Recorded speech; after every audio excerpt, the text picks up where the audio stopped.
What's wrong? You weren't bitten by a poisonous snake again, were you? Everyone else also looked over. No, no. Gon scratched the back of his head rather awkwardly and smiled at everyone. I was just watching the Heaven's Arena live broadcast, and I got a little too excited. Heaven's Arena. At this moment, a tall, thin figure, wearing glasses, looking somewhat mature, and always speaking loudly, leaned over to Gon's side. Is it Zushi? This person was none other than Leorio. I heard that in January this year, he passed the Pro Hunter exam and then returned to Heaven's Arena. Gon nodded and said, yes. Because he hasn't completed the task Wing gave him yet to become a floor master of Heaven's Arena. What I just watched was the live broadcast of Zushi challenging one of the floor masters, but unfortunately, he lost. No choice.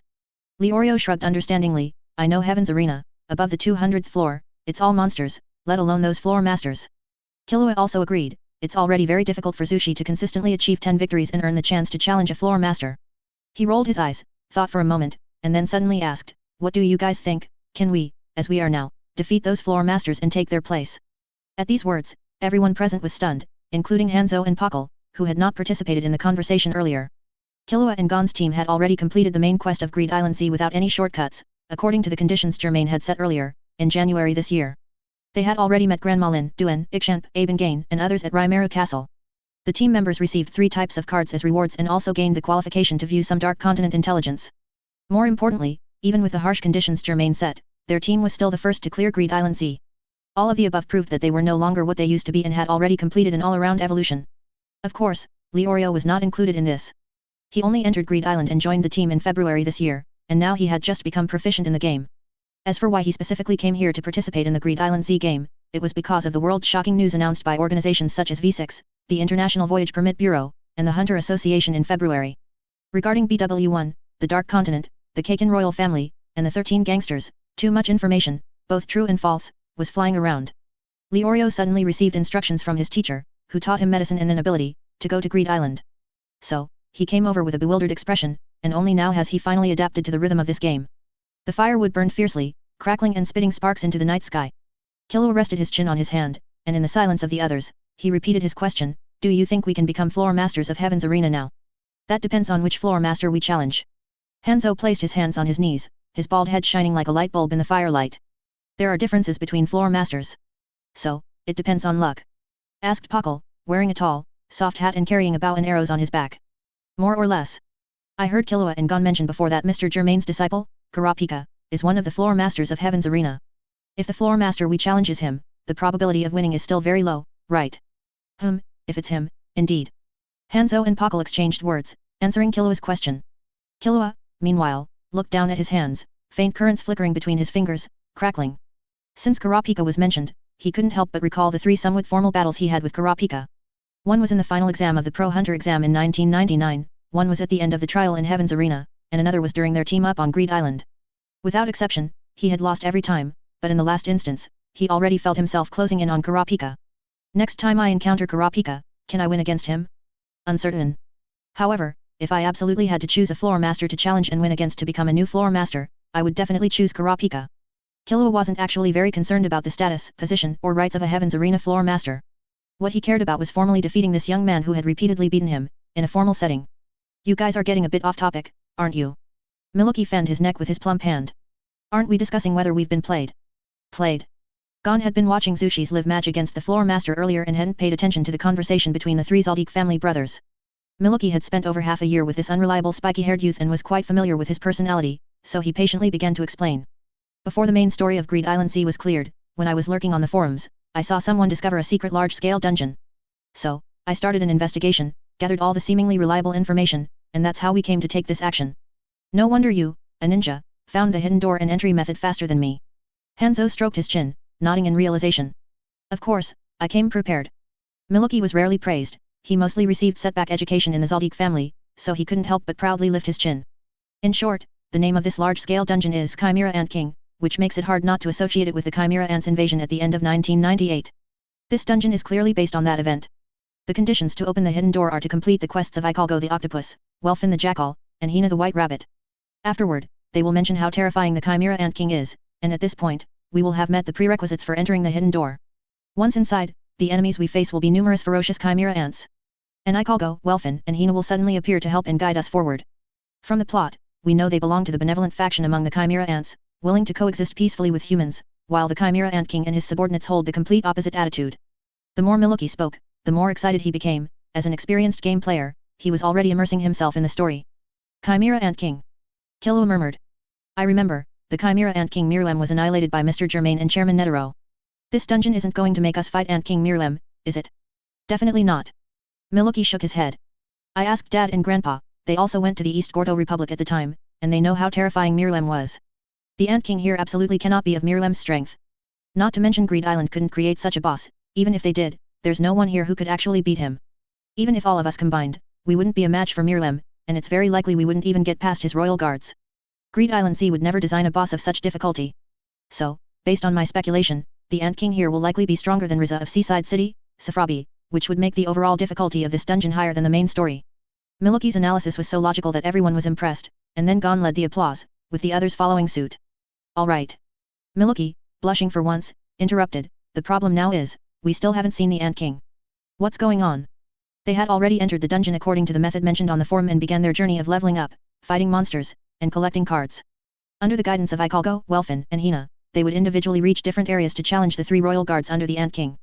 Of course, these 3 royal guards were very far apart, each deep within their respective stages, and would not cooperate with each other.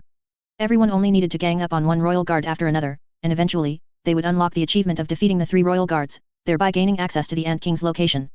After they jointly defeated the 3 royal guards, they came to this area today, but after waiting a long time, they hadn't even seen a shadow of the Ant King. Milwaukee had to go back to the forum to search for guides and finally found the trigger condition, which was to wait until midnight in this wilderness. However, it was already 16 minutes past midnight, and they still hadn't seen the Ant King, which made Milwaukee wonder if he had been played by those people on the forum. Currently, only their team and Zizu Ziegler's team had cleared the main story, and no team had cleared this large-scale dungeon. The guide on the forum might really be an April Fool's joke, as no one had succeeded yet. But they were willing to try. If they successfully met and defeated the Ant King, they would become the first team to clear both the main story and the large-scale dungeon. Although Milwaukee didn't say it, judging by how hands-on he was with everything, he actually really liked the game Greed Island Z. If he could achieve the first team to clear both main story and dungeon achievement, he would be the most accomplished person. No choice. At this point, Milwaukee could only sigh, let's wait a bit longer. If the Ant King still hasn't, by 1 AM. HxH. Killua suddenly raised a finger to his lips, signaling everyone to be quiet. He's here. I hear a sound, and I feel his presence. Everyone was startled, then collectively looked in one direction. On the arch-shaped stone pillar, a figure had appeared at some unknown time, exuding an extremely strong sense of oppression. The Ant King, making his entrance. Chapter 47, Hero's Arrival. Thump thump, thump thump, thump thump. Leorio could distinctly feel his heart pounding rapidly, his body temperature rising, and sweat pouring down, soaking his clothes and making them cling to him. Only 5 minutes had passed since the Ant King appeared, and in those 5 minutes, the Ant King had almost pushed their small team to the brink of despair. This Ant King boss, modeled after Mirlem, immediately used its tail whip to deliver 3 consecutive strikes, instantly depleting Pockle's health bar before he could even react. Pockle had no choice but to teleport back from Elena's palace to the nearest teleportation point to the battlefield, then use the spell card, Magnetism, to rush back to the battlefield. This process took almost 5 minutes. Before Pockle returned, the Ant King had already taken down Gon, who had been at the forefront, further reducing the team's numbers. However, the continuous reduction in team members was actually within Milwaukee's pre-designed battle plan. Normally, none of them could possibly defeat the Ant King in a direct fight, but the game mechanics of Greed Island Z gave them a chance. They would use the collected cards to directly attack the Ant King or inflict abnormal statuses upon him, continuously weakening his long and thick health bar. The team members would engage in a continuous war of attrition against the Ant King until all available cards that could bring them back to the battlefield, such as Magnetism and others, were exhausted. When the Ant King's health bar was depleted, as long as at least one team member was alive on the field, it would be their team's victory. However, if all team members were defeated before the Ant King died, their challenge would be considered a failure.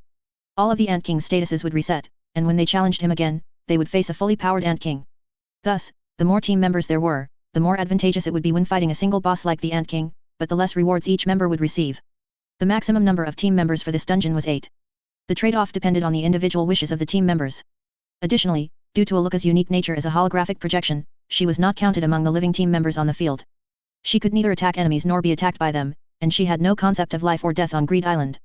In other words, if only she and the Ant King remained on the field, it would be the Ant King's victory. Killua, Gon, Milwaukee, and others never expected Aluka to participate in direct combat. They mostly used her special abilities to scout enemy intelligence and to cheer them on at the scene, so she at least felt included. And Aluka, who was always lonely, was already very satisfied with this treatment. At this moment, Leorio truly wished he could transform into Aluka's holographic projection state, so he wouldn't have to face the Ant King's immense stress. He knew it was just a monster made of data, he knew he wouldn't truly die, but facing the Ant King's onslaught, he still couldn't help but feel fear. Just as Milwaukee was shouting now. What? The damage is too high.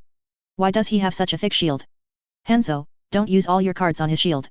Such strong attacking intent? An attack pattern where you die from one combo, right? I'm truly impressed. Soon, Milwaukee's shouts and commands abruptly ceased, as the Ant King flashed in front of the rather noisy Milwaukee, killing him instantly. Leorio couldn't help but swallow, then gritted his teeth and continued to use his emission-type Nin ability to launch punches from a distance, harassing the Ant King's movements. The punches shot out from the ground, striking towards the Ant King's abdomen and chin. The Ant King easily dodged without even looking, and Leorio's attacks didn't even scratch his health bar, but the interference effect had been achieved. However, the next moment, Leorio saw the Ant King turn his head to look at him and charge over. Leorio trembled all over, but he still lowered his center of gravity and continuously used emission-type Nin punches to strike the charging Ant King. Regardless of whether it worked or not, he had to do it. Killua, Hanzo, and Pakal, who had just revived and rushed back, used their respective methods to try and stop the Ant King's attack. However, once the Ant King locked onto Leorio, he would not easily change targets until Leorio died. Swish! The tail whip made a sonic boom in the air, and the astonished Leorio's head was shattered. He quickly dissolved into light particles and disappeared, going to Elena's palace. At this moment, Gon also rushed back. Let's use that card, he suggested to Killua. Use that SS rank card, Hero's Arrival. Although the card library of Greed Island Z had been expanded, the number of SS rank cards only increased from the original 5 to the current 10. And Hero's Arrival was one of those SS rank cards, only teams that completed the main storyline could obtain one, and it would disappear after use. Hero's Arrival, when you are on Greed Island, you can pay half your life value to summon the strongest NPC you have ever encountered to fight alongside you. The NPC will disappear after 3 minutes. And this SS rank card was in Killua's magic book card library. Killua looked up and saw that after this intense battle, the Ant King's health bar still had about 5/6 left. It was indeed too difficult to wear him down on their own. Now was indeed the best time to use Hero's Arrival. He also knew that the strongest NPC he had ever encountered that he would summon would definitely be Riza. With Riza's 3 minutes of assistance, even if he intentionally held back, he should still be able to deplete a significant amount of the Ant King's health, greatly reducing the stress on everyone. So, Killua first used his Nin ability Godspeed, Whirlwind and Lightning to dodge the Ant King's fixed 3-hit combo, and then used Hero's Arrival in the magic book. Soon, his health bar dropped by half. At the same time, a summoning light flickered in midair, then descended from the sky, crashing onto the ground with a bang. Before the dust could clear, Killua pointed at the Ant King and shouted, Riza, help us withstand the Ant King's attacks, we can. He froze before he could finish his sentence. Not only Killua, but also Gon, Hanzo, Pakal, Aluka, and Milwaukee, who had just revived and rushed over, all froze in place. Because the NPC who arrived was not Riza, but another familiar NPC they had indeed encountered, perfectly meeting all the summoning conditions for Hero's Arrival. But didn't Duan of Raimeru Castle say that he wasn't on Greed Island? Germain pressed the brim of his tricorn hat, first glanced at Killua and the others, then looked at the Ant King, who was modeled after Miruem. The Ant King's movements suddenly paused sharply, he froze in place, and after what seemed like some calculation, he unhesitatingly activated his second phase. Darknin burst forth, and the Ant King's strength, speed, and defense all increased. He stood still, vigilantly staring at Germain. Germain noticed the Greed Island Z interface information appearing in the lower right corner of his vision, highlighted in golden. Countdown, 2 minutes 51 seconds. At the same time, the Ant King's long, thick red health bar floated conspicuously in front of him. Bang! The Ant King, in its second stage, emanating a fierce Darknin, gathered momentum for a moment before launching himself like an arrow from a bowstring, pushing off the ground. Careful! Killua, empowered by Godspeed, barely managed to see the Ant King's initial move. After he teleports, he'll always use a 3-hit combo. Currently, only he and the team could capture every frame of the Ant King's movements after it entered its second stage. He wasn't sure why Hero's Arrival would summon Germain, who had been out of contact. But since Germain had arrived, he felt it was his duty to remind Germain, to provide Germain with the intelligence and experience their team had just gained. However, his words were once again choked back by everything that suddenly unfolded before his eyes. Bang, bang, bang. The Ant King's lightning-fast right fist, turning left leg, and tail stinger were all brilliantly and perfectly blocked by Germain's hands. He wasn't injured, he didn't even move half a step from his original position. Killua's eyes widened slightly, and he unconsciously forgot to close his half-open mouth. He realized that Germain probably didn't need his reminder. The Ant King suddenly did 2 backflips, creating distance.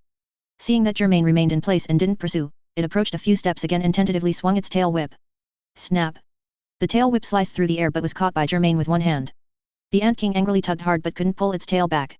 When Germain's eyes looked over, it made an astonishing move with almost no hesitation. Its right hand, like a blade, chopped down fiercely, slashing its own tail off at the midsection. Then, bleeding profusely, it arched its legs and sprang backward, landing firmly at a distance with a thud, continuing to maintain its distance from Germain. Germain looked down at the bleeding severed tail in his hand, then casually tossed it aside. Bang! The Ant King, taking advantage of Germain's gaze briefly being off him, lunged forward again, but then suddenly changed direction right under Germain's nose. Germain watched him, first doing a side somersault, then another side somersault, and then yet another side somersault, essentially circling him for more than half a turn. He slowly began to understand what the Ant King was doing.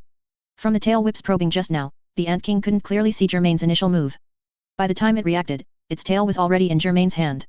The distance at that moment was quite dangerous, forcing the Ant King to sever its tail to survive. After such an experience, to evade Germain's attacks, the Ant King had to predict Germain's initial move in advance. If it waited to see the initial move before rolling to dodge, it would be too late, Germain's attacks would almost certainly hit. This was why the Ant King was strangely circling Germain. Countdown, 2 minutes 44 seconds. Killua and the team members watched the battle nervously, observing the countdown, forgetting their original plan, which should have been to swarm him now. Because they realized that the Ant King's oppressive presence had suddenly vanished, as if dissipated by some invisible force, leaving not a trace. Soon, they realized that this invisible force came from Germain. Germain's presence completely overshadowed the sense of danger the Ant King had once brought. The Ant King was still predicting, in its second stage, if it successfully predicted once, it would gain a stack of momentum, with an upper limit of 8 stacks. Actively consuming momentum stacks would increase the damage of the next attack, the more stacks, the higher the damage. And consuming 8 stacks of momentum was enough to clear a player's health bar with one punch. This ability mechanism also originated from Mirlim. In his games with Komuji, he learned a technique similar to Jeet Kune Do, predicting the opponent's moves and cutting off their offensive. The Ant King before them was a greatly weakened Mirlim. The Ant King was observing Germain, and Germain was also observing the Ant King, nodding secretly. Not bad. Duan and HxH had designed a good boss. He lifted his foot and kicked the rapidly rolling Ant King away. Bang! The Ant King crashed into a giant rock, instantly shattering it into several rolling pieces of rubble, and he was engulfed in dust. This time, not only Killua in his Godspeed state couldn't see it clearly, but even the Ant King himself didn't see how Germain made his move. The Ant King only knew that by the time he reacted, he had already been sent flying. His prediction was unsuccessful. Bang! The Ant King used Nen to blast open the huge rolling stones pressing down on him, then shot out from the swirling dust. At this point, his health bar showed only a sliver remaining. His life was truly like a candle in the wind, even being hit by Killua and Gon's attacks could kill the Ant King. However, the more critical the moment, the faster the Ant King's reaction.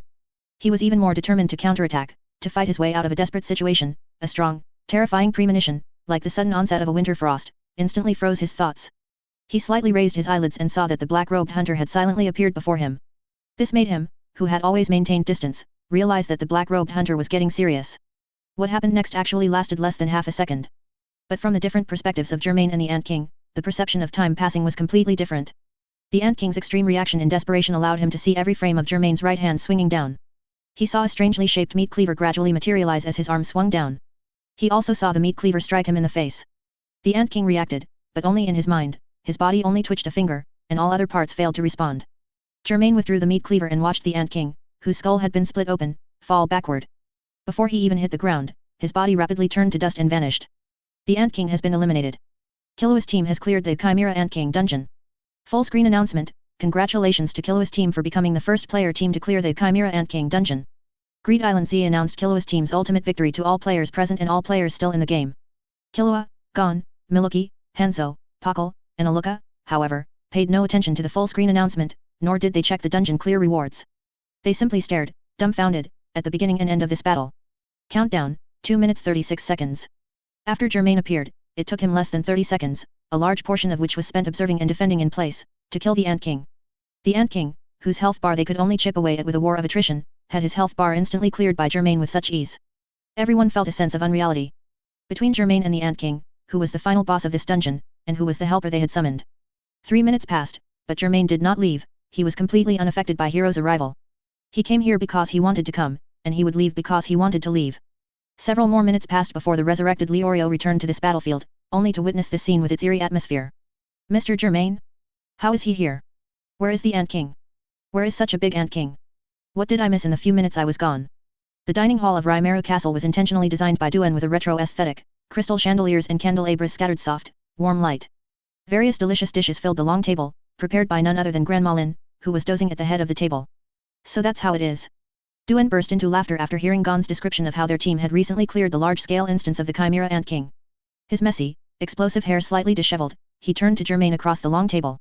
I almost forgot, you can also be summoned by Hero's arrival. So, Germain, what do you think of the Ant King's design? Was it decent? Quite good, Germain said, spearing a cherry tomato with his fork and putting it into his mouth. It has a certain level of difficulty, but it's not completely insurmountable. He viewed the Ant King from the perspective of an ordinary game player, but then he pointed out a flaw. Isn't the Ant King's predictive dodge after the second phase too frequent? Just because I can hit it doesn't mean game players can. Suddenly, a spherical orb on the long table lit up, projecting another hologram besides Aluka, which was unmistakably the goofy image of HxH. However, HxH was not as clumsy and foolish as his virtual appearance suggested. He immediately retorted. The Ant King was originally designed to counter the attacks of multiple game players, including their non-ability and cards, with a wide array of countermeasures. Without this predictive dodge and a high HP bar, it would be easily ganged up on and killed by game players. Do you think every game player can take down the Ant King alone, like you can? Duen snapped his fingers. Exactly, HxH and I created the Ant King with this design philosophy in mind. It has to have some difficulty. I understand then, Germain nodded, then asked, the first large-scale instance has already been cleared. What are your plans next? We are already designing the second large-scale instance. HxH, who resembled a peculiar version of Mickey Mouse, floated above the long table with his arms crossed. It will be called Ancient Labyrinth. The inspiration for this instance was obvious. Duen added, to realize this instance, we have discussed many details with Grandma Lin, Aben, Riza, Ida, and Elena. Given the shortage of manpower, we have also extended invitations to several pro hunters, including Zizu Ziegler and Gorinu, hoping to hire them as staff here. Zizu Ziegler and Gorinu were both game players of Greed Island Z and pro hunters, both employed by the lavish millionaire Batara. Following Killua's team, Zizu Ziegler's team, with the help of Gorinu, also cleared the main storyline, winning the breath of the Archangel for Batara. Batara rescued his lover, then paid generous rewards to the members of Zizu Ziegler's team. Suddenly financially free, Zizu Ziegler, Gorinu, and others began to pursue higher-level spiritual needs, thus agreeing to consider joining the Greed Island team. They spent a long time on Greed Island Z, not entirely due to quests, but also with some passion. If Greed Island Z could improve in their hands, as former game players, they would feel very happy and proud. Duen then added, regarding the link between Greed Island and Supply Island, we are already working on it. I will personally go there to complete the final work. List, as planned, is still making technical preparations on the new continent, awaiting the day when Greed Island, Supply Island, and the new continent are connected. Their plans had long been far-sighted, not limited to just Greed Island. And the one who brought about this change was Germain. Quite good, let's do that. Germain, like Jing, had now completely relinquished authority to the team members stationed on Greed Island. Professional matters should be handled by professionals.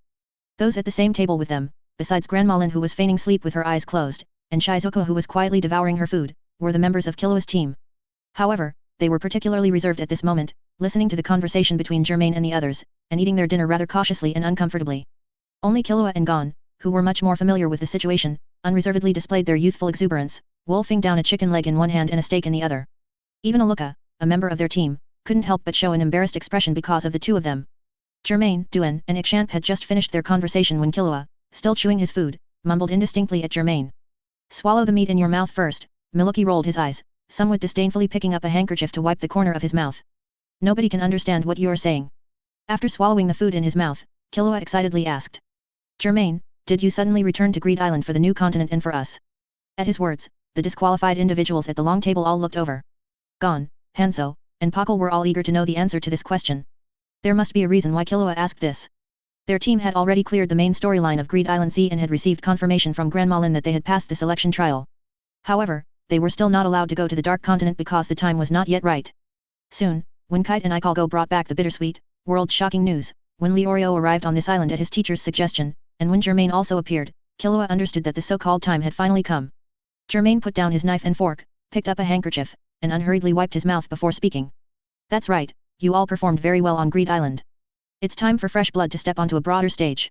If you are willing, I will take you to the new continent.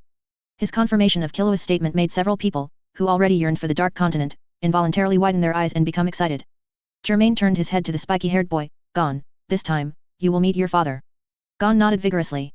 Germain then turned to the silver-haired boy. Killua, you will meet your eldest brother, Illumi. Silence fell over the table. Killua was stunned for a moment before reacting. Ah, is that guy on the new continent too? Unlike Gon's joy, Killua quickly showed an expression as if he had seen something dirty. No wonder there's been no news of Illumi. Milwaukee stroked his rounded chin. So, he took the BW1 and went to the new continent. Illumi going on a mission and not returning home for a year or two was not unheard of, so the Zaldik family members were not at all flustered by his long disappearance. The three Zaldik family brothers only now definitively knew Illumi's location, but their attitudes were not very enthusiastic. Milwaukee, Killua, and Aluka, each for their own reasons, disliked their eldest brother Illumi. However, Illumi himself believed he was very popular with his younger brothers, especially Killua. I'm leaving. On the morning of April 2nd, Milwaukee, with his big belly and hands in his pockets, seemed to be trying to look cool, but things didn't go as planned. He walked out of the Rimaru castle gate, intending to just leave. Wait. Milwaukee paused, turned around, and realized that it wasn't his two younger brothers, or one brother and one sister, who called out to him, but Gon. Gon showed his pleading expression, like a small animal. Here he goes again, this kid is really hard to deal with, I will definitely not fall for it this time. What do you want? He tried to make himself appear as fierce and cold as possible. Milwaukee, are you really not coming with us to the new continent? It must be very interesting there. Gon was still trying to persuade him. I'm not going, Milwaukee said. 2 months of sailing to some godforsaken place with no internet? I'd be crazy to go with you guys. Germain hadn't yet explained how he would take them to the new continent this time, so they naturally assumed it would still be by sea. Gon said, but for more than half a year, our team members have cooperated so well, with such great synergy, and now we have to separate. Milwaukee interrupted, that's a separate matter. I was willing to team up with you because both the main quest and side quests of Greed Island Z required team members. I don't even like you guys, he added arrogantly. Now that I've cleared all the content in Greed Island Z, I don't need you anymore. Gon wanted to try and persuade him a few more times, but Killua stopped him. Alright, Gon, you can't convince Milwaukee. Killua clasped his hands behind his head and shook it. Look how fat he is, you know he doesn't like to travel far. I'm not fat, I'm strong. Milwaukee, with his small eyes, was so angry he bared his teeth and almost bounced up like a ball. Yes, yes, yes, Killua said dismissively, without any stress. After venting some anger, Milwaukee composed himself, his expression becoming serious. It's almost time for me to do what our family should do. I can't just slack off if you and Illumi are slacking off. Killua thought for a moment, then nodded, that's true. Milwaukee, please say hello to Dad, Grandpa, Kalito, Gota, Canary, and Mike for me. Milwaukee was stunned, and couldn't help but think, this kid remembers even Mike, but forgot Mom? Was it intentional, or an oversight? I will, he replied. I'll also tell them that you and Illumi have both gone to the new continent. Suit yourself, Killua shrugged, then clasped his hands behind his head again. I think since Germain, Illumi, and Chairman Netero are all in the new continent, Dad and Grandpa probably won't object to your and Illumi's actions, Milwaukee said. There's no need to worry in the first place. Milwaukee then turned to look at Aluka, who was in a holographic projection state, standing behind Killua. What about Aluka? She can't follow you guys to the new continent, can she? Silence fell over the scene. Killua turned to look at Aluka, and saw that Aluka, whom he had just managed to soothe, looked like she was about to cry again. Last night, when she learned that her favorite older brother was leaving her to go to the new continent, and wouldn't know when he would return, Aluka burst into tears. She was crying in her room on Kukuru Mountain, but the holographic projection faithfully projected her tearful appearance onto the dining table. Killua tried to persuade her for a long time, but couldn't completely stop Aluka's tears, which made him waver first, and he had to reconsider whether to go to the new continent. However, he soon made up his mind to go. Because Killua wasn't going to the new continent entirely for fun, he had already basically guessed where Nanika, who shared a body with Aluka, came from. Even for Aluka and Nanika, he had to go to the new continent himself, so that he could more easily obtain information from the Dark Continent afterwards. But Killua couldn't explain these reasons clearly to Aluka. Just as he was at a loss, an unexpected person helped him out. HxH's holographic projection drifted unreservedly from the end of the long table to stand in front of Killua and Aluka. He looked like a strange ghost, staring at Aluka. Aluka sniffled a few times, actually stopped crying, then fearfully shrank behind Killua, even though she couldn't touch Killua's body. Hey, HxH's tone was rude. How does it feel to travel between Greed Island and Kukuru Mountain in this form during this time? Aluka was still a little scared, stammering for a long time, and only after Killua's encouragement did she reply, it's fun. Fun, hi. HxH was silent for a moment, then suddenly laughed. Indeed, the life of a network resident should be fun, otherwise abandoning the physical body would be meaningless. He pointed at Aluka and said, the connection between Greed Island and the new continent will be established sooner or later.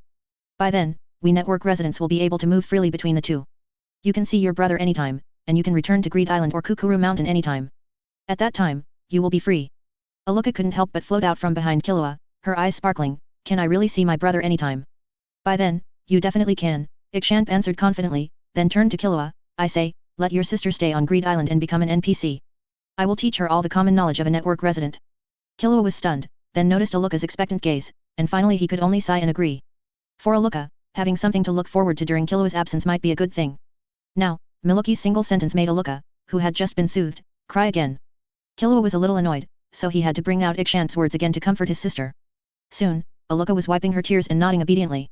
She actually understood everything, it was just that she couldn't bear it, and that was an emotion, not a stone that could be moved at will. Being a network resident isn't bad either, Milwaukee said at this point. After a while, when I'm done with my assassin work, I'll also ask HxH if he can let me temporarily enter the network world. After saying something inexplicable, he turned around.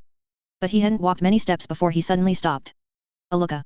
I won't use you guys to do boring things anymore. Ah. Oh. Milwaukee didn't look back, just waved his hand, then transformed into a ripple and flew into the air, teleporting to Elena's palace. He would return to Kukuru Mountain from Elena's place.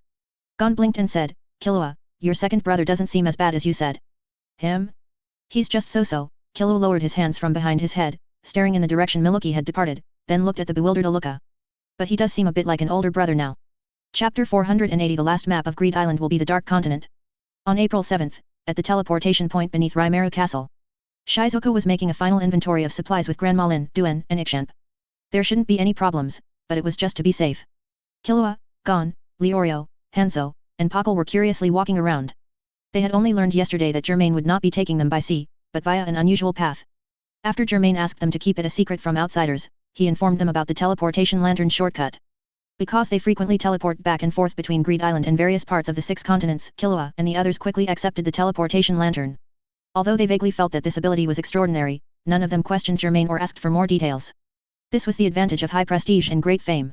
Today was the day to teleport to the new continent. Killua and the others had said goodbye to Aluka early, pretending to take the sea route, but in reality, they returned to the castle's underground. Even though they were walking around the underground hall of the castle, looking left and right, their minds were elsewhere. They all wanted to know what the teleportation lantern was like. Meanwhile, the holder of the teleportation lantern was unhurriedly browsing through some intelligence collected from Greed Island concerning various aspects of the 6 continents. First, regarding the Hunter Association. After Chairman Netero and all the Zodiacs went to the new continent, the person currently handling all association affairs was the association's secretary, Bean Man. He was extremely busy, but with the support of many pro-hunters, he successfully held the pro-hunter exam in January of this year. Only one candidate passed the exam this year, and that was Sushi, who was currently challenging for the floor master position at Heaven's Arena. Wing was also at Heaven's Arena, as he and his disciple were always inseparable. In January, Kite and Ikalgo brought back news from Chairman Netero and others from the new continent. Bean Man fully supported them, negotiated with the V6, and ultimately facilitated the dispatch of the reinforcement fleet in February. Besides this, Cheadle did keep her promise, entrusting Kite and Ikalgo to inform Bean Man to deepen cooperation with Meteor City. Bean Man also did as instructed, whether it was to follow orders or to help Meteor City turn over a new leaf, he was willing to continue doing so. Therefore, he was truly busy, working non-stop, and several times he even sought help from Greed Island to handle some matters. The support from Greed Island and the Hunter Association also gave Bean Man more confidence to make independent decisions. Next, the V6, mainly the Kaken Empire. Although there were various rumors flying around the Kaken Empire, with countless illegitimate children vying for the right of succession, the overall situation was still controlled by the Imperial Council. Everything had to wait until the reinforcement fleet arrived at the new continent and confirmed the situation. The other V6 nations had also taken advantage of the situation as much as they could, without further escalating conflicts. All right, Duen said, walking over with a cigarette in his mouth. Everything prepared has been checked one last time, no problems. Germain then stood up, then I'll take them and depart. Duen suddenly leaned closer, first turning to glance at Shizuku in the distance. Seeing that she wasn't looking their way, he slipped a small box into Germain's hand. Rushing as fast as we could, using that Greed Dragon crystal, we finally made it. And I must say, HxH for crystal gems is as sharp as ever. Germain did not doubt HxH's judgment, nor did he doubt the design capabilities of Duen, HxH, and the other game players. He just opened the small box, glanced inside, then closed it and put it away. Thank you all. No need to thank us. Duen patted Germain's arm. Germain gathered everyone who was about to go to the new continent and asked, is there anything you've forgotten, or anyone you've forgotten to say goodbye to? Killua was the first to shake his head, he had already said goodbye to Aluka. I've said goodbye to Aunt Mito, Gon said. I told her I was going to find Jing. She was a bit unhappy at first, but then she prepared a lot of things for me and told me to be careful on my journey. Normally, Gon and Aunt Mito, who raised him, communicated by letter. But this time, the matter was urgent, and there wasn't time for multiple letter exchanges, so he directly teleported near Whale Island, then took a boat back to Whale Island, told Aunt Mito about it, and said his goodbyes to her. I'm fine too, Leorio said. Although I didn't say it, my teacher guessed it was Mr. Germain taking us, and she was very supportive. He took out a letter from his pocket, shook it, and said, my teacher even wrote me a letter of introduction, telling me to find Cheadle, the dog, when I get there. Germain nodded, you will learn a lot of knowledge from Cheadle. Also, Gel, the SI and Sanbika, the virus hunter, are also there, so seize the opportunity. Leorio quickly agreed solemnly, feeling some stress and a little nervous, but more than that, he felt anticipation and longing. Hanzo and Pakal had also said goodbye to their acquaintances, so everyone was ready. Thus, Germain materialized the teleportation lantern in front of everyone. 4 ugly messenger imps immediately jumped out, surprising everyone. Germain and Shizuku had consumed 3 teleportation lanterns to teleport back to Greed Island from the coastal fortress, so he now had 10 left. Currently, there were a total of 7 members to be teleported to the coastal fortress: Germain, Shizuku, Killua, Gon, Leorio, Hanzo, and Pakal. They would need 3 teleportations, which meant consuming a total of 9 teleportation lanterns, and Germain's originally ample reserve immediately ran low. Germain didn't waste words explaining too much. He first had Killua, Gon, and the messenger imps hold hands. He, Shizuku, and they would be the first to teleport. After that, Germain would return here alone to pick up Leorio, Hanzo, and Pakal. Boom. Leorio, Hanzo, and Pakal watched as the 4 adults disappeared in the light of the teleportation lantern and spatial distortion, all greatly astonished. Grandma Lin, Duan, and Ixchanp, on the other hand, were unfazed. A moment later, with another distortion, Germain appeared before everyone, all within a few seconds.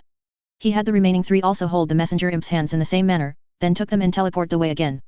The underground of Raimeru Castle suddenly fell silent. Ixchanp suddenly said, Duan, our teleportation can't achieve such a one-time direct teleportation, there always have to be pauses at numerous intermediate nodes. What are your thoughts? Duan asked curiously. We can use a game map loading method to mask the existence of these nodes, making game players feel like they've jumped from here to the new continent in one go. Duan pinched his cigarette, exhaled a cloud of smoke for a moment, then replied, ha ha ha. Good idea. Let's do that. Then, he added, Greed Island will surely become the greatest game in history, because its sheer scale is unprecedented. And its final chapter, its final map, will be the Dark Continent. We are all waiting for that day. New Continent, Coastal Fortress Secret Research Institute Teleportation Point. Germain put away his lantern and stood up. The group of people who had come with him, who had been curiously looking around, now all turned to him. This is the coastal fortress of the New Continent. Germain had already explained the basic situation here to Killua and Gon before they arrived.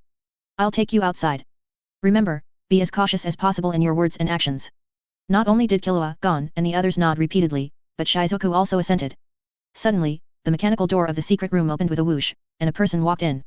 His true appearance was revealed under the Research Institute's lights, a young man with short blonde hair, who seemed to be around the same age as Killua and Gon. However, those who knew him understood that he was of the same generation as Jing, Duan, and Riza. It seems I arrived at just the right time. List, with his hands behind his back, wearing overalls like a young model in a fashion store, smiled. The others were startled when they saw him enter, but Germain and Shizuku were not surprised. On one hand, both Germain and Shizuku had sensed List's approach. On the other hand, they knew that List had already cut off the control center's monitoring of this place. He had changed it to a mechanism where any unusual activity at the teleportation point would be reported to the orbs carried by a select few, including Chairman Netero and List. This was done as a precaution. They did not want anyone outside of the core members, especially those from the V6 reinforcement fleet, to learn about the status of this room from the control center. List rushing here immediately was due to the orbs alert and Chairman Netero's directive. He had to ensure that he was the first person Germain and the others met at the coastal fortress. Germain introduced List to Killua, Gon, and the others behind him, and then introduced the young group to List. While List was still on Greed Island, he had actually been following Gon and Killua, who had entered the game, but he had never shown himself, so he was not unfamiliar with them. And after Gon and Killua and the others completed the main storyline and entered Raimeru Castle, List had already gone to the new continent. By a strange twist of fate, they, who should have met on Greed Island, only met now. You're Jing's companion. Gon grasped the key point from Germain's brief introduction. Are you also one of the developers of Greed Island? Yes, List replied with a smile. To be honest, Duan and I have been watching you and Killua for a long time. Duan also told us the same thing. He also said that if Jing abandons us after we arrive on the new continent, we should just go find Germain and List. List paused for a moment, then gave a helpless smile. It's hard for me to deny his words, after all, Jing really might abandon you. Then, at the cusp of finally meeting Jing, Gon was at a loss for words. Killua, as his close friend, finished his sentence for him. List, will we be able to see Jing very soon? Yes, List answered very straightforwardly. He is currently in the coastal fortress, and I can take you to him. Gon immediately showed an expression of both surprise and worry. He was surprised that he would soon see his father, and worried that his father might not be the kind of hunter he imagined. Gon was afraid of thinking too much, leading to disappointment. Then I want to go too. Leorio pushed his round spectacles with a finger, pouting, to be honest, I'm very interested in what kind of person Gon's father is. The more he spoke, the more he seemed to grit his teeth. Not only that, but Hanzo and Pakal also showed similar attitudes, standing behind Gon, wanting to go along.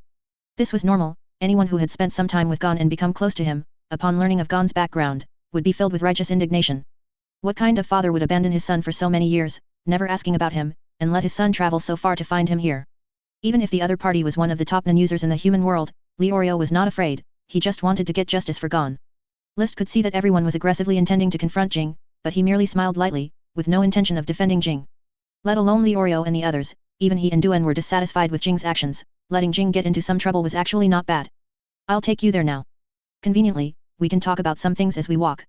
He led the group out of the heavily guarded Secret Research Institute, circled a few times, and arrived at the corridor outside, where they gradually began to see other people. The V6 reinforcement fleet arrived at the BW-1 wreckage outpost on April 3.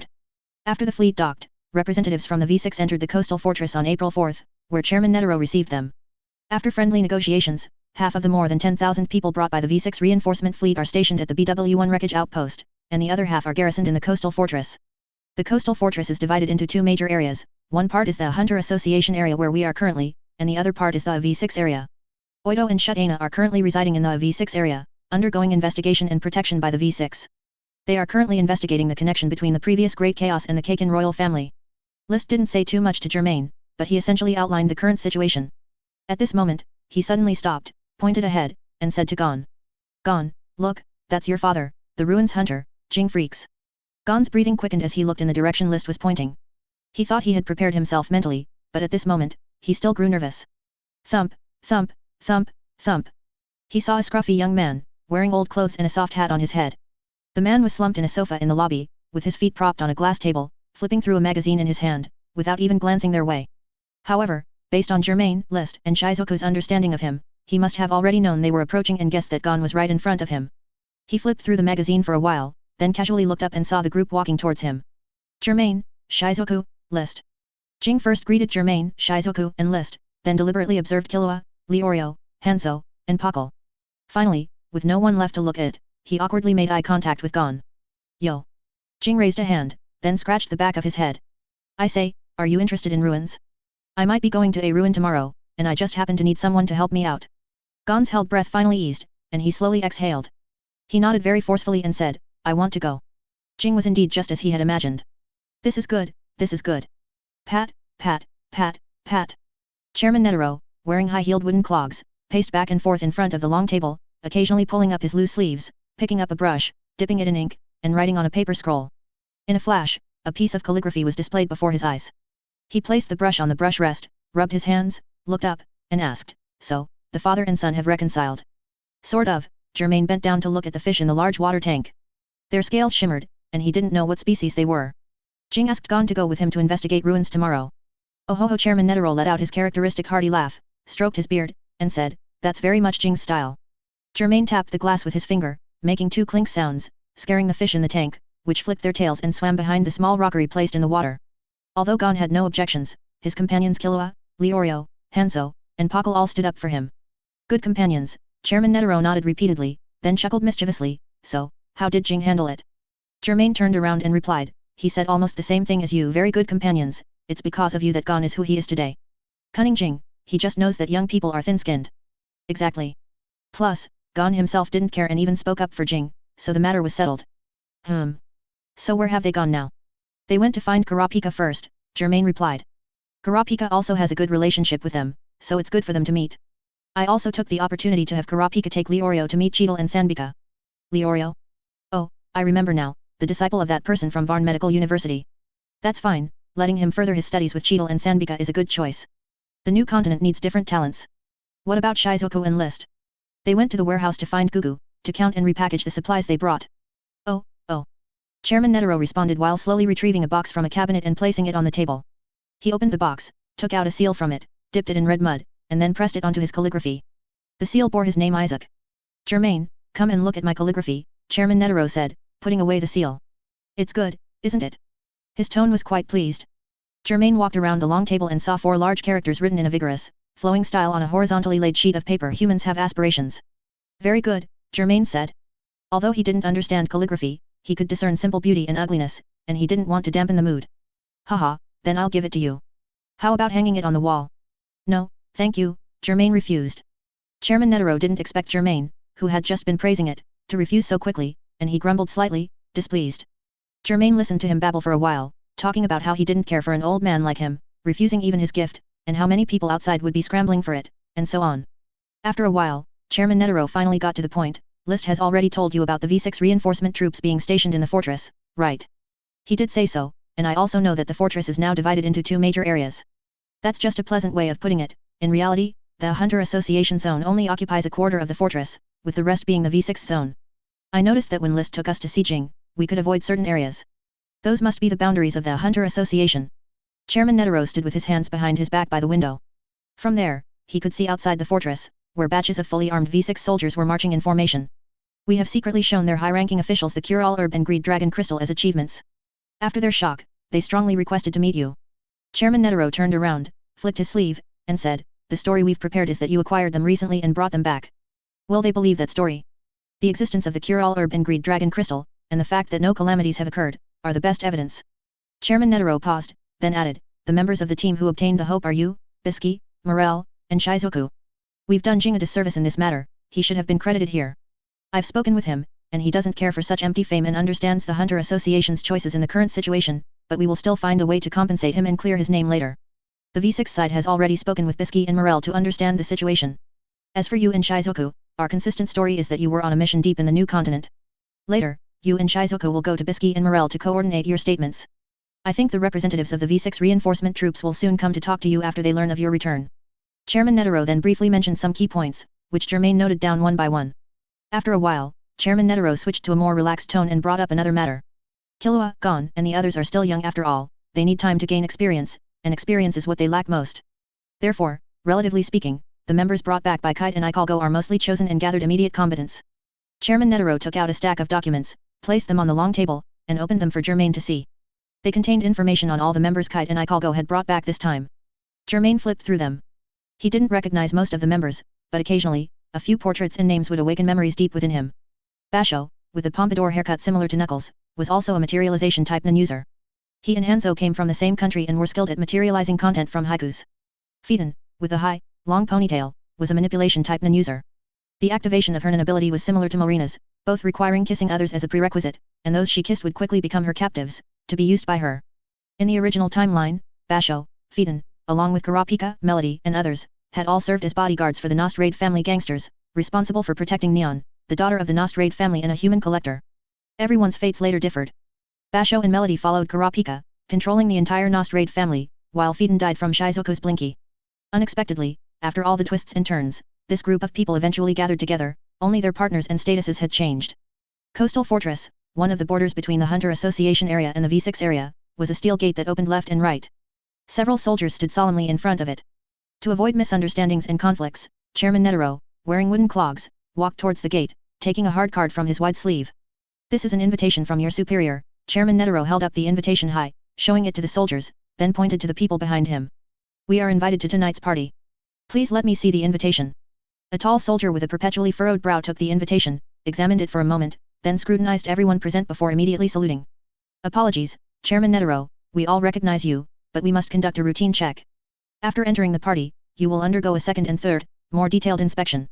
We understand and accept. It was no wonder the V6 side was so rigorous with their checks.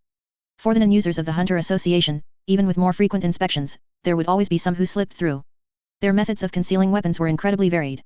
The gap between non-users and ordinary people was simply too vast to not be vigilant, especially with a group of non-users from the Hunter Association gathered together. The V6 side also had non-users, and quite a few of them, but in terms of quality, they couldn't compare to the Hunter Association. A little precaution was always a good thing. The gate rumbled open to both sides, revealing a wide avenue and, at its end, a bustling hall. Germain, Shizuku, Bisky, and Morel followed Chairman Netero's footsteps, walking as invited guests towards the core area of the V6 district. They were quite familiar with this place, having often moved through it before. It was just now under V6's control. After this, they split into two groups, men and women, and indeed underwent 2 more checks in enclosed rooms. When everyone reassembled, Morel couldn't help but adjust the suit he had struggled to put on. His sturdy physique made the suit look like it was about to burst. What a lot of fuss, he muttered under his breath. In reality, these checks are pretty meaningless for even slightly stronger non-users. For example, among those present, Enhancement-type Chairman Netero and Transmutation-type Bisky were themselves the strongest weapons. Materialization-type Germain and Shizuku brought their own weapons. The most restricted was only Manipulation-type Morel. He couldn't bring his large pipe into the venue. But that was all. Morel himself was also very strong, his non-ability foundation was too well established. Bisky wore a princess dress like rose petals, making her look like the daughter of a noble or a major entrepreneur. It's mainly for peace of mind, Bisky replied. No one wants a major chaos to happen again. The V6 army always has to put on a show for those self-important people. Germain also wore a black suit, but he looked much more dashing than Morel, as if it were custom-made. In fact, it was custom-made. He had rarely used an altered version of Texture Surprise to transform his clothes into a perfectly fitting suit. Shizuku's clothes were mostly casual. Bisky had bought her several sets of nice outfits, including dresses, but they weren't suitable for tonight's occasion. So she had to borrow an evening gown from the women of the Hunter Association, finally settling on this purple evening gown that accentuated her extraordinary charm. While everyone else was dressed so formally, Chairman Netero remained in his long-sleeved robe, showing no intention of wearing formal attire. Chairman Netero not only didn't wear formal attire himself but also deceived everyone else. He had said that everyone at the party, including him, had to wear formal clothes. But when they were about to depart, everyone realized he had tricked them. However, among the group, aside from Morel, who was forced to wear a rather ill-fitting suit, the others had no complaints about it. It was just a party. The main event was after the party. Upon entering the party venue, everyone immediately felt an atmosphere at Coastal Fortress different from the past several months. Joy, contentment, arrogance, prejudice. For the past few months, the Hunter Association had mostly been busy ensuring the basic needs of the Coastal Fortress survivors, unilaterally restricting many luxurious entertainment activities. Small celebrations were fine, but large parties and balls were basically impossible, as they would be a waste of resources at the time. At the same time, there were people from all social strata within the Coastal Fortress, and getting them to gather and celebrate together was quite difficult. But if only people from a certain social class were invited to a party, it would devolve into a bizarre scene of extravagance upstairs and a suppressed atmosphere downstairs. Since various problems could arise, the Hunter Association decided not to hold any at all. However, just a few days after the V6 reinforcement troops took over Coastal Fortress, they held a party tonight for the nobles and wealthy across the entire Coastal Fortress. This was actually a form of comfort and compensation from the V6 side for these nobles and wealthy individuals. Through this party, they wanted to declare to Coastal Fortress and to more people that the status of these nobles and wealthy remained as solid as ever. Up was up, down was down, it could never be inverted. The Hunter Association's previous measures to eliminate the untouchable class, and its way of doing things without ever granting them special privileges, had made them quite uneasy. However, at that time, these upper-class individuals' personal safety indeed depended on the Hunter Association, and with Oito and HxH striving hard for them, they silently endured. Now, with the V6 reinforcement troops stationed, everything was different. The gorgeously dressed crowd, who perhaps previously had to accept the Coastal Fortress's food rations and were quite disheveled, now transformed, each regaining their former noble demeanor. They always walked slowly, always spoke with smiles, and formed circles within circles at the party, like dreamy bubbles. Many people noticed Chairman Netero and the others, their expressions shifting slightly before they nodded to them as usual, though no one approached. Tisk, Bisky said with considerable displeasure.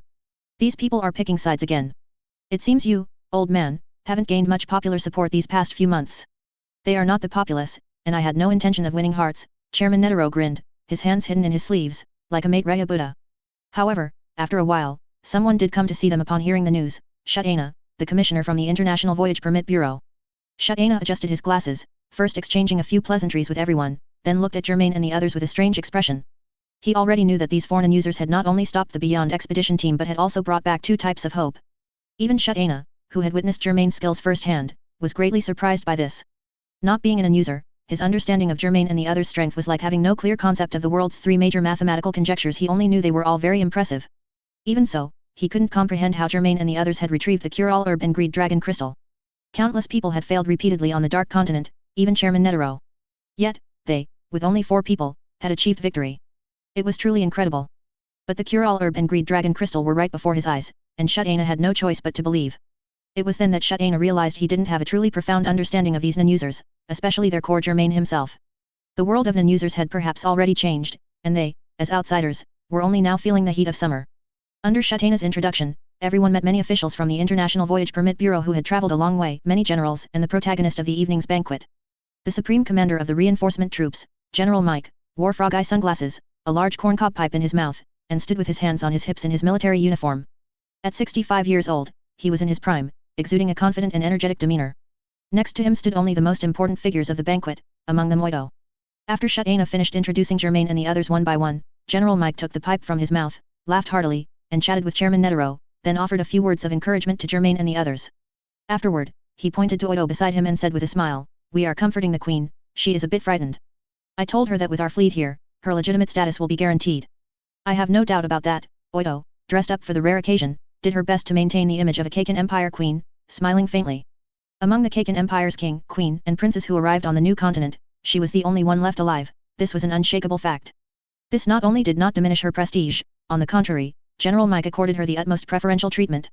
This preferential treatment, besides Oito's strong character and respected status, was also due to General Mike considering the Kaken Empire's standing. Although the Kaken Empire was in turmoil domestically, it had not completely collapsed, and Oito's trust was still worth striving for. Perhaps she could become a pawn in controlling the Kaken Empire. The banquet slowly unfolded amidst melodious music. Germain looked around and happened to see Melody in the orchestra, playing a flute. Melody also saw Germain and nodded slightly in greeting. It seemed her beautiful music was unanimously recognized by many nobles and wealthy individuals, so she was invited to play at the banquet. It could be said that listening to Melody's flute music made them feel as though they were still high above, believing that those from the lower and middle classes could not grasp the true meaning of this exquisite flute music. They even expressed dissatisfaction that Melody played the flute over the radio every night for everyone in the coastal fortress, considering it a waste of talent. Melody's attitude towards these self-proclaimed noble people was to not initiate, not refuse, and not take responsibility. She continued to do what she needed to do every day, soothe people's hearts. It can be said that in the past few months, the fact that the coastal fortress did not experience a second major chaos was largely due to Melody's flute music. General Mike had no intention of discussing serious matters with them here, and Germain and the others also did not want to stay by his side flattering and exchanging pleasantries, so they excused themselves from that circle. They formed their own small circle within the banquet, and although formally dressed, they still couldn't integrate into the current scene. Unlike the nobles and wealthy individuals still chatting, they ignored the strange looks and, holding small plates, gathered around the delicacies on the long table to sample them. Chairman Netero was the first to lead the way. We can't waste it, they've brought out all the food from the warehouse, plus what they brought themselves, to hold this banquet. Morel and Shizuku, hearing this, also cast aside their reservations, picking only what they liked onto their plates. Bisky was a bit more reserved but also ate with relish. Germain picked up a slice of some kind of seafood placed on many ice cubes, dipped it in the sauce nearby, and placed it on his plate. After some thought, he walked over to Chairman Netero and asked, "Chairman, what do you plan to do next?" "What do I plan to do?" Chairman Netero asked knowingly. After swallowing a mouthful of lobster, he slowly said, "Of course, I plan to do nothing." Germain picked up the meat slice with chopsticks. There were all kinds of cutlery from various countries and regions here, including knives, forks, and chopsticks, and ate it, the pungency of the wasabi quickly rushing to his nose. He endured it, and after a while, once the stinging sensation passed, he blinked, understanding Chairman Netero's meaning. Chairman Netero certainly wasn't planning to be passive. From his release of 2 types of hope, it was clear he didn't intend to completely give up power. It was just that, in the current situation, doing nothing was indeed the best course of action for him. The more he did, the more mistakes he would make. He only needed to fulfill his duty as chairman of the Hunter Association, support V6 and protect the rights of pro-hunters.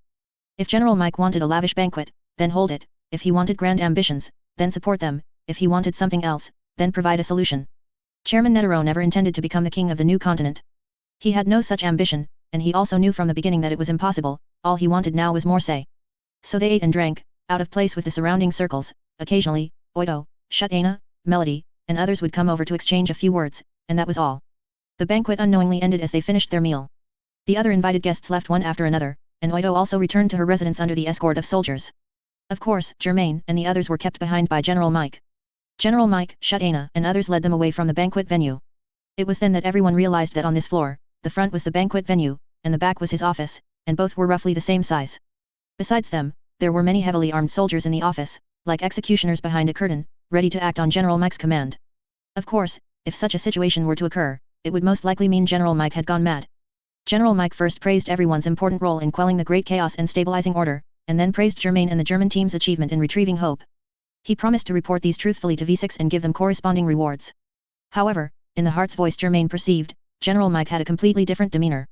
General Mike would indeed dispatch a fleet to return to the 6 continents soon to report the situation. But he would exaggerate his own role in the report and diminish everyone else's.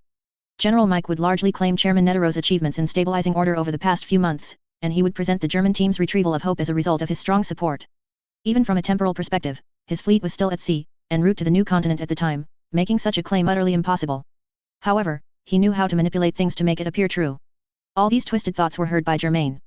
General Mike's actions, which he thought were pulling the wool over everyone's eyes, seemed to Germain like a child performing a side flip in front of him. He finally understood why Chairman Netero looked so confident. It seemed Chairman Netero had already seen through General Mike. Everyone realized that this fellow would mess things up. It was only a matter of time, and afterward, there would be much room for maneuver. General Mike spoke voluminously for a long time before finally stopping, taking a puff from his pipe, exhaling smoke, his frog-eye sunglasses gleaming under the lights. "If I'm not mistaken, the cause of the great chaos was the Kaken royal family's the pot of greed ritual going out of control, summoning many terrifying nun-beasts, and initiating a night of slaughter, is that right?" Chairman Netero answered for everyone, "That's right." This was the Hunter Association's reported investigation result to the military regarding the cause of the great chaos, without any mention of concepts like the god of Gu resentment. What they announced to the general public was even more concise. Rebel forces, dissatisfied with the second prince inheriting the throne, unleashed many fearsome magical beasts, which, combined with the various magical beasts already present on the new continent, caused the great chaos that night. Truly terrifying. General Mike said, "However, this raises some questions for me." "What questions?" General Mike turned to Germain. The main person who ultimately resolved the great chaos and retrieved hope was this Germain, right? Chairman Netero smiled at Germain and replied, "Yes." "Chairman Netero, I remember you were the world's strongest nun user when I was a child. So, he is even stronger than you." "Ha ha ha," that's indeed the case. After all, I'm old now, young people will always surpass me. General Mike also laughed, it might be even better if I could witness it firsthand. Don't misunderstand, I don't disbelieve you, I just want to broaden my horizons. To the northeast of the coastal fortress was a towering canyon, with a rather wide grassy area between the steep rock walls, covered everywhere with tumbleweed-like vegetation. A dozen or so grey-green military SUVs stopped at the foot of the cliff, and groups of strong soldiers jumped out of the trucks, relaying searchlights. The intersection of the searchlight beams, and the focal point of everyone's gaze, was a battlefield. General Mike, with a corncob pipe in his mouth, took off his toad-style sunglasses and clipped them to the pocket of his military uniform. He walked from the darkness into the spotlight, attracting attention as if a protagonist from behind the scenes had stepped onto the stage. Germain, General Mike said to the black-suited hunter not far away, your opponent, his name is Morden, and he is my subordinate. A man walked out from behind General Mike, tall as an iron tower, with a buzz cut, a neck as thick as his head, and all his large muscles taut. Morden grinned at Germain, revealing a mouth full of white teeth, especially noticeable in the dim light. General Mike walked to the side, making space, and took a puff from his pipe, saying, there are no restrictions on the combat rules. If you are knocked down and cannot get up within 10 seconds, you are considered defeated. He stood surrounded by soldiers, proudly raising his chin, do you have any questions? No, General. Morden responded loudly and decisively, then twisted his arms, making cracking sounds. Germain also replied, no questions. All right then. General Mike laughed a few times and said, you may begin at any time. Morden swung his arms, and then, like white mist, overflowed, attaching itself to his strong physique, instantly materializing into a knight's armor. The protrusions on his helmet resembled the sharp spikes of a pit trap. Clad in heavy armor, he held a chains in his right hand, at the end of which was an unusually large iron ball. Although Morden was dressed like a medieval person, the strength of this armor was actually enough to withstand a rocket-propelled grenade, or even more. Similarly, when his meteor hammer was swung, it was common for it to split mountains and rocks. These factors made him, as an user, one of General Mike's personal royal guards. The soldiers usually had witnessed the prowess of this royal guard. Morden had subdued ferocious assassins more than once. They all showed expressions of anticipating a good show, their gazes directed at Germain. In front of Morden in such a stance, would that man, who seemed to have only a lean build, still dare to accept the challenge? Don't kill him, Chairman Netero said in a low voice to Germain, his hands hidden in his sleeves, his eyes narrowed, but don't hold back too much either, that won't be impressive enough. Germain turned his head and asked, what kind of force should I use then? Just enough to put him on a stretcher, but also allow him to last until Cheadle and Sandbika can give him emergency treatment and revive him. That would be the force of pressing a finger on an ant, breaking its leg, but not crushing it into paste. Germain frowned, lost in thought. Honestly, he had been killing all the way, rarely leaving enemies alive. It was indeed a problem for him to figure out how to only severely injure the opponent without killing him. Seeing Germain hesitate to step forward, Morden misunderstood. There really is a problem. Morden looked suspiciously at the black-suited hunter who was even younger than himself. How could someone his age have achieved the accomplishments mentioned in the report? This Germain, perhaps he has some tricks, but that's about it. And Netero wants to elevate this young man, does he intend to make him the next chairman? Ha, if I expose his lie, that would be interesting. Morden chuckled a few times, spat on the ground, and then shouted loudly, Germain, are you going to fight or not? Are you scared? General Mike remained silent, which meant he tacitly approved of his shouting. So, more soldiers joined in the jeering, shouting, Germain, are you going to fight or not, and their laughter merged into a single roar. The shouts and laughter of the soldiers echoed back and forth in the canyon, reverberating with lingering echoes. Shutana stood behind Germain with an awkward expression. From his position, it would be difficult to resolve the situation no matter which side he helped. Bisky, on the other hand, was furious, gnashing her teeth. She quickly took 3 steps and 2 to stand beside Germain, hands on her hips, indignantly saying, Germain, listen, beat him to death for me. Chairman Netero, however, with excellent composure, calmly stroked his beard and smiled, little biscuit, killing is not good, you know. They clearly intend to leave no quarter. All right, then at least give him a lesson, let him know what politeness is. Oh ho ho. Germain looked at the master and disciple with a bewildered expression, then walked towards Morden. He suddenly realized what to do, this way, Morden wouldn't even need to be severely injured. You're finally here, Morden said in a provocative tone, but his entire body was on alert, ready to strike. I thought you were going to turn around and leave. Although I could understand that too. Provoking the opponent was one of Morden's tactics, but he himself would not underestimate Germain, he would go all out. Since Netero valued him so much, his strength must not be weak. Only talented people are worth the trouble of elevating so highly. Now, what I need to do is to make him fall from a great height with a thud into the valley. Suddenly, Morden's intuition, honed through crawling and fighting in mountains of corpses and seas of blood, made him feel danger. And the danger came from ahead. He almost subconsciously swallowed, then instantly pulled the chains, swinging the meteor hammer out, sending it crashing towards Germain's head. After swinging it, he realized he had made a mistake. If Germain's head exploded like that, it might not necessarily be a good thing for them. However, the meteor hammer had already been swung, and he couldn't pull it back. He could only blame this indescribable, that suddenly surged from Germain. His attack was a complete reflex. Bang! As if a nightmare had come true, Germain casually swung his fist and shattered the meteor hammer. Morden stared in astonishment as iron fragments flew, then saw Germain walking towards him, further releasing his nin. Germain had a flash of inspiration a short while ago, thinking of the Chimera Ant's Ant King and royal guards, and he knew what to do. Nin gushed from him, like a breaching river of floodwaters, instantly engulfing Morden in front of him, then surging further, engulfing everyone present. Malice, the malice of wanting to take your life, was poured into everyone's bodies without reservation.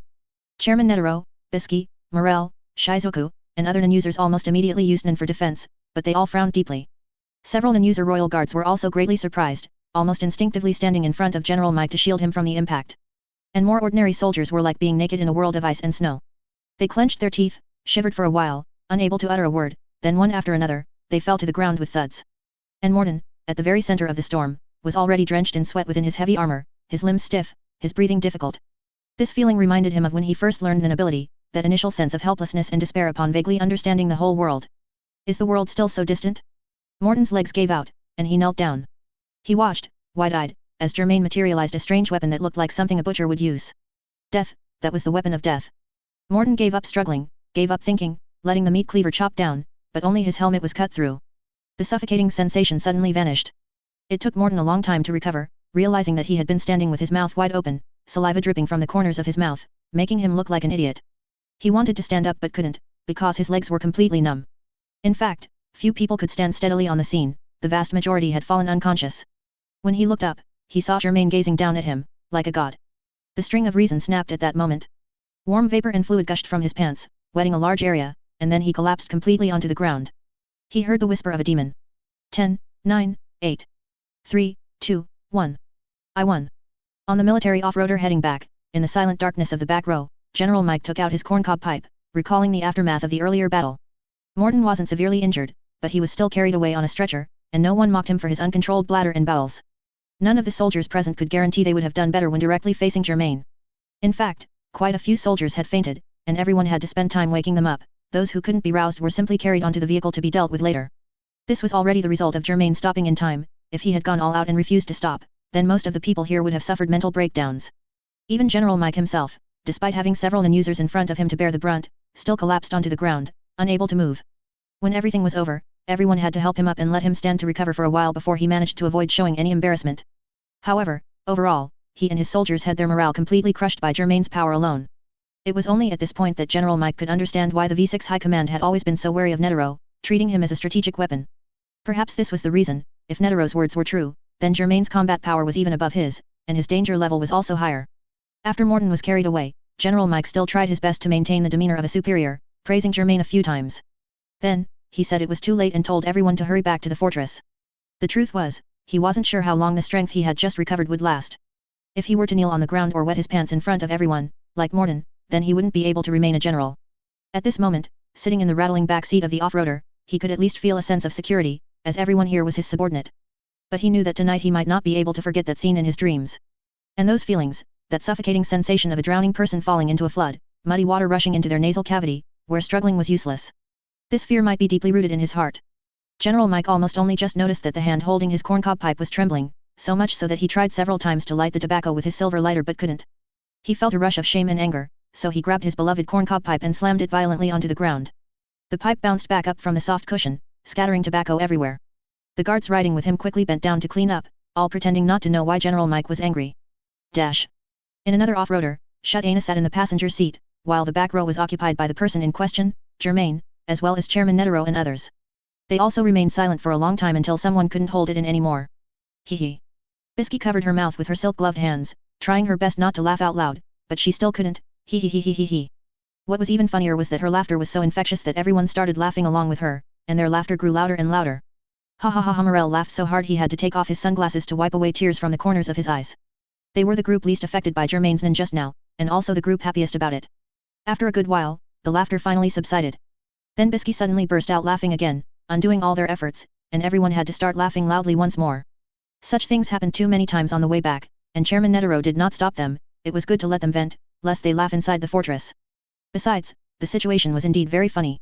HxH, Chairman Netero said to the International Voyage Permit Bureau specialist in the passenger seat during a lull in the laughter, "Don't you dare report that we were laughing like this. He was just joking. In fact, he wasn't worried about the laughter here reaching General Mike. On the one hand, this was the result of General Mike's side actively provoking them, on the other hand, they said nothing, just laughed. So were people not allowed to laugh? How could I?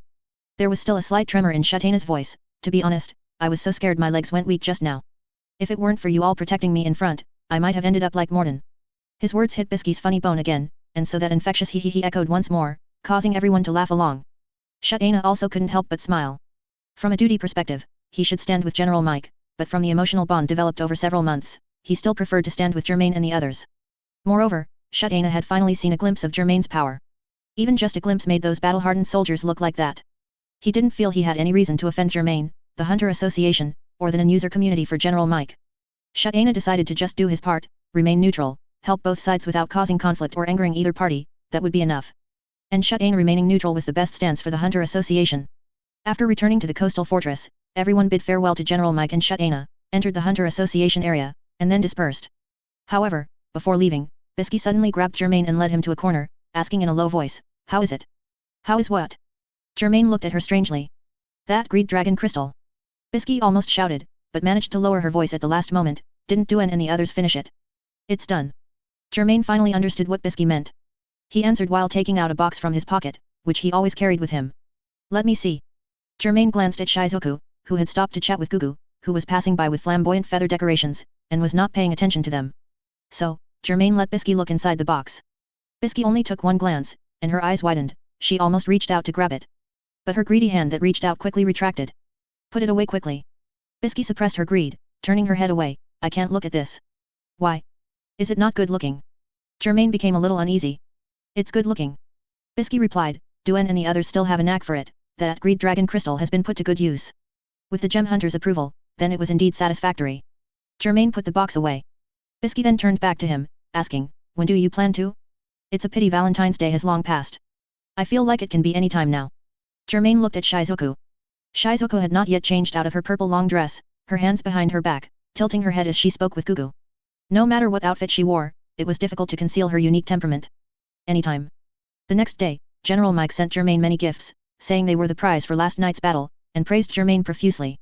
However, after that, he rarely showed up in front of Germain, and even when he did, he would be accompanied by numerous non-users. The incident of the soldiers fainting also spread like wildfire. Ordinary people might still be confused, not knowing what terrifying beast these soldiers had faced to end up in their current state. But some people with access to information had almost figured out the whole story by the next morning, and they were all horrified. Many people who had been restless suddenly became active again, strongly supporting the Hunter Association's work from all sides and praising the Hunter Association's selfless dedication. Someone wanted to see Germain, but was quickly refused. The commotion within the coastal fortress was only gradually washed away by several announcements issued by General Mike after a long time. In the first announcement, General Mike stated that he would dispatch a fleet to return to Supply Island to report on the situation here. There was a military base on Supply Island, sufficient for them to contact the 6 continents. At the same time, the fleet would provide a certain number of berths to accommodate some passengers from the new continent. The fleet would transport these distinguished passengers to Supply Island, where ships and airships from the 6 continents would then pick them up. Of course, most of these passengers were noble and wealthy individuals who no longer wished to remain in this cursed place, the new continent. They had had enough of it. However, Oito was not among them. Her stated reason was to remain with the Kaken Empire citizens who stayed there, which earned her considerable goodwill. In reality, she had carefully considered it. Many people on the new continent still recognized her and acknowledged her status, and she even had a fallback option with the Hunter Association. In an emergency, she could simply abandon her identity as a queen and join the Hunter Association, seeking the protection of Chairman Netero and Mr. Germain. Being an ordinary person wouldn't be bad either. If she were to return to the 6 continents with this fleet, back to the current Kaken Empire, she would truly be like water without a source, or a tree without roots. She relied on her identity as queen, and this identity came from the deceased King Nasubi. She had no children or family influence. Returning to the Kaken Empire, Oito becoming a puppet would be considered a good outcome. What she feared most was being forced to become a sacrifice to achieve certain things. As for the commoners who would absolutely not be able to board this fleet, they remained cold and silent observers. What General Mike did not explicitly state was the secret mission of this fleet. That was to escort Hope to Supply Island, and then have the fleet from the Supply Island military base transported back to the 6 continents. That was destined to be a result that would shock the V6 high-level officials, and its impact was self-evident. In the second announcement, General Mike decided to establish numerous towns and roads between the coastal fortress and BW1, connecting the 2 major strongholds. Currently, the daily needs of over 100,000 people were all concentrated within the 2 strongholds, which was becoming too crowded. It was time to open up more residential areas. Many people suddenly realized at this point, yes, they were here to colonize. While some chose to leave with the fleet, others chose to stay and start a second career outside of the 6 continents. However, how many people would actually get rich here was another matter. In the third announcement, General Mike decided to conscript some commoners to become mercenaries. The soldiers he brought with his fleet, combined with the original soldiers of BW1, had merged to form a large-scale V6 joint army. General Mike's forces had reached over 30,000, but he was still not satisfied and began hiring commoners as mercenaries to further expand his army. And all of this was for the final announcement. In the fourth announcement, General Mike would dispatch troops to embark on a conquest, aiming to control the entire new continent island before the end of the year. He had already written a military plan and had the fleet heading to Supply Island submit it, awaiting approval from the V6. For this, General Mike also displayed the various land weapons he had brought, tanks, off-road vehicles, mechanical armor, artillery shells. After showcasing a large batch of weapons, General Mike suddenly felt at ease and no longer avoided contact with Germain, even stopping to chat for a few moments when they met on the road. After all, human strength has its limits, no matter how strong, it couldn't possibly be stronger than a batch of thermal weapons, could it? Regarding these announcements, the Hunter Association's stance was to fully support all actions of the V6 Joint Army, provided they did not violate the Hunter Association's principles and ensured the rights of pro-hunters. Especially regarding the construction of towns and transportation facilities, they were most active in this regard. Soon after, the returning fleet departed from the coastal fortress and sailed towards Supply Island. Amidst various undercurrents, Germain's side was unusually calm. On the evening of April 20th, a drizzling rain fell outside, pattering against the window. Germain and Shizuku were having dinner in the Hunter Association's cafeteria. They ate slowly, without speaking. Occasionally, a glance from Shizuku would prompt Germain to hand her a box of tissues, a silent understanding between them. After a long while, even the slow-witted Shizuku felt a little strange and looked up. She looked around and realized that, without her noticing, those who had been sitting nearby eating had all left the cafeteria, and even the auntie at the serving area was nowhere to be seen. The large cafeteria was empty and quiet, with only Germain and Shizuku remaining. Germain, Germain, Shizuku called softly several times. What's wrong? Did you notice? The cafeteria is so empty tonight, it's just the two of us left. Germain looked up, glanced left and right, then lowered his head to continue eating his meal. Indeed. Germain, Germain.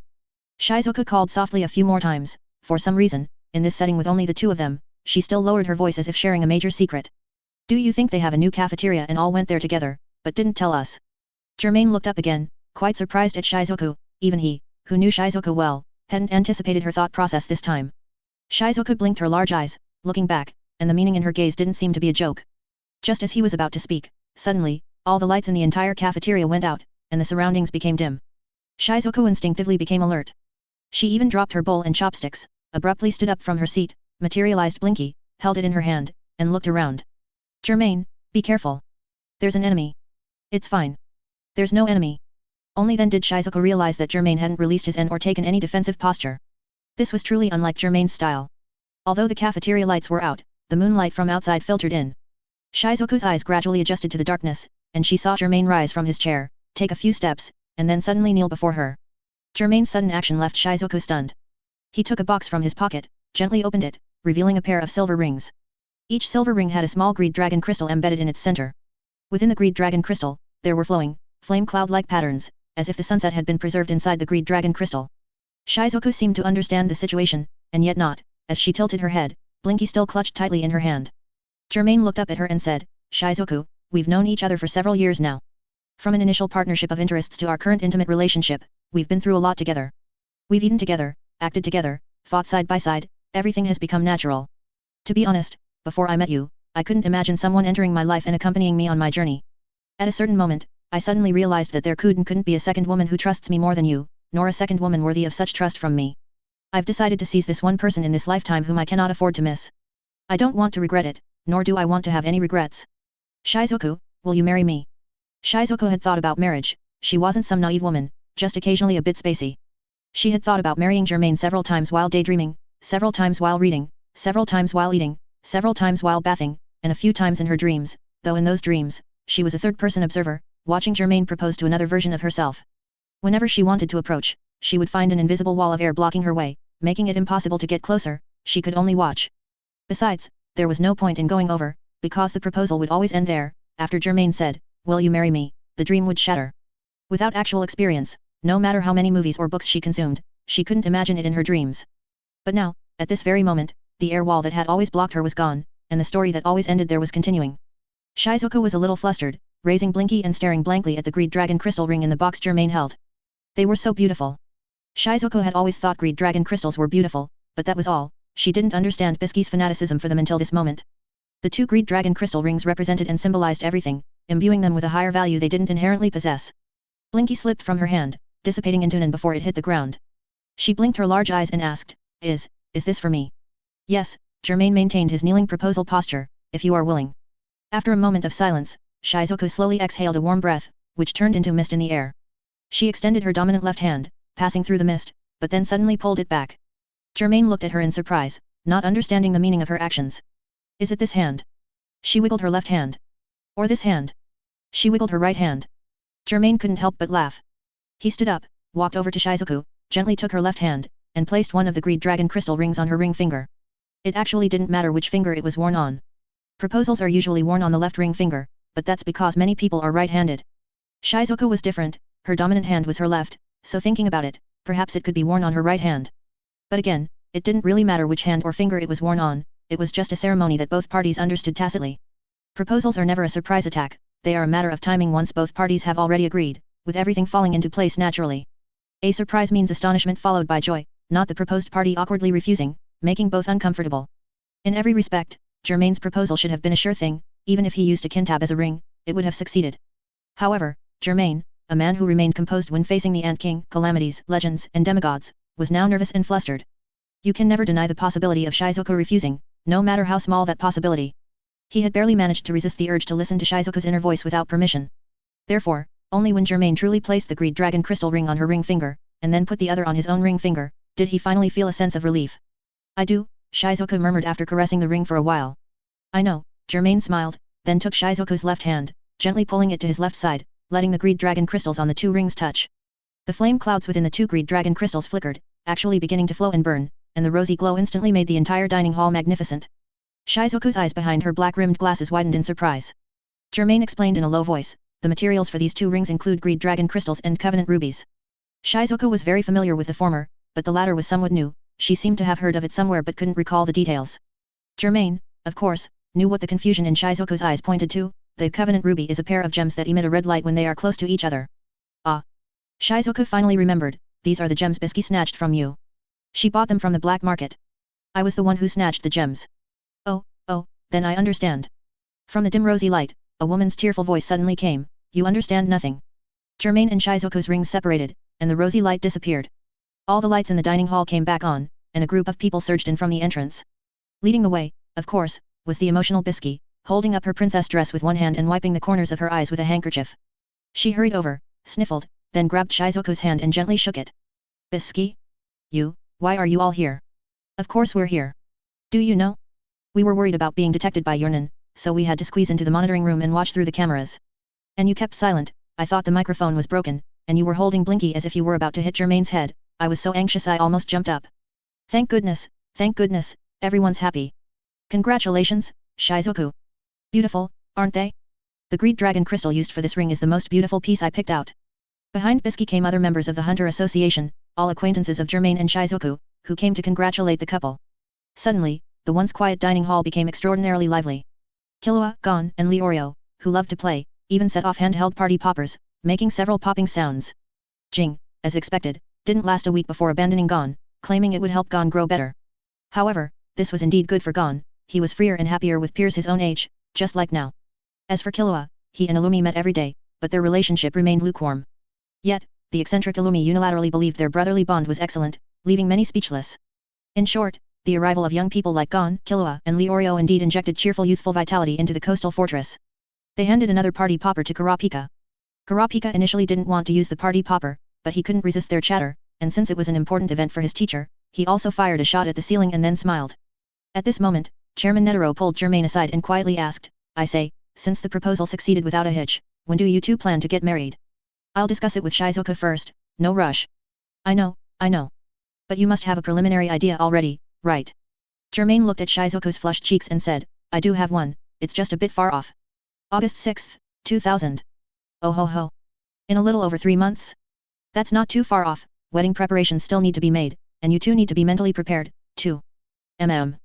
But I want to ask, why that date? Is there any special significance? I checked the calendar, and in the country on the 6 continents that created Journey to the West, it's called HxH Festival. Upon hearing this, Chairman Netero understood, his knowledge was extensive, so he wouldn't be unaware of the meaning of the HxH festival, and he burst out laughing. Good, that's a good day. If both of you agree, then that's the day. The joyous occasion of Germain and Shizuko's marriage brought a period of celebration to the Hunter Association and many within the coastal fortress. Upon hearing the news, General Mike, Oito, Shutana, and others sent gifts in congratulation, and later, when they met, they smiled and blessed the newlyweds. General Mike, in particular, at least on the surface, no longer had the initial awkwardness when conversing with Germain. He even had intentions of recruiting Germain, but after several failed attempts, he stopped bringing it up. However, there was one thing he insisted on, making Germain one of his aides in conquering this new continent. The power of the Hunter Association was important, but Germain, who had eradicated the Chimera ants and the Beast of the Pot of Greed ritual, and retrieved hope from the Dark Continent, was even more important. His current mindset had undergone a period of transformation and was only now basically solidified. The fleet bound for Supply Island left the wealthy passengers at the island's military base, to await transport by ships from the 6 continents. Then, this fleet immediately turned around from Supply Island, sailed back to the new continent, and brought back a new batch of directives from the 6 continents. This was because communication had already been established between the 6 continents and Supply Island, so the fleet did not need to return to the 6 continents to contact V6. In this way, with the fleet making round trips between the new continent and Supply Island for over 2 months, messages could be exchanged between the new continent and the 6 continents.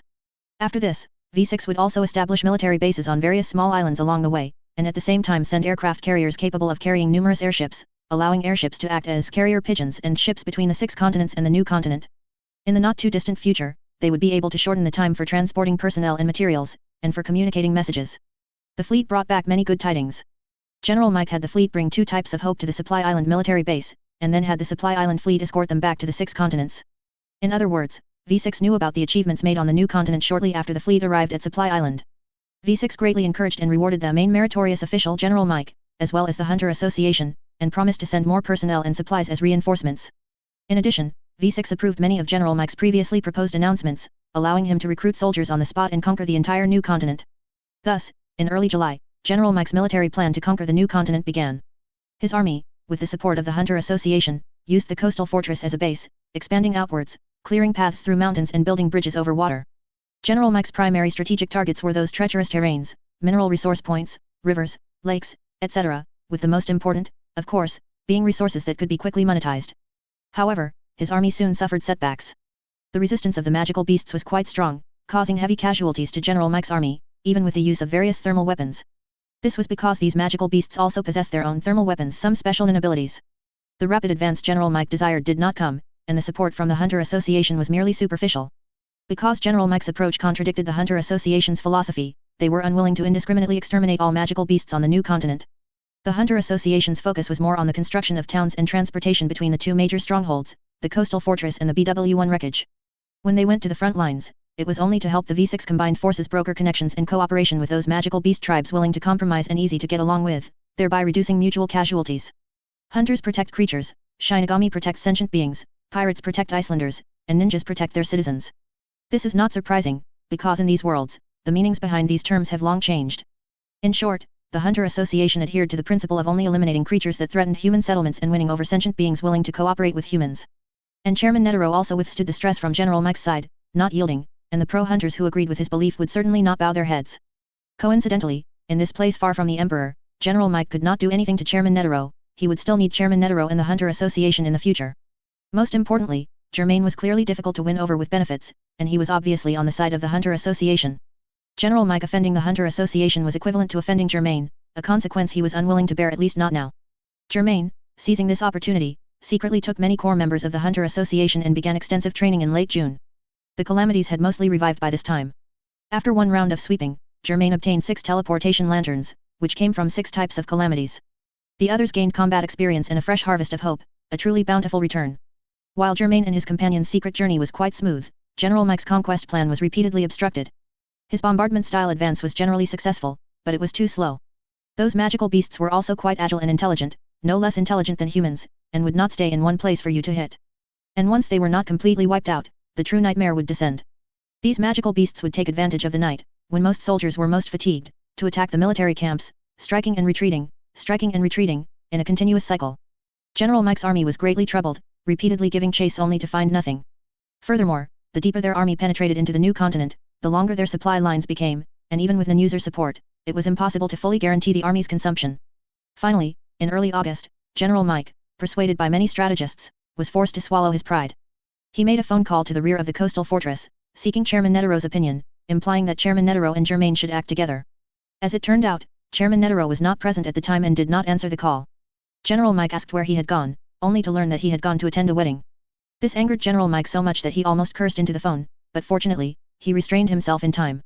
He knew that, rationally speaking, there was no problem with Chairman Netero attending a wedding at that time. But when he thought about his side repeatedly suffering setbacks, heavy casualties and even the possibility of soldier mutinies and camp riots, while Netero was comfortably attending a wedding in the rear, he became furious. However, upon learning that the couple getting married was Germain and Shizuku, he was stunned for a while and then simply digested his anger himself. He recalled Germain's strength displayed in the canyon that day, and he understood that Germain would be a sharp double-edged sword that he could not ignore. When your chairman returns, have him call me back. General Mike paused, then added, also, please convey my blessings to the newlyweds, and I will soon send someone with a wedding gift. The secretary on the other end of the phone quickly affirmed. However, what General Mike did not expect was that this was the last time he would have the opportunity to contact Chairman Netero in the rear. And on August 6th, the HxH festival according to the old calendar, Germain and Shizuku were married. The wedding was attended by all the heavyweight figures of the Hunter Association. Even if they had urgent matters, they would at least make an appearance before the newlyweds before leaving. Everyone offered them their blessings. Bisky once again bit her handkerchief and cried, as excited as if she were seeing her own child get married. From this day forward, Germain and Shizuku officially became husband and wife. August 8th was a special day for everyone involved in this colonial expedition, no one would ever forget it. It was on this day last year that they departed from the 6 continents, crossed vast oceans, and headed to the new continent though, of course, most still believed this was the true Dark Continent. The survivors had indeed experienced a dark period here, and they believed that the dangers of the Dark Continent were probably like this, which only deepened their conviction. Human settlements rarely held large celebrations, as there weren't enough significant events to celebrate. Now, 1 year since the start of the colonial expedition was a day worthy of a grand celebration and commemoration. Therefore, human settlements on the new continent were adorned with lanterns and streamers, and cannons fired in celebration. Currently, human settlements are expanding around the coastal fortress and the wreckage of BW1 as their core, building bungalows and constructing roads. After several months of construction, the settlements radiating from the 2 major strongholds have taken initial shape, and it's only a matter of time before they connect into one continuous area. What Germain was observing from the slope was the settlement in front of the coastal fortress. It was bustling with people, and a transverse street filled with vendors was exceptionally lively, almost resembling a small town on the 6 continents. My apologies, Chairman Netero said, walking out from behind him with his hands clasped behind his back. You've only been married for 2 days, and I've called you out. You must not be too pleased, right? No, Germain shook his head. Shizuku and I both understand that this is the current situation. We have no complaints. Ha ha ha. Then thank you both for your understanding. I called you here for 2 reasons. As Chairman Netero spoke, his tone became slightly more serious towards the end. Germain could probably guess what it was about, but he didn't interrupt, allowing Chairman Netero to finish speaking. First, on your wedding day, General Mike called. I couldn't answer at the time, and when I called back later, no one picked up. Germain had guessed it was related to General Mike, but he hadn't expected such a strange occurrence. He was somewhat surprised. The line was cut. Most likely, Chairman Netero said. I immediately had Palm observe him. I had already quietly designated General Mike as one of her observation targets. And then, Palm saw him lying on a stretcher, his face pale, being carried through a narrow mountain path. Yet, there wasn't a single external injury on his body. No external injuries, Germain mused for a moment, then said, then he must have suffered an inability attack causing an abnormal status like poisoning or a curse. Most likely. I suspect that call he made was to ask us for help. As it turned out, while waiting for my call back, he was attacked. What's the situation on the front line now? Germain knew that Chairman Netero would never speak without reason, he must have already investigated the exact situation before coming to him. Indeed, Chairman Netero replied, while keeping Palm observing General Mike, I also had people try to contact the front line as much as possible. However, all communications have been cut. This makes it hard not to think that the enemy had already thoroughly understood the situation on the front line, which is how they managed to cut off all communications. Although the communication lines are severed, Gugu's manipulation type ability, Little Birdie can be of great use in this situation. Through the back and forth relay of information by Little Birdie, combined with Palm's observations, I roughly know what happened on the front line. Germain listened quietly for what followed. Chairman Netero walked to the edge of the slope, the sole of 1 foot on the earth, while his toes dangled in the air, sending dust and stones rolling downwards.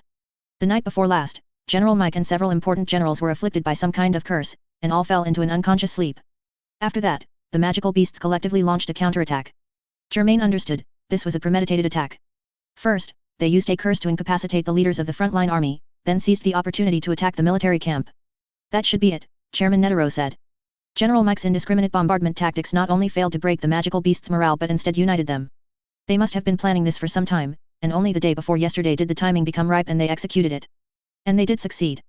With no leaders, the frontline army collapsed without much resistance, the entire battle line was severed into several sections, the army routed, and the situation became utterly chaotic.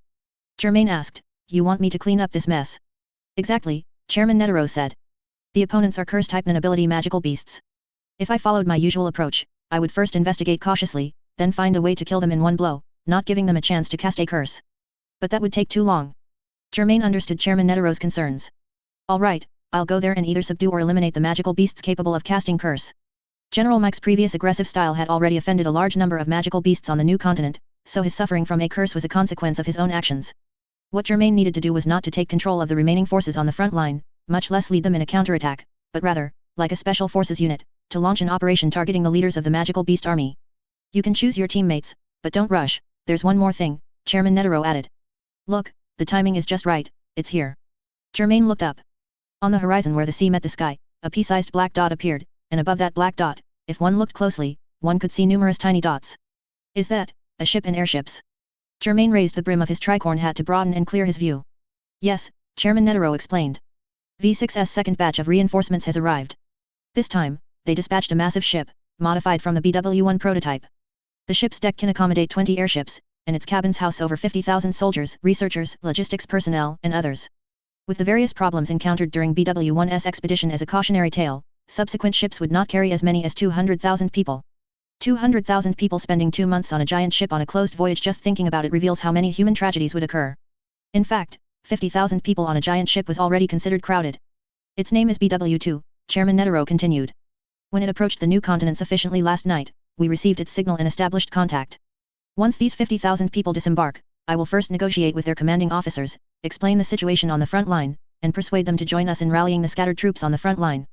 Once negotiations are successful, you and your team will depart ahead of us to carry out your mission, while I will advance slowly with this large army.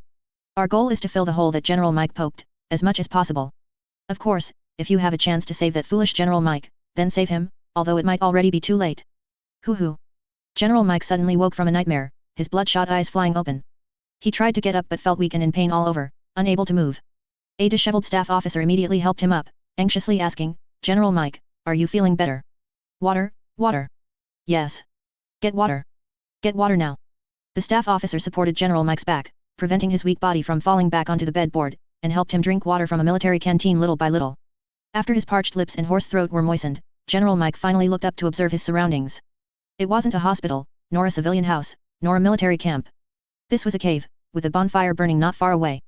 Several soldiers, all bandaged, stood by the bed, against the wall, and at the cave entrance, looking in their direction.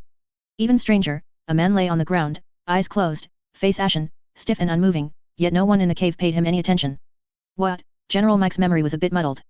"What's going on? What happened? Don't you remember?" The staff officer showed a distressed expression. "Right, you fainted after being afflicted by the curse." He pointed to the rigid corpse on the ground. "The exorcist Michaelin sacrificed his life to remove the curse from you, saving you from the brink of death." General Mike blinked his dry eyes and gradually understood what had happened. He glanced at the corpse on the ground, a look of considerable dread on his face. The exorcist Michaelin was one of his guards, and General Mike was well aware of Michaelin's abilities. The fact that the curse could claim his life showed just how dangerous it was. "You, tell me everything that has happened during this time, don't miss anything." So, the staff officer spent 15 minutes meticulously recounting everything that had transpired over the past week. General Mike felt a chill run down his spine upon hearing that several of his important subordinates had also suffered from the curse and had already died. There was only one exorcist, and removing this curse required the exorcist's life. Naturally, the exorcist would use his life to save General Mike. However, the deaths of those generals, who possessed the ability to lead armies, implied a very serious consequence.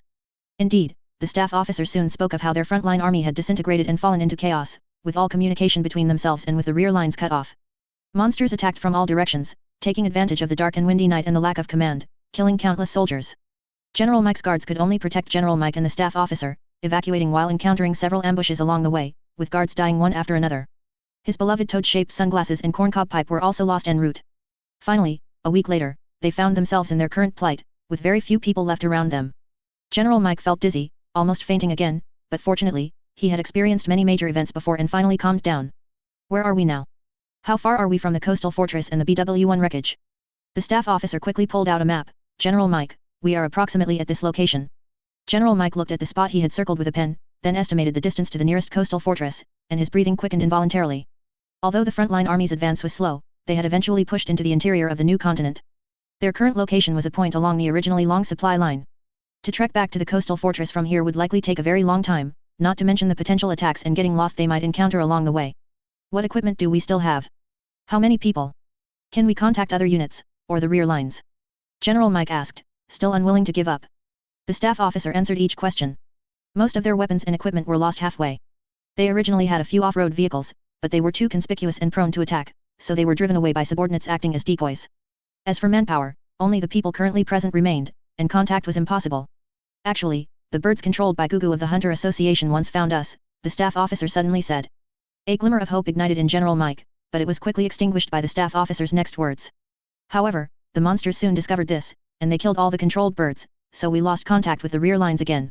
Tisk. General Mike felt utterly frustrated, his head throbbing, and the more he recalled past events, the more regretful he became. If he had known, he would have called for help from the Hunter Association earlier, making some concessions would not have been out of the question. That way, he might not have fallen into such a desperate situation. Those birds should have brought some messages, shouldn't they? General Mike asked. The staff officer quickly replied, yes, the bird brought a letter.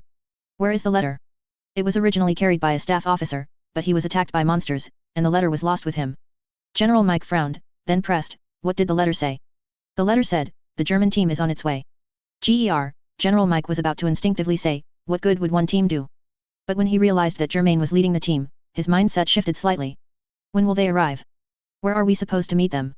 The letter did not mention a meeting point, but we estimate that the German team should arrive at the front lines within the next few days. General Mike gritted his teeth, so, we have to rely on luck to even run into them. He cursed a few times, then suddenly deflated, burying his face in his hands, for he had already realized that this war of conquest could not possibly end before the end of the year. In fact, given the current chaotic situation of the frontline army, it was very likely that they had already suffered a major defeat. And he, as the supreme commander, would have to take responsibility for it no matter what. The above situation was only valid if he could return alive to human settlements. General Mike realized that the bleakness of his future fate stemmed from this massive failure caused by recklessness and greed for achievement, which made it difficult for his usually arrogant self to accept. However, misfortune seemed to cling to him. General Mike and his subordinates, inside the cave, heard strange hissing sounds from outside, and these hissing sounds grew more numerous, mixed with many bizarre roars. Soon, a soldier stumbled in, shouting somewhat incoherently, they're here, the monsters, they're here. So many. So many. General Mike and the staff officers' faces instantly lost all color. For a moment, they both felt dazed, unsure how to react. The guards and soldiers, however, grew anxious. They gathered around General Mike, awaiting orders. General Mike swallowed hard, finally uttering a single word, break out. Break out. The cave entrance was stained with blood, countless charges and breakthroughs were abruptly halted by death, and a pile of mangled flesh and blood corpses blocked the way. General Mike looked around and realized that only he, a staff officer, and 6 soldiers were still alive. His non-user guards were either dead or missing, leaving him with almost no one to rely on. Numerous magical beasts blocked several entrances and exits of the cave, sealing off any possibility of their escape. Rumble. The cave ceiling was also shattered by the magical beasts, and sharp, cubic, scattered rocks fell, raising a cloud of dust. General Mike covered his nose and coughed a few times, then joined the others in a relatively safe corner. Then, he looked up, his eyes first stung by the dazzling sunlight. After adapting slightly, his second glance clearly showed him what had shattered the cave ceiling. It was a giant beast, with thick petals, but at the center of the petals, a single vertical eye bloomed, looking down without any emotion. The moment he saw that single eye, General Mike's breathing hitched, and some jumbled memories pieced together, giving him a sudden flash of insight. I've seen it. It had once launched a night raid on General Mike's military camp along with other magical beasts. General Mike had briefly met its gaze from afar, but there had been nothing unusual at the time. General Mike had even found it a bit strange back then why only this one-eyed giant beast hadn't participated in the magical beast's charge to attack the camp. It had only stared at General Mike from a distance. After that, most of the magical beasts from that night raid were repelled back into the jungle by General Mike's saturation bombardment, disappearing without a trace. The slain magical beasts were dragged away by the soldiers, becoming their spoils of war. Some could be used as food, some as collectibles, and others had research value, often selling for high prices.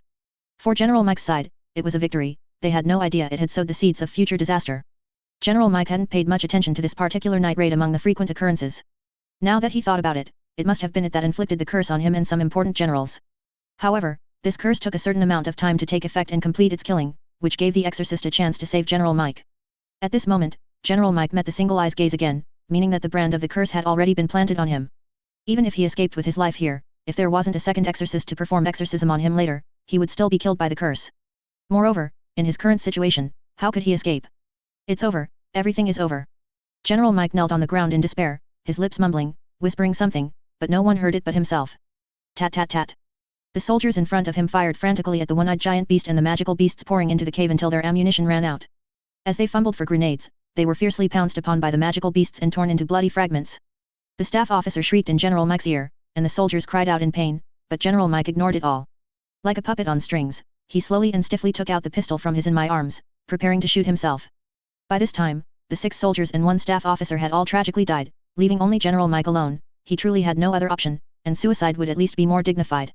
Just as he was about to pull the trigger, he suddenly realized that the surrounding roars had ceased at that instant, as if he couldn't hear anything. Then, a strange squelching sound rang out. General Mike looked up, the muzzle still in his mouth, and saw the one-eyed giant beast he feared and dreaded, cut in half down the middle. After the single eye was severed into 2 pieces, it burst like a tomato, splattering juice, some even landing on General Mike's face. General Mike was stunned. Immediately after, the mixed sounds of the magical beasts returned, only now they were more chaotic, and contained too much panic. The magical beasts suddenly retreated like a tide, crowding in the narrow cave entrance, trampling each other at the forks in the path. And more magical beasts, like the one-eyed giant beast, were either cut in half or, worse, exploded. Amidst the flying crimson blood, a black-robed hunter, Germain, stepped into view. General Mike watched blankly as Germain walked up to him, took the pistol from his mouth, crushed it, and threw it aside. "Get up," Germain told him, "if you don't want to die yet." Germain's appearance and his words seemed to wind General Mike up. General Mike moved involuntarily, he scrambled to his feet, stumbling behind Germain, frantically gasping for air and swallowing saliva. He was savoring the taste of being alive. Germain led him, the sole survivor, out of the cave. Outside the cave, some timid magical beasts had long since fled without a trace, but others lurked in the jungle, on the peaks, and at the cave entrance, stirring restlessly.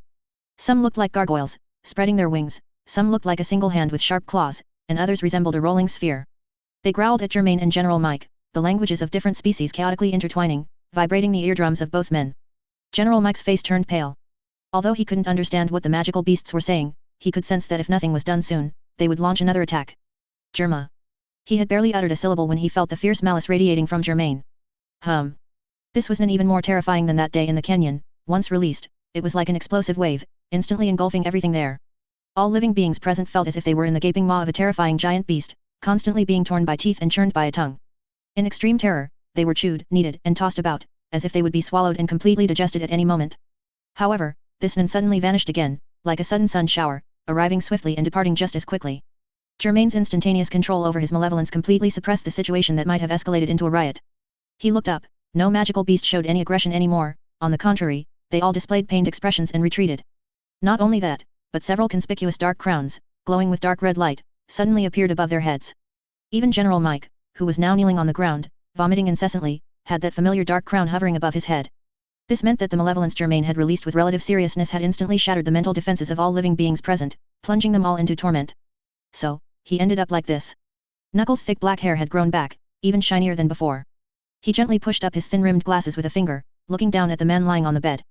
General Mike's face was as pale as a corpse, the dark crown still hovering above his head, like a persistent nightmare.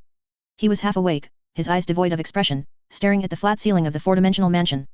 Several doctors and nurses in white coats stood by the bedside, some watched the changing values on electronic instruments, while others injected General Mike with some liquid. Germain stood not far away, observing with a cold eye. He had just spent some time recounting the events before and after rescuing General Mike. His listeners were the members of the team he had brought this time, Knuckle, Palm, Melody, and an entire medical team. Of course, most of the medical team members were working diligently, doing their utmost to help General Mike recover. However, General Mike's decaying complexion did not improve as the treatment progressed. "Let me help him," Melody, whose voice was as gentle as a kind older sister, said. "You brought me here precisely because you anticipated such a situation, didn't you?" Germain nodded. The team members he selected this time were not chosen based on strength as the highest priority, but rather on their functions. For instance, Knuckles' four-dimensional mansion and Palm's lonely deep-sea fish, the former could provide shelter for medical personnel and survivors, while the latter was key to quickly locating General Mike.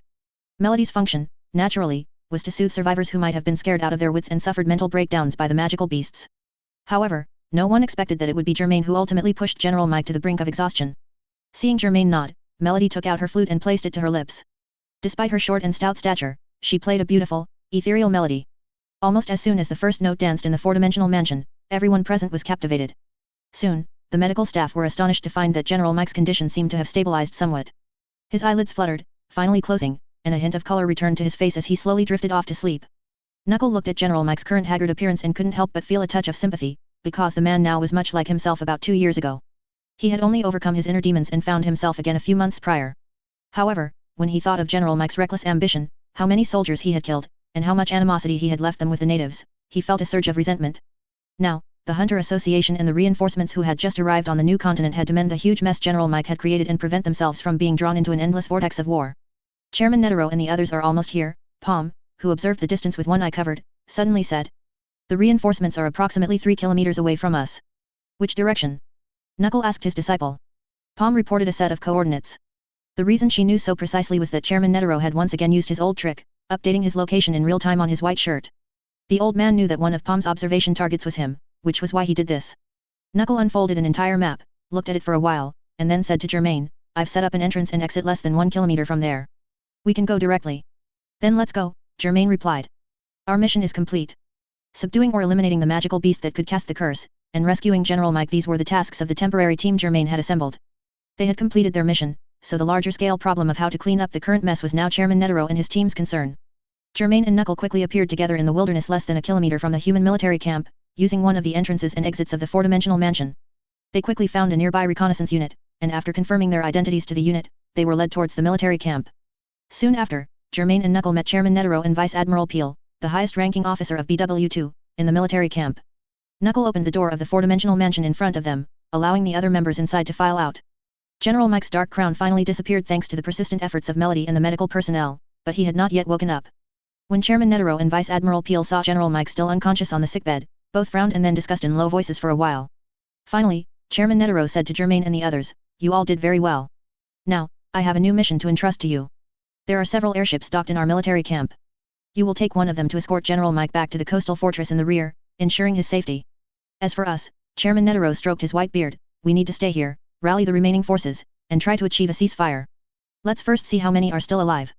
He didn't hold too much hope for this. The severity of the final outcome of this frontline defeat would probably be no less dire than the great chaos on the night they first arrived on the new continent. The German team had no reason to refuse. They immediately set off, boarded an airship, and flew towards the coastal fortress. They did encounter disturbances from flying magical beasts, but with Germain present, these were not too big of a problem. After Germain and the others returned to the coastal fortress, General Mike was transferred to the intensive care unit in Sector V6, where Cheetle, Gel, Sanbika, and others would complete his subsequent treatment. After this, Germain and Shizuko lived a relatively peaceful married life at the coastal fortress, though he still had to go to the front lines from time to time. Chairman Netero and Vice Admiral Peel were striving to clean up the mess, focusing their efforts on finding the soldiers who were either dead or injured. Such matters naturally did not require Germain's intervention. Only when faced with truly troublesome magical beasts that needed to be dealt with quickly would Chairman Netero make a call, summoning Germain from the rear to the front lines. Over a month later, Rabbit Paiho finally compiled a considerable amount of language from various magical beast species on the new continent, which reduced the cost of communication between humans and magical beasts. Thus, during the period when General Mike was unable to take charge, Chairman Netero and Vice Admiral Peel deliberated and then asked Paiho to convey their wishes to the magical beasts. Humans wanted to end this war, relinquish the territory General Mike had seized through war, and retreat back to the vicinity of human settlements. However, they needed to rescue all injured or deceased human compatriots. The magical beasts could not prevent this and were asked to provide assistance. The magical beast side, in fact, also no longer wanted to fight. They had indeed severely retaliated against and taught General Mike a lesson, but the humans who took over next were even more formidable than General Mike. Not to mention the members of the Hunter Association, just the elusive Germain had left too many terrifying legends among the magical beasts. Since neither side wanted to continue fighting, the remaining issue was further negotiation to truly stop the war. Early morning on October 9, 2000, Coastal Fortress, in Germain and Shizuko's room. Germain opened his eyes, then turned to look at the empty bed next to him, and then towards the bathroom. He had actually woken up earlier. When Shizuko got up, he was already awake, but Shizuko told him to continue sleeping, so he closed his eyes again. However, it had been almost 10 minutes, and Shizuko was still in the bathroom, not back in bed. Germain couldn't fall asleep peacefully under these circumstances. He threw off the warm covers, sat up, put on his slippers, and quickly walked towards the bathroom. Neither N nor Heart's voice felt as reassuring as seeing it with his own eyes. Germain needed to see Shizuko's situation for himself. Shizuku. He called out first, but didn't get a reply from his wife, only heard a dry retch, so he immediately pushed the door open. Shizuku, dressed in a nightgown, was hunched over the toilet with the lid open, having just vomited some filth into it. After feeling a little better, she pitifully looked up at Germain. Germain immediately crouched down as well, asking with concern, "What's wrong? Was there something wrong with yesterday's food?" "I don't know." Shizuko shook her head, "I don't think so. Her physical condition was still very good, even if the food really had a problem, it wouldn't cause her to vomit like this." Germain suddenly thought of another possibility, and his breath hitched. Since their marriage, they hadn't used contraception like before, and they had been doing so for 2 months. He leaned down slightly nervously and pressed his ear to Shizuku's lower abdomen. It would be magical for an ordinary person to hear anything, but he was a top nin user, and that was a different matter. He did hear something, and slowly exhaled a breath. However, Shizuku, who had no experience in this area, misunderstood Germain's meaning. She reached out and ruffled Germain's hair, a rare smile gracing her usually expressionless face. Here? Wouldn't it be a bit dirty? Besides, I'm feeling a bit unwell. How about we wait until tonight? We're going to the medical center. Germain scooped her up in his arms, carefully walked out of the bathroom, and then grabbed a coat to cover her. To the medical center to do it. Shizuku hooked her arms around Germain's neck, blinking her large eyes. There are a lot of people there, it's very dangerous, we might need to be careful. Germain gave a helpless smile and had no choice but to quietly tell Shizuku the actual situation into her ear. And so, as Germain carried Shizuku towards the medical center, she seemed to be under a spell, her eyes wide open, staring blankly, completely still. On the medical center bed, Sanbika, who always dressed warmly and had rushed over after hearing the news, immediately examined Shizuku. Finally, she confirmed Germain's discovery, Shizuku is indeed pregnant, about a month along. Congratulations to you both. Germain thanked Sanbika, then turned to Shizuku on the bed. Shizuku was still in a daze, but she had changed her posture. This time, she was staring at her own lower abdomen, lost in thought, as if she found it incredibly unbelievable. Germain sat beside her, took her hands, caressed them, and then placed them together on her lower abdomen. All four hands seemed to feel the presence of a new life at that moment. It was just normal morning sickness, and they soon returned to their room together. However, the news of Shizuku's pregnancy spread throughout the entire coastal fortress in barely half an hour. The first to rush into the room to visit was, as expected, Bisky. She first slapped Germain hard, then came to Shizuku's side, speaking with both surprise and joy. Next, those who came to visit were all Germain and Shizuku's acquaintances. Chairman Netero, who had returned to the rear, the Zodiac's members, Morel and his disciples, Knuckle and his disciples, Kurapika, Killua, Gon, Leorio, Illumi, and so on. Later, more and more people came, and the crowd became more mixed. Some people who had no prior connection also wanted to take the opportunity to get to know Germain. Kurapika, Killua, Gon, and Leorio voluntarily stood in the hallway outside the room, screening who could enter. Vice Admiral Peel, Oito, and Shutana came in person. General Mike did not come, but he sent someone with gifts to congratulate them. Ever since the great defeat on the front lines, with heavy casualties, General Mike had been hiding in his room, using the excuse of recuperating, refusing to see anyone. The few people who did see him keenly noticed that he had become more irritable and prone to anger, and he no longer wanted to deal with military and political affairs, kicking everything to Vice Admiral Peel and Chairman Netero. General Mike was still the nominal highest official of the new continent, but since he wasn't taking charge, Vice Admiral Peel and Chairman Netero had to carry the banner. Compared to General Mike, Vice Admiral Peel was more willing to follow Chairman Netero's advice. They cooperated with each other and finally managed to patch up the holes left by the war. This war of slaughter between humans and magical beasts had ceased. To prevent future conflicts, the Hunter Association was actively working to increase various exchanges between the two sides. However, the hatred left behind by General Mike was too great, to completely extinguish it would require at least several years, or even more than a decade. This was destined to be a long tug-of-war, but Chairman Netero was very confident about it. Adhering to the Hunter Association's philosophy, he believed that humans and some non-human races could coexist, provided there was mutual respect and understanding. Gon was arguably the last of the acquaintances to arrive in the room to visit Shizuku. Before that, he had casually greeted Gon, who was guarding the hallway. It was worth noting that this guy had abandoned Gon again to act alone on the new continent, and hadn't shown his face to Gon for a long time. It was hard to say whether he truly had so much work or if he simply didn't want a normal father-son relationship with Gon. Yet, Gon didn't care about these things. Others who wanted to vent their anger on his behalf also lost their legitimate reasons and deflated one by one. Gon entered the room as if nothing had happened, congratulated Germain and Shizuku, and brought back good news. Duen successfully established a teleportation link between Greed Island and Supply Island in May, and now only the most crucial part remains. He and List, one on Greed Island and Supply Island, the other on the new continent, have completed all preliminary work. Soon, in the middle of this month, they will complete the connection midway through the journey between Supply Island and the new continent. If successful, HxH, as a network resident, will arrive here from the 6 continents in an instant. And we and the members of Greed Island will also gain a more stable two-way teleportation method, in addition to your teleportation lantern. Right next to Germain's teleportation array, List, under everyone's watchful eyes, used several large machines to create a continuously rotating energy sphere. Upon closer inspection, one could discern that the energy sphere was a visual representation formed by countless tiny light particles swirling and dancing around a core. Did it succeed? Germain asked, standing to the side with his arms crossed. Theoretically, it should have succeeded, List said, his expression tense as he stared at the gradually stabilizing values on the tablet in his hand. However, it needs testing. How will you test it? With this. List took out an apple and looked at Germain. I'm going to start. Germain nodded, go ahead. Everyone else watched from a distance, only he and List stood there. The reason was that he could rescue List before an uncontrollable crisis arrived. Germain standing there was a guarantee of safety. List slowly exhaled, calming himself, and carefully tossed the apple into the energy sphere. Whoosh! The apple tumbled a few times within the energy sphere before suddenly vanishing. List explained to Germain at this point, this kind of teleportation is like broadband internet, speed and quality are both important factors. Matter swallowed by the energy sphere will temporarily decompose into bytes, like zeros or ones, and then reassemble upon reaching the teleportation point.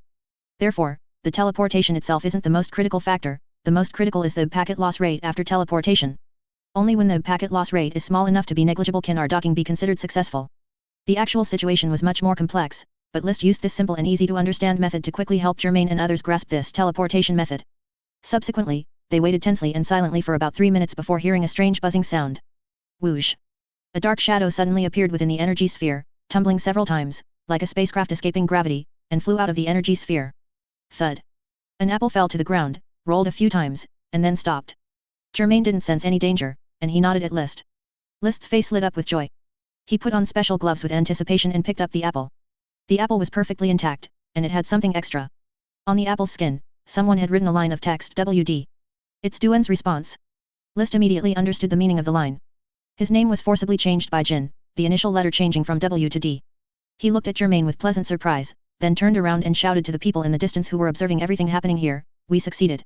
Although there were still many things to debug, and human teleportation experiments would be delayed, the teleportation of an apple already declared the docking a success. The core members of the Hunter Association, who had been closely following this experiment, cheered and applauded. Outside the coastal fortress, at the edge of a human settlement that had grown into a town. My apologies, Chairman Netero said, stroking his white beard, though somewhat carelessly. Calling you out at this time, you must have wanted to spend time with Shizuku, right? Germain shook his head and said, it's fine. Is there something wrong? Chairman Netero's expression became a bit more serious and he said, the war on the new continent has concluded, and Vice Admiral Peel and HxH have conveyed V6's new instructions to us. They're going to the ancient labyrinth. Germain quickly guessed the content of the instructions. Yes. Their goal is to occupy the ancient labyrinth because the value of the cure-all herb is self-evident, and you have successful cases like your team. So, we're leading the expedition. Chairman Netero nodded and said, you will embark on several ships, carrying a total of 1,000 people and supplies. 800 people will remain on Transfer Base Island for development and construction, while the other 200 will follow you to the ancient labyrinth. The last time such a large human expedition ventured to the Dark Continent was more than half a century ago when the original V5 explored one of the calamities in Hope. This time was different from before. Germain team had already obtained the cure-all herb in the ancient labyrinth, so with experience, it would greatly reduce subsequent costs and stress. The V6 Joint Exploration Team was already eager to occupy and control the area for the subsequent development of the ancient labyrinth and the cure-all herb. This also differed from the Hunter Association's original plan. Originally, Chairman Netero and Morel were supposed to lead the expedition and rendezvous with Germain team on the Dark Continent. However, plans often change. Under the current circumstances, Germain had been pushed to the forefront, so it was no longer possible for him to remain hidden in the shadows. Germain thought for a moment. Shizuku's due date was probably in May or June of next year, so there was still plenty of time. He agreed. However, he could go, but Shizuku could not. It would certainly be safer for her to remain on the new continent. Chairman Netero continued, this time, HxH will go with you, and the Hunter Association will also send a portion of its members.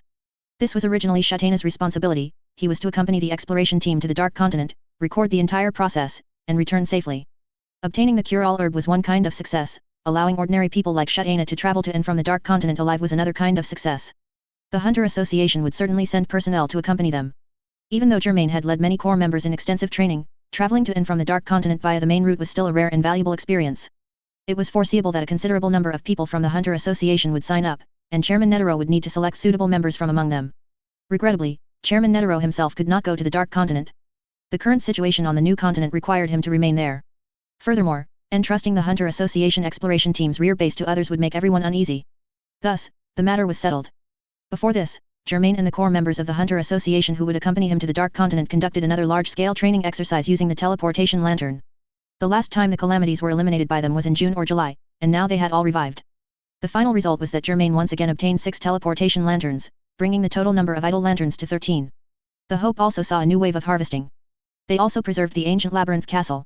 They were not afraid that HxH and others would notice anything amiss. The construction of the ancient labyrinth castle could be entirely attributed to the current Germain, as he indeed possessed such capabilities. However, some modern equipment, such as wires, refrigerators, air conditioners, and electric lights, needed to be removed to avoid any slip UPS. Just to disguise the internal situation of the ancient labyrinth castle, they spent about 3 days. Thus, in mid-November, the fully prepared V6 Joint Exploration Team departed from the new continent. What do you think we should name our child? Shizuku asked softly, lying in Germain's embrace, her hand stroking her lower abdomen, though she wasn't showing much yet. Germain thought for a moment and said, if it's a boy, don't name him Ludwig. If it's a girl, don't name her Maria. Anything else is fine. Ah? Why? Aren't those two names very pleasant? Germain just smiled and didn't explain further. In fact, Shizuku didn't intend to understand what he meant. Shizuku simply tilted her head as usual, chatting calmly with Germain, enjoying their tender moments before their impending separation. Now, Germain's dream had ended. In his dream, he was still in November 2000. After waking, he found himself in January 2001. Germain opened his eyes and got out of bed, realizing he was neither on the new continent, nor on the transfer base island, nor in the gate of the boundary archipelago. Yes, there are many small islands near the gate of the boundary, so it can basically be called an archipelago. Germain was now on the ferry ghost ship. The V6 joint exploration team they formed left 800 people on the transfer base island. These 800 people would thoroughly renovate the island into a hub for round-trip the Dark Continent. Afterward, the remaining V6 joint exploration team members entered the gate of the boundary and passed the gatekeeper's trial. However, in the final stage, the gatekeeper did not personally intervene this time. Germain and Bisky, who had passed before, did not need to undergo a second trial. This time, Jin and Morel underwent the trial, and they did not disappoint everyone. The team of 200 successfully boarded the ferry ghost ship and sailed towards the shore of Mobius Lake. They would disembark at the coast closest to the ancient labyrinth. Although they took a different route this time, according to the eccentric captain of the ferry ghost ship, they would still arrive in just one day and night. Germain got dressed and walked around the dimly lit but exceptionally spacious cabin. The rest of the team members were either in the cabin or in the four-dimensional mansion. Since Shizuku couldn't come, Knuckle was the best non-user candidate for transporting supplies, and Knuckle willingly took on this responsibility. As Germain walked past many double beds in the cabin, he saw Shutana, who had taken off his glasses, tossing and turning on his bed, seemingly unable to sleep. Germain could understand his nervousness. Bisky had also specifically used her magical esthetician on him several times to relax his body and mind. However, it usually only had a temporary effect, and Shutana would quickly accumulate more stress. As an ordinary person, even with so many non-users around him, he would still feel dread about their impending destination. The Dark Continent. He had seen too many terrifying scene details, too many unpredictable dangers in books, photos, and videos. Shutana's psychological state at this time was contradictory. He both hoped to participate in this great journey of exploration as a commissioner for the International Voyage Permit Bureau and feared it. He needed more time to overcome this fear. Everyone was a little worried but believed he would eventually adapt. When Germain walked to the edge of the cabin, he saw his disciple, Kurapika. Kurapika had earned the qualification to join the V6 joint exploration team due to his excellent performance earlier. This made Killua, Gon, and Leorio quite envious. They really wanted to join, but Chairman Netero still rejected them. Knuckle, as Killua and Gon's half-teacher during Greed Island, kindly comforted and encouraged them. In other words, he gave them false hope, which kept them obediently on the new continent. Teacher. Kurapika, who had been bending over, looking out the porthole at the glowing sea creatures in the deep sea, straightened up when he noticed Germain. Are you nervous? Germain rarely showed concern for his disciple. Speaking of caring for his disciple Kurapika and his ward Killua, Germain actually did better than Jin, so his question was rare. A little bit. Kurapika answered honestly, since I've been selected for the V6 joint exploration team, I hope I can be useful. You will be useful. Don't put too much stress on yourself. Just do your part. We have many pro hunters here, you need to trust the whole team. Apart from Shutana, over 100 soldiers, researchers, medical teams, and so on, all the others were pro hunters from the Hunter Association, each specializing in a certain field. Germain, Jin, Bisky, Morel, Cheetle, Gel, Gugu, Kansi, Sanbika, Menchi, Melioron, Knuckle, Palm, Knuckle, Shoot, Kite, Kurapika. This relatively young team already covered all aspects required for an exploration team. Most importantly, with Germain as the stabilizing force, everyone could act with more confidence and abandon. Kurapika smiled involuntarily when he heard Germain's approval. He had worked so hard for so long, passing the Pro Hunter exam, boarding the BW1, and becoming a one-star hunter. One of the reasons was to gain Germain's recognition. Now, Germain had acknowledged him, this was the best gift for him. Just as Germain was about to say something more, he suddenly sensed something, first stunning, then walking to the porthole and looking out. Kurapika, seeing his teacher's solemn expression, also walked over curiously. Through the narrow view of the porthole, they saw the glowing sea creatures in the deep, dark sea. The sea creatures with transparent skin and glowing internal organs illuminated a small surrounding area, as well as some strange protrusions. Sharp protrusions, tall and eerie statues, twisted roads, an utterly illogical spatial distribution, and a massive footprint that completely surpassed the coastal fortress. Something enormous was sleeping at the bottom of the sea. Teacher, that's not an underwater mountain range, is it? Kurapika asked in a surprised tone. No, Germain replied. That should be a massive city submerged at the bottom of the sea.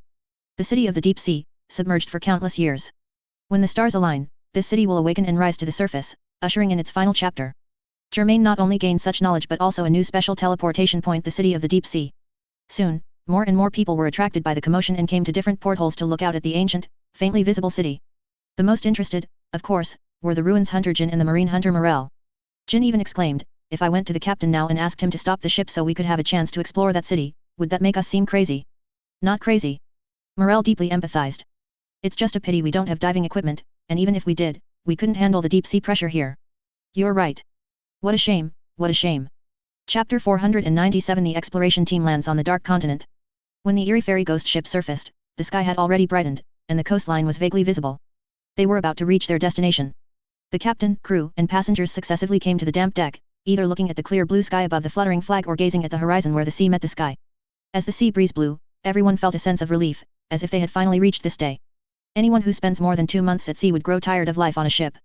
In just a short while, Jin had already befriended the strangely shaped octopus-headed captain. He always quickly made connections with strangers to achieve his goals, and this time, his goal was to inquire about the underwater city he had seen last night. Jin was quite interested in the massive city buried deep underwater, wishing he could immediately go and explore it. "Ah," the captain took a puff from his pipe, his slick, sallow lips moving, "what you saw last night was the dwelling of the gods." The captain didn't need to explain much, Jin already understood. The dwelling of the gods. Have you ever been to the dwelling of the gods? You want to ask if there's a safe way for you, as humans, to reach the dwelling of the gods, don't you? Smoke wafted from the tentacle pores on the captain's head, and he smiled, pointing his pipe at Jin. Jin showed no embarrassment at being seen through, in fact, he had deliberately allowed himself to be seen through, indeed, nothing escapes you. So, is there such a way? Germain and Morel, who were listening nearby, both looked over. "I advise you to give up on that idea," the captain said bluntly. "Underwater pressure is just the first problem you'd face. As far as I know, to this day, only the gatekeeper can freely enter and exit the dwelling of the gods." Jin lowered his eyes and nodded in understanding, "So, only those who are recognized can enter. I understand. We won't harbor such thoughts again, nor do we wish to throw our lives away." "Good. The ship will dock soon, so get ready." The captain wasn't exaggerating. Shortly after the ferry ghost ship navigated the coastal waters, passing giant sea snakes and black, cylindrical sea beasts resembling Umipsu, it arrived at the Dark Continent's shore. That seemingly distant journey was nothing in the face of the ferry ghost ship's mysterious speed. After the expedition team members disembarked onto the shore, they looked around, some excited, some nervous, some calm, each reacting differently. Just like last time, the captain gave Germain an empty conch shell, then he and his ferry ghost ship sank into the sea, leaving only white foam churning on the surface. Cheadle, as the vice chairman of the Hunter Association, adjusted her glasses, then clapped her hands to get everyone's attention. "The journey ahead will be long, and anything is possible. Our next camp will be in the forest ahead, so please proceed with caution and do not stray from the team." Through several large training exercises with Germain, she had clearly realized that a larger quantity of expedition team members wasn't necessarily better. The biggest problem with the current 200-person team was management. They weren't puppets on strings, but individual entities. Once gathered, as everyone's ideas clashed, self-proclaimed idea kings would emerge, and with just a little inattention, the entire system could become chaotic. After Cheadle mentioned a few key points, she yielded the stage to someone else. "Now, we invite Mr. Shutana, the official from the International Voyage Permit Bureau, to speak." Shutana stood before everyone, a little flustered, and gave a few polite opening remarks before speaking his true thoughts. "I believe that all of you, willing to sail for over 2 months and risk your lives to reach this dark continent, are not here to waste time. You all intend to gain something here. In fact, I am just like you. I bear the responsibility of observing and evaluating the entire expedition." Then, he gave a self-deprecating laugh. "Actually, I'm just hiding behind you, especially behind Mr. Germain, the pro-hunters of the Hunter Association, and the many soldiers." Everyone chuckled softly, and at the same time, they developed a slight fondness for this approachable official. "I will do my best not to interfere with your normal work. Mr. Germain often says, 'Leave professional matters to professionals,' and that will be my motto. Now, we invite Mr. Germain." "Oh, Mr. Germain is waving his hand at me, so he probably has nothing to say. Well then, I wish you all the best on this expedition." Everyone clapped in cooperation. However, after the expedition team had quietly advanced for barely a kilometer, some members of the team began to feel unwell. After Sandvika diagnosed them, she got the answer, saying in a soft voice, "The Nan here is too dense." Everyone quickly understood what she meant. Nan contains life energy, and the Nan of the Dark Continent is far more concentrated than in the Mobius Lake Inland Sea region. Nan users themselves were fine, they had mastered the correct way to breathe Nan, and coming to the Dark Continent would only benefit them. However, ordinary people, especially those with average physical fitness, would inevitably feel unwell when suddenly exposed to too much life energy, experiencing discomfort similar to altitude sickness. They should recover quickly, Cheadle assessed. And, it's possible that some of them might even be forced to open their aura nodes as a result, gaining the prerequisite for learning Nan ability. Cheadle's prediction might come true, or it might never come true, it would require a long period of observation. However, most pro-hunters supported her view. Passively immersed in a vast world with an indescribably immense quantity of life energy, it would probably only take a single catalyst, a catalyst they might not even perceive, for someone to open their aura nodes and circulate in. Those members who felt unwell rested temporarily in Knuckles' four-dimensional mansion, while the others continued forward. In addition, nearly half of the members were resting inside the four-dimensional mansion. They would later switch with the team members currently outside. And the members outside had already begun their work. Gugu, the botanical hunter. Gel, the poison hunter. Sanbika, the virus hunter. Menchi, the gourmet hunter. Knuckle, the beast hunter. Shoot, the unidentified organism hunter. Kite, the biological survey hunter. Everyone formed teams and collected dark continent creatures they encountered along the way that interested them. Shutana also took notes and sketched in a notebook, occasionally taking pictures with a camera. This was his job. Most striking were the colossal beasts, some as huge as small mountains, that flew through the sky, burrowed underground, moved swiftly, or lumbered slowly, a myriad of strange and diverse creatures. There were also towering plants, roaring rivers, colorful fungi, bacteria too small to be observed normally. Everything combined to form the wonderfully magnificent stage of the Dark Continent. Just as Chairman Netero described it, everything here is simply too big. Soon, they arrived at the forest mentioned during the mobilization meeting on the coast, which would also be their first camp on the Dark Continent. It was January 17, 2001, 2:56 p.m. Chapter 498, A Bad Omen Seen from a Distance. The giant trees in the primeval forest rose from the ground, many of them much taller than the buildings on the 6 continents in the world tree, making people fully feel their own insignificance. The expedition team set up camp in a low-lying area that was small from the perspective of a giant beast but very large for them, preparing food and tents. At night, thick, cloud-like fog rose, coupled with the roars of either an evil wind or giant beasts, leaving most members exhausted. With various factors intertwined, Germain decided to have the team stop and set up camp on the spot. It also gave everyone time to digest and absorb what they had seen and heard that day. Cheetle, Gel, and Sanbika also had time to screen the many members of the expedition team to prevent anyone from unknowingly contracting a disease. Some members hidden in the four-dimensional mansion also came out to get some fresh air, if they wished.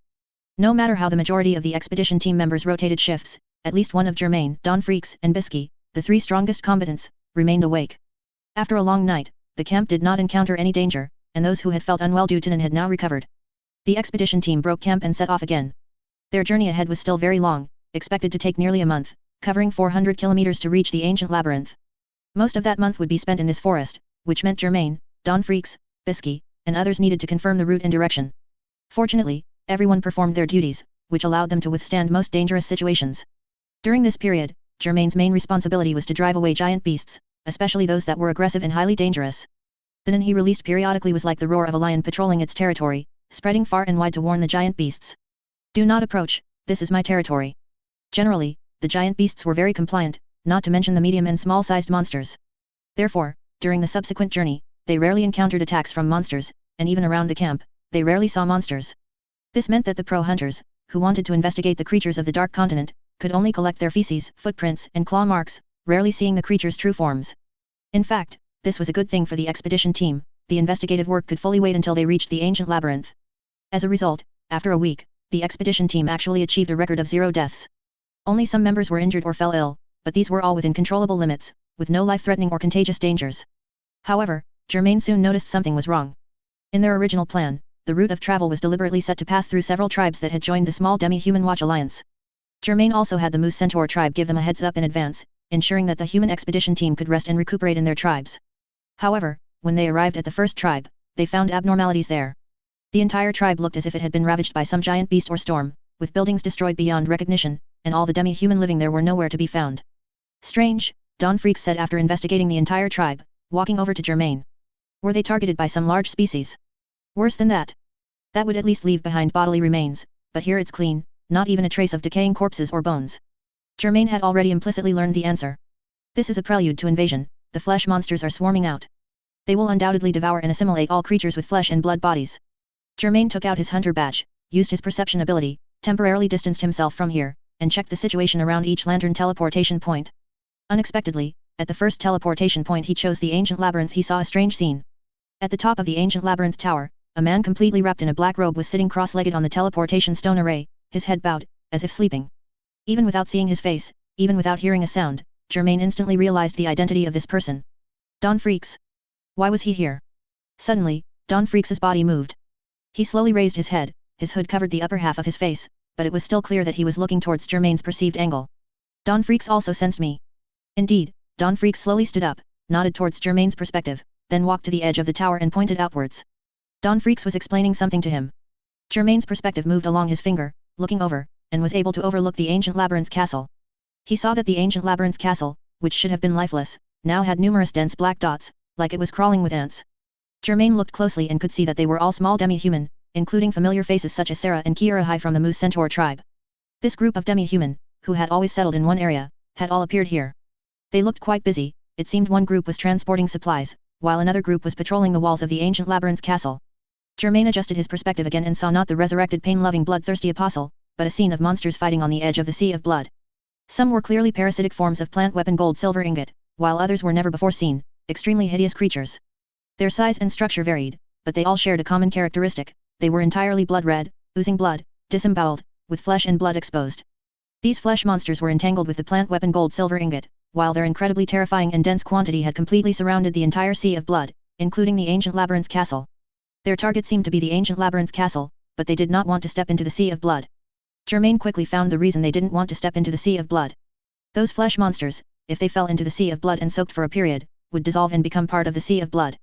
This sea of blood was actually the bane of these flesh monsters. Germain immediately figured out many key points.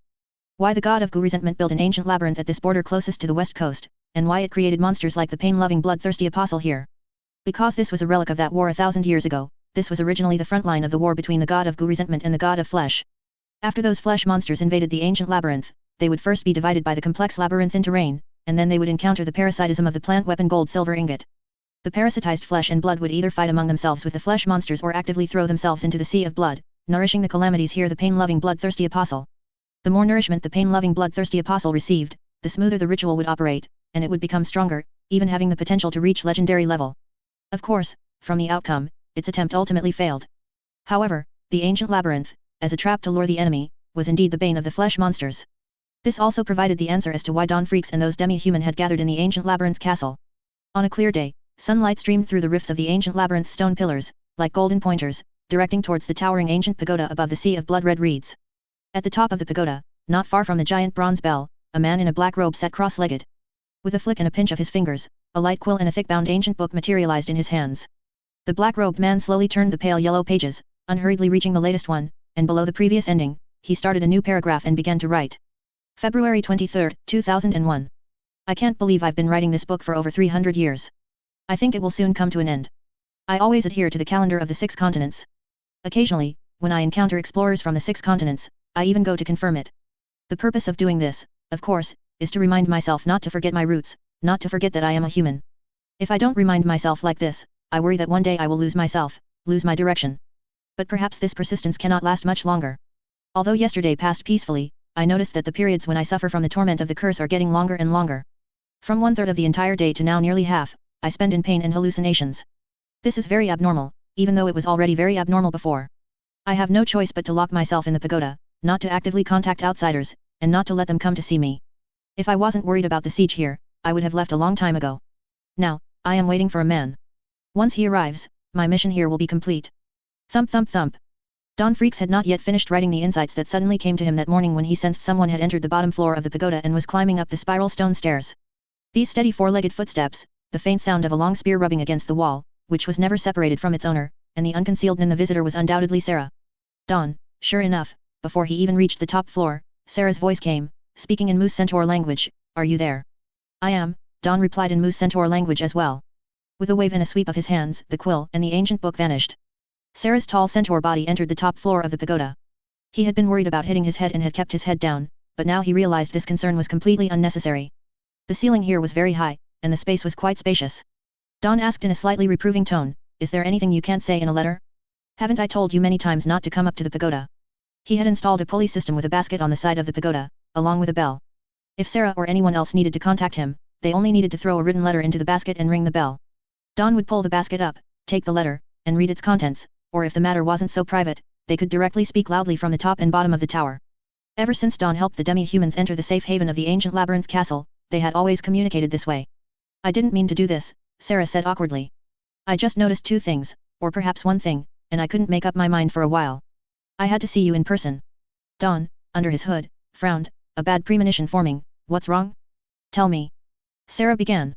Dawn, over a month ago, those vile evil creatures from the west coast attacked many demi-human tribes, including our Moose Centaur tribe. The chief died en route, he and other kin were transformed into those flesh monsters. We had no choice but to eliminate them. Our tribe was completely destroyed in that night raid by the flesh monsters. If you hadn't appeared in time, we would have been like headless flies. You quickly gathered us and many other demi-humans and brought us into the ancient labyrinth castle. Relying on this castle, we finally had a chance to breathe. However, over a month has passed, and the flesh monsters have kept us besieged until now. The food we brought here is almost gone. The water we drink must be drawn and refined from the sea of blood. Occasionally, we get some rainwater, but this is never a permanent solution. More and more demi-humans are dissatisfied with the current situation. They believe staying here is just a dead end. At the same time, they don't understand why you and I have always refused to lead everyone to break out. They have grown suspicious of us. They have secretly formed a powerful faction, unwilling to sit idly by, wanting to break out of here by their own strength. We cannot let them do that, Dawn said immediately upon hearing this. Find a way to persuade them. Wait a few more days, it should be fine in a few more days. Sarah shook his head. When he spoke the Moose Centaur language, he always stuck out his tongue, making strange popping sounds. I've been trying my best, but the situation inside the castle is becoming increasingly severe, resources are getting tighter, and conflicts are becoming more frequent. The rifts of suspicion are growing larger and larger. Kiyorai, his younger brother, and I alone cannot convince everyone, and once trust collapses, it's irreparable. Dawn, you must do something. Dawn understood Sarah's predicament and the meaning behind his words. He thought for a moment, then still insisted. I cannot show my face. Even talking to you face to face like this is taking a risk. No. I don't want to have waited all these days only for the strong fortress to be breached from within. Dawn's words had two layers of meaning. One, of course, referred to the hidden danger of potential chaos and conflict within the ancient labyrinth castle, and the other referred to his flesh curse. He did not want to transmit the flesh curse to any of the demi-humans here, that would be catastrophic. Sarah also had his persistence, then, at least make a move like you did last month against the pain-loving bloodthirsty apostle to boost morale. At the end of last month, according to the 6 continents calendar, the pain-loving bloodthirsty apostle resurrected in the Sea of Blood. To establish his authority, stabilize morale, and also to obtain the precious cure-all herb to treat the seriously ill demi-humans in the castle, Dawn acted and killed the pain-loving bloodthirsty apostle. He frowned again and said, if the situation requires it, I will act. Sarah finally breathed a sigh of relief. As the leader of the small demi-human watch alliance, he had done his utmost, and the current situation was beyond his capabilities. At this moment, Dawn moved away from Sarah and slowly walked to the balcony. He pointed to the edge of the Sea of Blood, to the group of flesh monsters and plant weapon gold-silver ingot that worked tirelessly day and night. Sarah, do you know why, despite the scarcity of supplies, I still haven't led you all out of this encirclement? You're worried about many sacrifices. You can't protect everyone. Dawn lowered his hands, which were cracked and scarlet, and sighed, saying. That's only one reason. In fact, there are 2 other reasons. Sarah, you just said you noticed 2 things. What was the other one? Sarah did not hesitate and immediately replied. Those monsters are very wary of the Sea of Blood that can dissolve their limbs, so they have been trying to dismantle the stone pillars of the ancient labyrinth to fill in a passage. We have always been vigilant, and our patrol teams, as soon as they detect any attempt to fill the Sea of Blood with stone pillars, will try to repel them, destroy the stone pillars, and move the large stone pillars under our castle. However, Kiyorai reported to me that he found one patrol team did not fulfill their responsibility, but instead allowed the flesh monsters from the opposite bank to fill the stone pillars halfway. We discovered and thwarted the enemy in time, and then captured all the members of that patrol team. We wanted to interrogate them, but we were met with opposition from the faction I mentioned earlier. Although the situation has been temporarily suppressed, I am still quite uneasy. Dawn hadn't noticed this matter, perhaps it happened when he was suffering from the torment of the flesh curse, and he had no time to spare. Now that Sarah had explained it clearly, Dawn also noticed the abnormality. Are you saying that this patrol team has colluded with the flesh monsters on the opposite bank and wants to coordinate an inside and outside attack? I mean, they were misled, Sarah emphasized. They are all very brave warriors, but last night they seemed very unfamiliar to me. So I say, something misled them, affecting their minds. Dawn understood why Sarah said these 2 things might be one thing. Coincidentally, what he said overlapped with Dawn's second reason for not taking action. That's right, he explained. Sarah, there are indeed monsters on the other side that can mislead people's minds. Your intuition is not wrong. Who is it? A so-called prophet. However, he is not the most troublesome. It is their presence in the ancient labyrinth that has forced me to endure until now. After all this time, Sarah heard Dawn speak this truth for the first time, and he couldn't help but ask nervously. Is that prophet stronger than the pain-loving bloodthirsty apostle? Yes, Dawn replied. His companions, those 2 monsters are both stronger than the pain-loving bloodthirsty apostle. Sarah's hair involuntarily stood on end, and his breathing became a little hurried. He paused for a while before asking, you said there were 3 reasons. What's the last one? I've already said it, Dawn replied. I'm waiting for someone. He will definitely come. Hopefully, he'll make it in time. Before Sarah could even open his mouth to ask for clarification, he heard a commotion by the Sea of Blood, followed by a powerful, evil impact. Buzz. In that instant, he almost fell to the ground, vomiting. Dawn's expression turned grim. It seems those two monsters are also waiting for someone, and the person they are waiting for has arrived first. 4 of them. They are about to launch a full-scale attack. What met their eyes were several stone pillars of the ancient labyrinth, which suddenly all seemed to defy gravity, breaking from their bases and flying into the air. Bang bang bang. They crashed one after another into the sea of blood-red reeds, instantly forming a road. The tide of flesh monsters effortlessly broke through the defenses of the plant weapon gold-silver ingot, stepped onto the bridge of stone pillars, howling eerily, and rushed towards the ancient labyrinth castle. Chapter 500 This is a gathering of monsters. Puff, puff, puff. Flesh and blood flew everywhere, and something splashed on his face, but the big bearded moose centaur artisan, HxH, had no time to wipe it off to see what it was. He held a heavy hammer, guarding the gate of the ancient labyrinth castle, blocking the surging flesh monster, and he constantly cursed and shouted. HxH was covered in blood, unable to distinguish what was his and what belonged to the flesh monster he had killed. Another moose centaur warrior was right beside him. HxH, wielding a scimitar, was even more frenzied than him. HxH fully utilized his scimitar, which could absorb flesh and blood to nourish himself, constantly charging in and out, and countless flesh monster fell under his scimitar. His brother, Sarah, was further away, brandishing a long spear, using his ability, pre-battle inspiration, to influence the surrounding warriors. The 3 of them, along with the elites they led, were like towering riverbanks, blocking the surging flood. However, their efforts only slowed the furious flood for a moment, causing it to slightly change direction, but they could not quell this flood. The flood formed by flesh monster was constantly washing past them, intending to devour the other demi-human behind them. And the killed demi-human, after a period of time, would transform into flesh monster and be reborn. This was an incredibly terrifying vicious cycle. Some moose centaur, despairing, gave up resistance, knelt on the ground, praying for the response and help of the red moon they had always followed. However, the next moment, that moose centaur was decapitated by a rusty longsword, dying with wide open eyes. It was a skeleton that cut off his head, wearing tattered armor like an antique, and the longsword was still stained with blood. For some reason, it appeared translucent and glowing blue. HxH roared, galloping forward on all fours, raising his scimitar, wanting to directly finish off his opponent with the momentum and sharpness of his scimitar.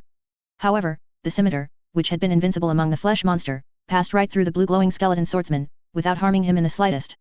HxH was startled. He clearly saw an evil smile stretch across the skeleton swordsman's stark white bones, and then the long sword thrust forward. Kai! HxH, who was beside him, quickly grabbed HxH's hand and, with the immense force of his swinging heavy hammer, saved HxH from the crisis of a sword to the throat. However, a sword wound was still left on HxH's chest, from which crimson blood flowed. Why? HxH retreated several steps, staring in astonishment at the skeleton swordsman completely devoid of flesh and blood. It was HxH who saw the clue. Dong said that this is the legendary evil undead. We cannot harm it, but it can harm us. Only then did HxH remember that Dong had indeed mentioned such creatures before, but why would it appear here? Before the 2 moose centaur warriors could figure out how to deal with this skeleton swordsman, they turned around and saw another skeleton soldier, also glowing blue, pouncing at them. Both of them, all 8 legs, pushed off to the side, narrowly dodging the skeleton soldier's sneak attack.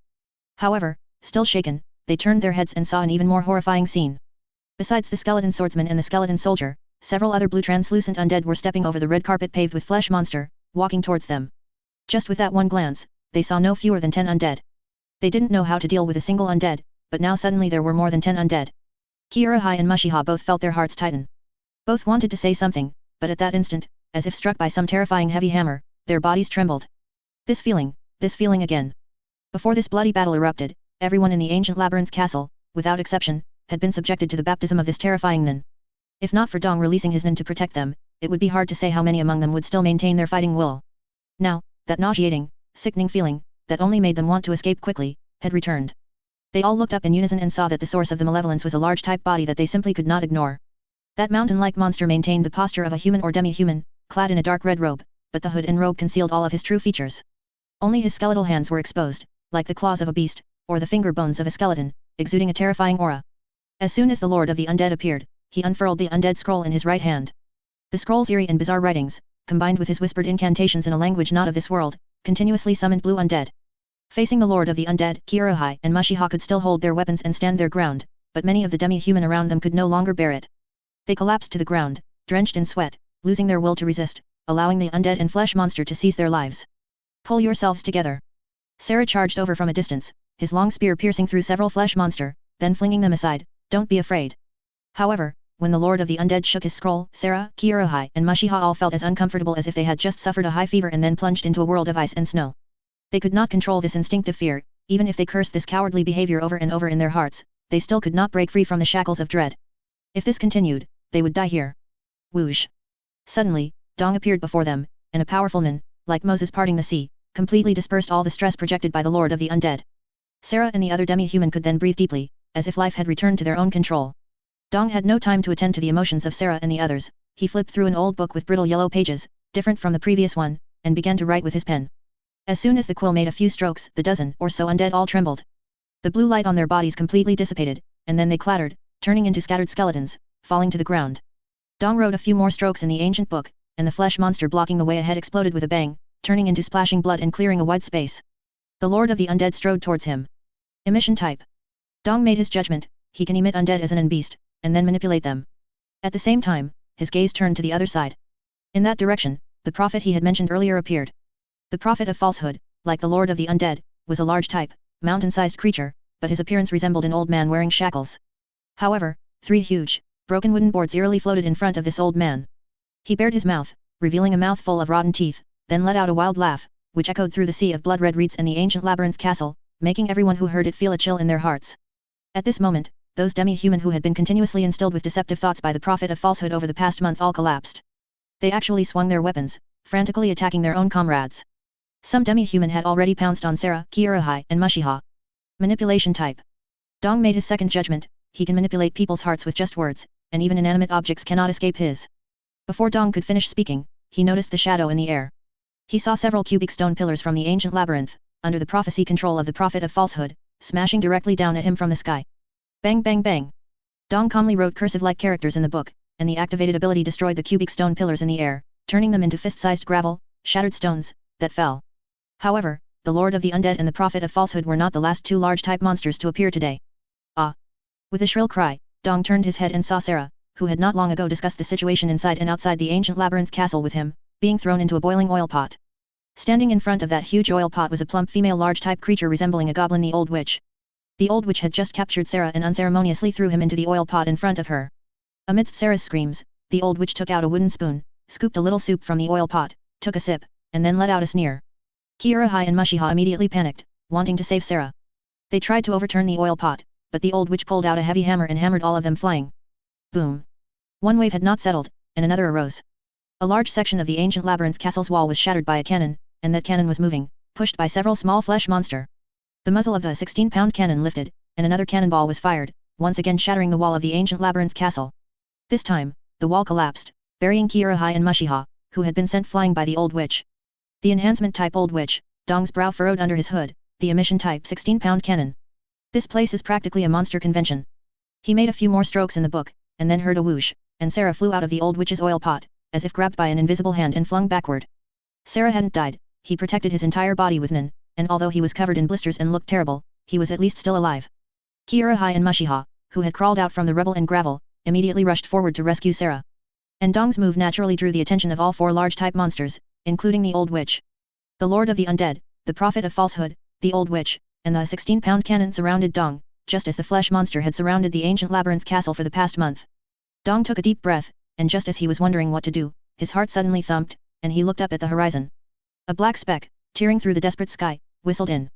The 16-pound cannon, as its name suggested, was primarily the cannon itself. The flesh monsters guarding it and responsible for igniting it were merely manipulated subordinates. They twisted their swollen, dark red limbs, raised their ugly heads, and saw that very scene. Death howled down from the sky. Boom! A pillar of light, a mix of silver and dark, pierced through the thick, hard barrel of the 16-pound cannon. This large monster was disintegrated before it even had a chance to retaliate. The residual force of the explosion on impact spread, and fragments of the 16-pound cannon flew like giant chariots, striking and crushing the flesh monsters. Perhaps it had a second phase, but shattered into this state, it was impossible for it to manifest. From the giant crater blasted into the ground, a hand pushed aside the billowing gunpowder smoke, revealing a hunter in a tricorn hat. Between the fingers of his other hand, 2 badges were clasped. The hunter badge and the Gu resentment badge flipped nimbly between his fingers. Then, both badges glowed, absorbing resentment and receiving a gift. Gift of the hunter badge, teleportation lantern. Gift of the Gu resentment badge, remains of Balrog dragon. Germain strode out of the thick smoke. A large circle of flesh monsters around him had been cleared by the explosion, reduced to disgusting, viscous pulp. He surveyed the chaotic surroundings and saw Dong looking tense, Sarah collapsed in his brother Kirahai's arms, and Mushiha covered in blood. It seemed he had arrived just in time. A thick, fat hand reached out from the air, its fingers greasy and stained, aiming to seize Germain. Germain didn't even look. With a wave of his right hand, a phantom image of the burial blade flashed. Amidst a resonant hum, the large hand was severed and flew away. Only then did the old witch's scream echo, like the shriek of a fat pig caught by all four hooves, about to be sent to the slaughterhouse. Germain squeezed the Gu resentment badge in his hand, and an earth-shattering dragon roar reverberated. Instantly, the remains of Balrog dragon raised its head and roared. The colossal dragon, glowing dark red like flowing magma, spread its wings, appearing as a malevolent deity descended. The sheer scorching heat and flying sparks alone were enough to create an impactful presence. Germain, however, pointed a finger in the direction of the old witch, and the remains of Balrog dragon immediately launched itself into the air, pouncing forward like a mad dog unleashed from its leash and muzzle. Dong watched this scene in astonishment. In fact, no one witnessing this wouldn't be surprised. Even he had only thought of joining forces with Germain to eliminate the four large monsters once Germain arrived. After all, over a year ago, in August 1999, when they last met, Germain had only just entered the same realm as Dong. Over a year had passed, and no matter how much Germain had improved, he couldn't possibly be stronger than himself, who had centuries of time. However, Germain's immediate appearance, shattering the 16-pound cannon, severing the old witch's hand, and in an instant, commanding a colossal monster dragon for his own use, directly shattered his initial assumptions. If their realm had a vast range, then Dong was at the midpoint, while Germain was likely already at the very end. This was truly too incredible. Germain, in just over a year, had managed to cross a process that should have taken centuries of accumulation. Considering that he was chosen by the Red Moon and likely had the qualifications to become a demigod like Gu resentment, deep sea, flesh and blood, and darkness, Dong felt a chill down his spine. But no matter what, the most important thing was that Germain was now on their side, and it wasn't their problem to face and solve this difficulty. Indeed, the Lord of the Undead and the Prophet of Falsehood were the ones who needed to deal with this sudden monster, far beyond their imagination. The scene of the 16-pound cannon being unexpectedly shattered was still vivid in their minds. They had barely exchanged words before deciding to act together. Ha! The Prophet of Falsehood, whose right hand should have been cuffed to shackles, leaving his left hand free, now tore his cuffed right hand from the shackles, raising both hands, filled with mud under the fingernails, to the sky. He seemed to be praying. Germain took a step forward, but saw the Lord of the Undead, in a dark red robe, float over, his tall figure blocking Germain's path. He unfurled a scroll covered with strange and frantic writings. With an upward flick of his withered right hand, like a beast's claw, a black cross tombstone appeared above Germain's head. The black cross tombstone emitted a foul, ugly aura, almost capable of drawing out the darkness and gloom from the depths of one's heart. It descended towards Germain. At the same time, blue, ghost-like undead that had gathered unnoticed, wielding their rusty weapons, swarmed Germain from all directions. Seeing this, Germain unhurriedly drew the sacred moonlight sword, radiating holy light, from thin air. His hands rested on the hilt, but the awe-inspiring sword tip pointed to the ground. The next moment, before the black tomb and blue undead could pounce, Germain plunged the sacred moonlight sword into the ground like a staff. Buzz! Holy light surged from the great sword's blade, effortlessly destroying the black tomb and blue undead, reducing them to insignificant dust. The Lord of the Undead even trembled from the holy light. His tall body almost toppled like a tower, but he managed to steady himself with a stumble. Germain then approached the Lord of the Undead, reaching a distance close enough to threaten him with a single sword strike. The Lord of the Undead had no choice but to withstand Germain's terrifying, approaching aura and footsteps, and retaliate. His left claw extended, slashing at Germain like a sharp blade, whistling through the air, but with a clang, it was blocked by the sacred moonlight sword. The moment the Lord of the Undead's hand touched the sacred moonlight sword, he let out a painful wail, like a vampire exposed to bright sunlight. Sizzle, sizzle, sizzle. His left arm disintegrated. Soon, the long sleeve became empty. Germain raised the sacred moonlight sword again. This time, it approached the Lord of the Undead's right hand. The scroll he held ignited, and the flames turned blue. The blue flames instantly engulfed the scroll, burning onto the Lord of the Undead's right hand, and then wrapped around and licked it like a python. In a flash, both of the Lord of the Undead's hands had been annihilated. His wails from within the red robe had turned into agonized howls, and even these howls abruptly ceased. Boom! A cyan sword light shot into the sky. The sacred moonlight sword pointed at the hazy sky, and when it lowered again, the Lord of the Undead had been cut in two. The red robe fluttered, turning into dust that was swept away by the cold wind. Gift of the Hunter Badge, Teleportation Lantern. Gift of the Gu Resentment Badge, Remains of Lord of the Undead. At the same time, the struggle between the remains of Balrog Dragon and the old witch with one arm severed, a battle like a mountain torrent and a tsunami, also reached its conclusion. The remains of Balrog Dragon pushed the old witch to her limit, and then it was smashed to death by the old witch with her giant hammer, completely dissipating. Dong seized this opportunity to strike, killing the old witch who had suffered successive heavy blows. Gift of the Hunter Badge, Teleportation Lantern. Gift of the Gu Resentment Badge, Remains of the Old Witch. With that, only one enemy remained. Dong, while dispelling and clearing the flesh monster that wanted to attack Sarah and others, looked in the direction of Germain and the Prophet of Falsehood. The Prophet of Falsehood finally finished chanting. Rumble. Over 30 cubic stone pillars detached from the ground of the ancient labyrinth and ascended in front of the Prophet of Falsehood, while Germain's body was enveloped in a red light pillar. The cubic stone pillars instantly locked onto Germain in the red light, shooting towards him with a whooshing sound. However, before they arrived, Germain flew up a step ahead, and the sacred moonlight sword in his hand suddenly transformed, turning into the thunder hammer. Boom! Like a drumbeat, flashes and tremors suddenly appeared, and all 30+ cubic stone pillars shattered into dust amidst the flickering lightning.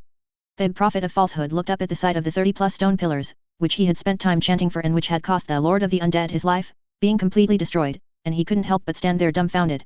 Germain stepped on the head of a thunder dragon formed by condensed lightning, swooping down with a roar, crushing the 3 obstructing wooden blocks in his way. The thunder dragon opened its gaping maw and bit down on the prophet of falsehood along with the unusually large shackles, and a buzzing electrical sound rang out. With terrifying currents passing through his entire body, the prophet of falsehood opened his mouth in pain, but could no longer do anything with that mouth that had once swayed people's hearts. Life drained from him, and his body turned to dust. Gift of the Hunter Badge, Teleportation Lantern. Gift of the Resentment Badge, Remains of the Prophet of Falsehood. As the 4 large type creatures driving this bloody battle fell one by one, the battle situation was no longer in doubt, and the unintelligent flesh monster quickly became the side to be slaughtered. This situation entered its final phase after the exploration team led by Jin and Bisky entered the ancient labyrinth. Germain briefly explained what had happened earlier, asking them to help clear the remaining flesh monster and rescue the injured. Cheetle, Gel, and Sanbika's medical team immediately began treating the injured at the scene, including, of course, Sarah, Kiyoruhai, and Mushiha. However, they were not human after all, but demi-humans of various forms, and the medical team needed some time to understand the differences between them and humans. Bisky, Morel, Knuckle, and others cleaned up the battlefield, throwing all the flesh monster they had eliminated into the nearby blood-red reed sea. Unlike the pro-hunters, who had clear divisions of labor and acted swiftly, HxH and most of the exploration team members looked at the scene before them with confusion. Everywhere were the remains of flesh monster and demi-humans, everywhere were traces of terrifying battles, and everywhere was an incredibly oppressive atmosphere. HxH almost thought he had arrived in hell. He had originally thought that the month-long journey through the sea of trees had been terrifying and perilous enough, but he had not expected that, compared to here, before was just a small gust of wind. He frantically found the theoretical leader of this exploration team Germain wanting to get the truth and answers from Germain. What exactly were the flesh monster they had encountered along the way, appearing in this ancient labyrinth? They were clearly not normal creatures. You will know, Germain judged that there was no longer any need to hide. Once everything here settles down, we will explain clearly. By that time, it would depend on the acceptance level of HxH and most of the personnel forced into this war. However, they were currently in the Dark Continent, and without the help of Germain and others, it would be difficult for them to return alive. Sometimes, even if they didn't believe, they had to believe. This was the situation they were about to face. HxH had no choice but to first direct the exploration team members on site, actively supporting the work of the pro-hunters. Germain turned around again and saw Dong and Jin, the ancestor and descendant pair, walking towards him. They had just been standing together, talking for quite a while. Dong and I have made things clear, Jin said. We had to ensure this exploration team safely entered the ancient labyrinth, which is why we've only arrived now. Dong still habitually kept a distance from everyone, wrapped in a black robe. He shook his head. Your timing was actually just right, you caught them all in one fell swoop. Speaking of this, Dong himself was still somewhat incredulous, not expecting that of the 4 large type monsters, which even he was wary of, 3 had fallen at Germain's hands, and the 4th had also been severely wounded by the monster he had materialized. And Dong was very certain that Germain's combat power more than a year ago was not as good as his own. Such a leap was truly astonishing. I think, given the urgency of the situation, there's no need to mention anything else, Germain said. Dong, tell us, what exactly happened on the Dark Continent? Dong nodded and began to narrate. Actually, it's obvious, any creature living on this land vaguely understands what has happened. In fact, strictly speaking, the various ominous signs now are mainly caused by the flesh monster of the west coast beginning to erode the living creatures of the east coast. Inside the wall and within Mobius Lake, it is still peaceful. Undoubtedly, the god of flesh believes the time has come to completely engulf the east and west coasts of Mobius Lake, and this time he will not have the god of resentment as a formidable enemy. Those 4 large type monsters were undoubtedly the vanguard generals of the flesh monster army, but they fell here before they could penetrate deep into the east coast. However, while we made them on the northern front taste defeat, we cannot stop the southern front. By now, they have probably already advanced deep into the east coast. Before long, the entire east coast will fall into the hands of the flesh monster, and the devoured creatures will all become like them, neither human nor ghost. Jin listened with a heavy heart. He had actually roughly guessed what was happening before he came, and now it was indeed not far from his guess. Germain also thought of this, but his brow only furrowed for a moment before relaxing. Dong, you said that if I wanted to go to the west coast, you would go with me. Now, does that promise still hold true? Of course, Dong smiled faintly under his hood. I know what you are thinking, in fact, that's another reason I'm here waiting for you. Germain, to stop this terrifying engulfment, we must stop the source. I'll be frank with you, I know how to weaken the god of flesh's power. That will be a very difficult journey. Once embarked upon, it's very possible there will be no return. I'm not even sure if this possibility can come true. If that's the case, are you still willing to go with me? Creak, creak. A carriage traveled along a mountain road in the dim night. Its wheels occasionally hit a stone, causing the entire carriage to jolt. 2 jet black horses galloped, pulling the massive carriage at an incredibly fast speed. They had been sprinting for several kilometers continuously, yet showed no signs of fatigue, not even frothing at the mouth or neighing. Not only that, their eyes were like still water, never fluctuating, only knowing to rush forward. This was because they were not living creatures to begin with. Inside the gently swaying carriage, an oil lantern in each of the four corners cast a soft, dim yellow light, intertwining the shadows of three people. Germain, Dong, and Jin were the three, and only three, passengers of this speeding carriage. In the ancient labyrinth castle, Dong had asked Germain if he was still willing to accompany them after learning the risks of this journey. Germain thought of Shizuoku, far away on the new continent, and their unborn child. However, precisely because he thought of them, Germain did not hesitate for long before agreeing. Even at the risk of extreme danger, he had to go and resolve this crisis, which was even more terrifying than the great chaos caused by the god of Gu resentment more than a year ago. He could not allow the god of flesh to swallow the east coast and west coast of Mobius Lake. At that point, the future of humanity would be completely buried. After so much effort and so many sacrifices, to retreat back into the small shell of the 6 continents and await the end of days would be truly tragic. Jin also chose to come along. Besides his long-standing great interest in the west coast, he would also be a good helper for Germain and Dong. In contrast, Bisky had to remain in the ancient labyrinth castle. Although they had already killed 4 large type monsters like the Prophet of Falsehood, this did not mean that the assault on the ancient labyrinth castle would completely end. Bisky was the strongest combatant apart from the 3 of them. She needed to stay here, just in case. Germain could also sense the situation of the ancient labyrinth castle through the lantern teleportation point, and at critical moments, he could teleport directly back. However, Bisky had to stay there to hold the line until Germain returned. That night, Germain revealed the truth to Shut Aina and the core members of the Hunter Association, the great chaos on the new continent and the real truth behind this flesh monster tide. Some people already knew about the god of Gu resentment and the god of flesh, some had long suspected and now had it confirmed, while others were completely bewildered and found it all very confusing. Shut Aina had personally experienced that great chaos. He had seen those ferocious monsters, witnessed that terrifying storm, and felt an indescribable sense of oppression. Later, the Hunter Association's investigation report stated that the Kaken royal family's the pot of greed ritual had gone wrong, summoning evil creatures and even turning people associated with the royal family into evil creatures. Shut Aina accepted this investigation result, but he had always keenly felt that the Hunter Association had only told part of the truth. It was only now that he learned how earth-shattering the hidden part was. In fact, after seeing the gatekeeper of the Gate of the Boundary, the guide of the fairy ghost ship, and the city of the deep sea, he had developed a stronger capacity for acceptance. Coupled with more than a month of traveling through the sea of trees from the Dark Continent coast, he believed that no matter what he saw or learned next on the Dark Continent, he would no longer be surprised. Unexpectedly, the inside story Germain revealed here still shattered his worldview, making it difficult for him to accept for a time, and he just sat there muttering on his chair. Germain did not have extra time for them to digest the truth. After saying all this, he had to leave immediately with Dong and Jin. Those who remained here would, like during that great chaos, use the ancient labyrinth as the core to slowly gather nearby demi-human survivors or other communicable creatures. With Bisky, Morel, Kansi, and others for combat, and Cheetle, Knuckle, Menchi, and others for logistics, survival in this area was basically not an issue. The 3 people in the carriage, however, were to delve deep into the west coast, overcoming all obstacles to complete their 3 major missions. First, to attract the attention of large type monsters similar to the Prophet of Falsehood on the west coast, making them chase the carriage and alleviate the stress on the east coast. Second, to follow the steps described by Dong, destroy the ritual stone formation one by one, weakening the power of the god of flesh. Third, if possible, to kill that demigod. No matter how slim the hope, one cannot deny that the probability of humans being killed by cats is very low, but it is certainly not zero. At this moment, inside the carriage, the 3 people's different sitting postures fully displayed their different character traits. Germain sat formally, hands resting on his knees, appearing calm and collected. Dong huddled in a corner of the carriage, as if cold, wrapping his black robe tightly and pulling his hood close. Jin lay half reclined, hands clasped behind his head, and his legs relaxed, crossed on the long seat. Dong, Jin, with his scruffy beard, spoke first. We've been on the road for a while. It's time you told us our destination for this trip, isn't it? Germain, wearing a tricorn hat, also looked up from his contemplation and gazed at Dong. Dong nodded and said, before that, I am very grateful and relieved by your courage, especially since you know what you are about to face. Germain said nothing, and Jin simply spread his hands. Their meaning was the same, they were both prepared. Dong paused before continuing. Humans, chimera ants, moose centaur, fox-faced monkeys, for any race, an individual who develops to the extreme is the king of that race. The king develops one or more aspects of his will, knowledge, power, speed, etc., to a degree far surpassing other individuals of his race. After that, if they want to become stronger, they will be affected by talent, potential, aging, environment, thoughts, and all other aspects. Sometimes, not only is further progress impossible, but they may even regress. Soon, the king gains knowledge either through self-awareness or from a demigod, realizing that external forces are needed to break through this bottleneck and limitation.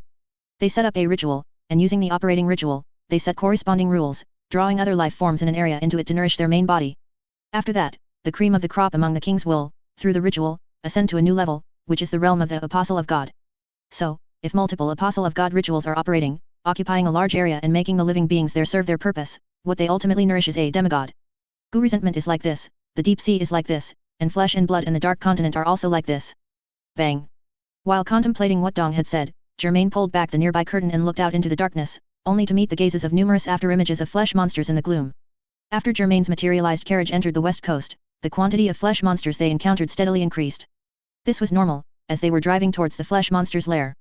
At the same time, the quantity of flesh monsters that noticed the creaking carriage naturally also grew. Some might have been unable to get out of the way, while others might have actively lunged forward. In any case, they collided head-on with the carriage, producing a continuous series of thudding impacts. Under these circumstances, the seemingly dilapidated carriage crushed these flesh monsters to pieces, forcefully carving out a bloody path. Wheels rolled, splashing a spray of blood. An eyeball, from some unknown creature, fell before Germain's eyes. Its pupil was wide open, laced with bloodshot veins. Germain flicked his finger, sending the eyeball flying out of the carriage window, then turned his head and asked. Am I to understand that the more territory a demigod occupies, the more powerful it is? Yes, but also no, Dong explained, not playing coy. The wider a divine domain, the more rewards a demigod naturally receives every moment. But, whether a divine domain can fully develop its potential depends on whether the ritual rules can cycle effectively, like an ecosystem. Germain tapped his finger on his knee and said, so, the key to weakening the god of flesh is to destroy these cyclical rituals. Correct, Dong nodded. However, without a doubt, every location where a ritual stone formation is found will certainly be guarded by an apostle of God. They definitely won't let us accomplish this easily. The place we are heading to now is one of those ritual stone arrays. Dong extended his hands, as scarlet as those flesh monsters, from his black robe, materializing a book and a quill pen. I will directly infuse those 3 locations into your minds using my chain of knowledge. Relax, and do not resist. He picked up the pen and made a few strokes in the book, then 2 chains directly pierced Germain's and Jin's foreheads. Subsequently, a map, resembling parchment, appeared in Germain's and Jin's minds, capable of freely expanding, rolling up, or disappearing according to their will. Forgive me, this map is a bit rough, because every time I come to the west coast, my itinerary is far more rushed than when I'm on the east coast, especially last time, I practically escaped. I didn't have much time to record everything I saw. However, I have roughly determined the locations of those 3 ritual stone formations, which you can see on the map. In fact, Dong's words were too humble, his map was already sufficiently detailed, mentioning terrain, topography, and even some fork roads. Germain, however, perceived the unspoken meaning behind Dong's map and his words. You're not planning to travel with us anymore. Dong shook his head. I said I would travel with you, and I will keep my promise. However, the flesh curse on me must also be treated with caution. For the time being, I will act alone, heading to the first destination ahead of you. On one hand, it's to clear some enemies for you, and on the other, it's to get through the time when I lose my sanity. During that period, I might very well mistake you for flesh monsters, infighting is not a situation I wish to see. I must act alone for a while. Don't worry, it won't be long before we meet at the destination. Having said this, Dong pulled back the carriage curtain, took a bell from his robe, and shook it several times, producing a clear, jingling sound. The next moment, a night raid species horse, flowing like spilled ink, galloped alongside the carriage. Dong jumped from the carriage onto the night raid species horse, turned his head, and nodded at the 2 people inside the carriage. Seeing that he was determined to leave, Germain and Jin did not stop him and both nodded in response. Thus, Dong spurred the black horse, first galloping forward for a distance, then suddenly, man and horse together, leaped into the darkness beside them. The figures of 1 man and 1 horse quickly vanished into the night. The carriage fell silent, with only the creaking of the carriage and the occasional sound of flesh monsters blocking the road being crushed. Germain first carefully examined the map Dong had left in his mind, then said. The 3 circled red areas are our destinations, and the moving white dot is us. Germain briefly calculated the distance between them and the first destination, and combined with the speed of the carriage, he determined the arrival time. We should arrive in about 10 hours, by tomorrow morning. Germain nodded, then relaxed considerably, lying directly on the long bench. If that's the case, I'll take a nap to recharge. If anything happens, just wake me up. Okay. Germain got up from the other long bench, pulled back the curtain, and sat outside the carriage, driving the 2 horses pulling the carriage like an ordinary coachman. He didn't need much rest now, so sitting at the front of the carriage all night was fine. The carriage traveled at a speed exceeding that of a normal carriage, even a train, basically crushing anything it encountered. If they did encounter some particularly troublesome or large flesh monsters, Germain, sitting at the front, would take action to eliminate them. The carriage continued its journey westward for 4 hours, then sped southwest for the remaining 6 hours. Over 10 hours later, by the 6 continents calendar, it was already past 6 a.m. on February 24th, yet darkness still enveloped Germain's vision. However, he could perceive how many monsters and obstacles were around him. At this moment, Jin woke up on time, clapped his face to clear his head slightly, then walked over and sat beside Germain. Have we arrived? Jin asked. It's just ahead. Germain had already checked the map in his mind over and over again, the direction and distance could not be wrong. More importantly, the quantity and quality of flesh monsters here were completely different from other places the carriage had passed through last night. A fierce, malevolent aura also assailed them, like a giant hand, covering this entire area. They're here. Germain and Jin exchanged a look, then tacitly jumped off the carriage, landing steadily on the ground. The carriage, serving as a probing decoy, continued to race forward, followed by a sharp crack as it was cut in two by something in the dim light. From the dim, heavy fog of dawn, a low panting sound emerged, and a huge body slowly moved, gradually revealing its true form before Germain and Jin. It was a large type demi-human, resembling a swollen, ferocious wild boar, especially with two tusks protruding from its mouth. It wore a twisted metal crown on its head and carried a meat cleaver in its strong arms, capable of effortlessly splitting a carriage in two. Its skin was uneven, with many bite marks, and a large mass of intestines spilled from its disemboweled belly, like an apron, covering its legs. Behind this large type demi-human followed an inconspicuous small type demi-human, also a wild boar demi-human, similar in size to Germain and Jin, with complete limbs, snarling like a dog relying on its master's power. This was the god of pig people and its piglet follower, and the god of pig people was, without a doubt, a terrifying enhancement type monster. Germain and Jin simultaneously turned their heads again, looking behind them. Another mass of black fog surged from there, all the flesh monster they had seen on the way now wriggled over, gathering together. They gnawed, spliced, and fused with each other, emitting eerie squelching sounds, and in a short while, a large type flesh monster, pieced together front and back like a centipede, appeared. This was the formless flesh, a transmutation type monster, on par with the god of pig people. The god of pig people and the formless flesh, along with more flesh monster constantly surging in from the surroundings, quickly formed an encirclement around Germain and Jin. Tisk, Jin complained, didn't Dong say he'd arrive first to clear out the monsters for us? How come he's nowhere to be seen? Perhaps he ran into some trouble, Germain replied, taking out the Gu resentment badge. Buzz. Germain materialized the tormented bloodthirsty apostle's remains, aiming directly at the formless flesh. Flesh and blood was precisely the pain-loving bloodthirsty apostle's favorite food, it was just unknown if the remnant could defeat the formless flesh. The tormented bloodthirsty apostle's remains bloomed like a flower bud, and floated in midair like a jellyfish, launching an aerial strike towards the formless flesh. Germain followed suit, materializing the remnant of the old witch. Yesterday an enemy, today the old witch had become one of Germain's servants. As soon as she appeared, she reached out and pulled the piglet from behind the god of pig people, grabbed it in her hand, and unhesitatingly threw it into a boiling oil pot. The piglet let out a blood-curdling scream in the oil pot. The god of pig people was startled at first, then erupted in fury, brandishing its meat cleaver and charging menacingly towards the old witch. The old witch was not to be outdone, she raised her giant hammer and fought with the god of pig people. Bang! The clash of power between the two large type demi-human shattered the ground, causing a loud explosion that echoed across the vast land. Germain turned to Jin and said, I'm going to find the apostle of God in the ritual stone formation here, you help me stall these flesh monster as much as possible. No problem, Jin, clearly understanding her role this time, didn't try to be brave. I'll fend off this group of flesh monster and take the opportunity to deliver a fatal blow to those two large type demi-human. This was exactly Germain's thought, the conflict between the god of pig people and the old witch, and the formless flesh and the pain-loving bloodthirsty apostle, would surely create opportunities for Jin. After giving his instructions, Germain nodded to Jin, then tapped his toes, leaped into the air, and spread his silver wings. Whoosh! He flew away from the tide of flesh and blood on the ground as swiftly as an arrow, and his meat cleaver sprang out, chopping down the flying, face-hugging flesh monster that came his way. Germain transformed into a silver arc of light, wherever he passed through, the flying flesh monster exploded into masses of blood mist, falling to the ground like rain. His current perception ability allowed him to easily locate his intended target. Bang! Silver light exploded as Germain accelerated in the air, creating smoke rings, and in the blink of an eye, he approached several tall mountains, which, upon closer inspection, revealed their strangeness. Those mountains were not composed of soil, rock layers, trees, or weeds, but rather mountains of corpses piled high. In the middle of these mountains of corpses and flesh and blood, there was one mountain that stood significantly taller. In fact, it was a person larger than all large type demi-human. It wore a yellow robe and sat on the ground, its head a skull, currently bowed, enclosed within a device resembling a cabinet of curiosities. As Germain approached, this apostle of God, the collector, slowly raised its head, its empty eye sockets gazing at Germain. It's coming. Germain and the collector began their respective actions almost simultaneously. The collector casually grabbed 3 skulls of different monsters from the nearby flesh and blood mountain and threw them into the air.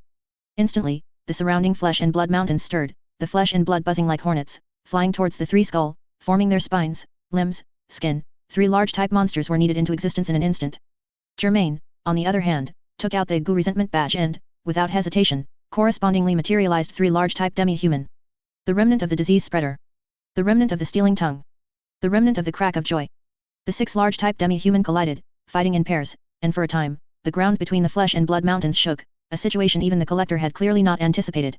The collector quickly realized that Germain was a formidable foe, one it rarely needed to take seriously. It slowly stood up. Once the giant type demi-human stood, Even with a slight hunchback, it still towered into the clouds. The collector's withered hands flipped open its yellow robe, revealing a darkness within, from which countless skulls of the dead emerged. These skulls, along with the surrounding corpse and flesh and blood mountains, were all the collector's collection. They collectively let out piercing shrieks. The demonic sound entering his ears made even Germain feel dizzy and nauseous. He gritted his teeth, and a silver halo suddenly appeared above his head, mitigating all mental impact. The collector was surprised once again. It hadn't expected Germain to have a way to deal with both of its methods. Subsequently, it was not only surprised but even, for the first time in a long time, felt fear again. It saw Germain pull out a scythe. The fierce aura emanating from that scythe instinctively made the collector sense its power, a terrifying feeling as if encountering a natural predator. Germain, holding the burial blade and with silver wings spread, let out another boom in midair as he shot towards the collector. Boom! The collector clapped his hands together, trying to catch Germain, but Germain, with even greater speed, flew out from between his fingers. He couldn't be easily caught by the collector. At the same time, he needed to deliver a sharp and effective counterattack. Swish!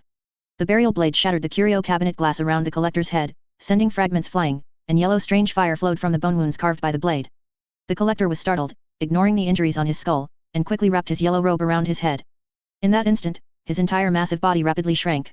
Germain's overwhelming power forced him to immediately use his most terrifying ability.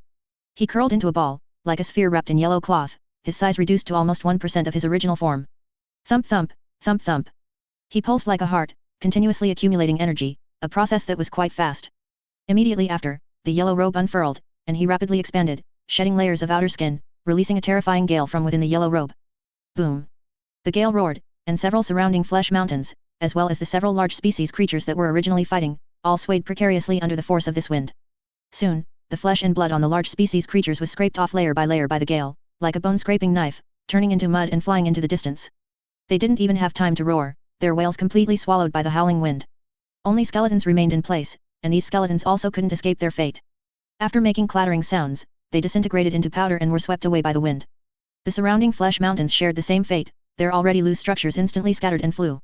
Everything was like it had been fed into a meat grinder, churned into a puddle of mud, and then flung into the distance. Germain was also caught in the gale. His silver wings, black robe, and all the flesh and blood on his body involuntarily tried to detach from him. He felt the tearing of his skin and muscles, and even the shaking of his bones. Germain tried his best to hold on, but his entire body was still being blown little by little away from the collector. To stop the collector's gale from continuing its rampage, Germain immediately pulled out the deep sea emblem and used it. The deep sea emblem allowed him to summon wind and rain within a certain area, and the strange wind unleashed by the collector was also within its sphere of influence. Buzz! The wind direction shifted in that instant, no longer targeting Germain, but instead blowing back towards the collector. The collector had thought that by unleashing this hurricane capable of destroying everything around him, he would have a sure victory, but he didn't expect Germain to once again produce a countermeasure. He had no choice but to contend with Germain for control of the gale, lest his own yellow-robed body be destroyed by the strange wind first. Whoosh whoosh! In a short while, all the collector's accumulated collections here were blown away, turning into a bloody storm that fell into the distance, and the entire ground was scraped of a layer of soil. Whoosh! The sandstorm surged for a moment, then suddenly disappeared, and the collector emerged from the dust, returning to his original size. After contending with Germain over the wind for a long time, the collector realized that he couldn't gain the upper hand, and was even gradually falling into a disadvantage, so he dispersed the gale. However, with this, the collector had used all his methods, all of which were countered by Germain in various ways. What else could he do next? The collector himself didn't know. Germain was not in a hurry to pursue. He hovered calmly in the air, waiting for the rapid self-healing of the flesh and blood on his body, while checking the Hunter badge and the Gu Resentment badge. Gift of the Hunter badge, 2 teleportation lanterns. Gift of the Gu Resentment badge, remnant of the formless flesh, remnant of the god of pig people. It seemed that the other battlefield had already decided a winner. The tormented bloodthirsty apostles' remains and the remnant of the old which he materialized sacrificed themselves, severely wounding the formless flesh and the god of pig people, creating a good opportunity for Jin to slay them. With this, the only enemy left was this impertinent collector. Boom! Germain accelerated again in the air, flying in a roundabout way around the collector, preparing for his next attack. Seeing Germain getting closer and closer, the collector had no choice but to act. He spread open his yellow robe, revealing the darkness and faintly visible skull beneath it. Buzz! A shockwave of mental energy struck, and the silver light on Germain's head seemed to ignite, emitting a dazzling glow that then dissipated it. He didn't take this shockwave to heart. What he cared more about was that the collector had repeated an ability he had used before. That is to say, does he have no other means left? Germain felt a slight surprise in his heart while launching his attack without hesitation. Since you can't come up with a new attack method, it's my turn. Swish! He transformed into a silver arc of light, approaching the collector, then flying rapidly around him. The increasingly fast speed made it impossible for the collector to keep up, and his outstretched hands and swirling yellow robe missed several times. Germain was not just flying randomly around the collector, instead, he used his speed in this state, and the sharpness of the burial blade, to turn himself into a weapon. Click click click. First his fingers, then his yellow robe, then the remaining parts of the curio cabinet, and finally his skull. The collector realized that he was being continuously and gradually dismembered by the silver arc of light. Especially after his yellow robe was completely cut to pieces, revealing his bare bones, he looked even more disheveled. Roar. He let out a roar, his hands, reduced to mere finger bones, flailing wildly in the air, seemingly attempting to grasp Germain by chance. The collector at this point had no time to think about how he would severely injure or kill Germain if he actually managed to catch him, he just wanted to grab him. As one of the apostles of God, yet being toyed with like this, the collector's anger had reached its peak, and at the same time, his fear had also reached its peak. Boom. With a stumble, the collector toppled forward like a giant tower, crashing heavily onto the ground, shattering it. Only then did he realize that his left leg had been severed, and his right leg alone could not support his enormous body. The collector tried to prop himself up with his hands, but sadly realized that his left and right hands, whose finger bones had been cut off, were now both severed. The silver stream of light did not cease. He lay on the ground, seemingly like a lamb awaiting slaughter. Germain descended from the sky, his black scythe unleashing a sharp cleaving wave, like a guillotine, cutting the collector's skull completely in half, delivering a fatal blow. Whoosh! The collector instantly died. His entire massive corpse ignited with yellow flames, looking from a distance like a large mountain being incinerated. And where he died, numerous lines suddenly appeared on the ground, interwoven together, as delicate and beautiful as the patterns in a microchip. A ritual stone formation appeared. After eliminating the first apostle of God, Germain obtained 2 teleportation lanterns, bringing his total to 21. This was a considerable quantity. Subsequently, his hunter badge and Gu resentment badge absorbed the collector's grudge. Although it couldn't form a remnant like those large species, it condensed a wondrous item for him. Collector's head, consume 1 type of grudge gift tool to imprison 1 type of life in a curio cabinet. The duration of imprisonment depends on the target's strength. This was a rather excellent sealing ability, practically a greatly enhanced version of Shoot's Dark In.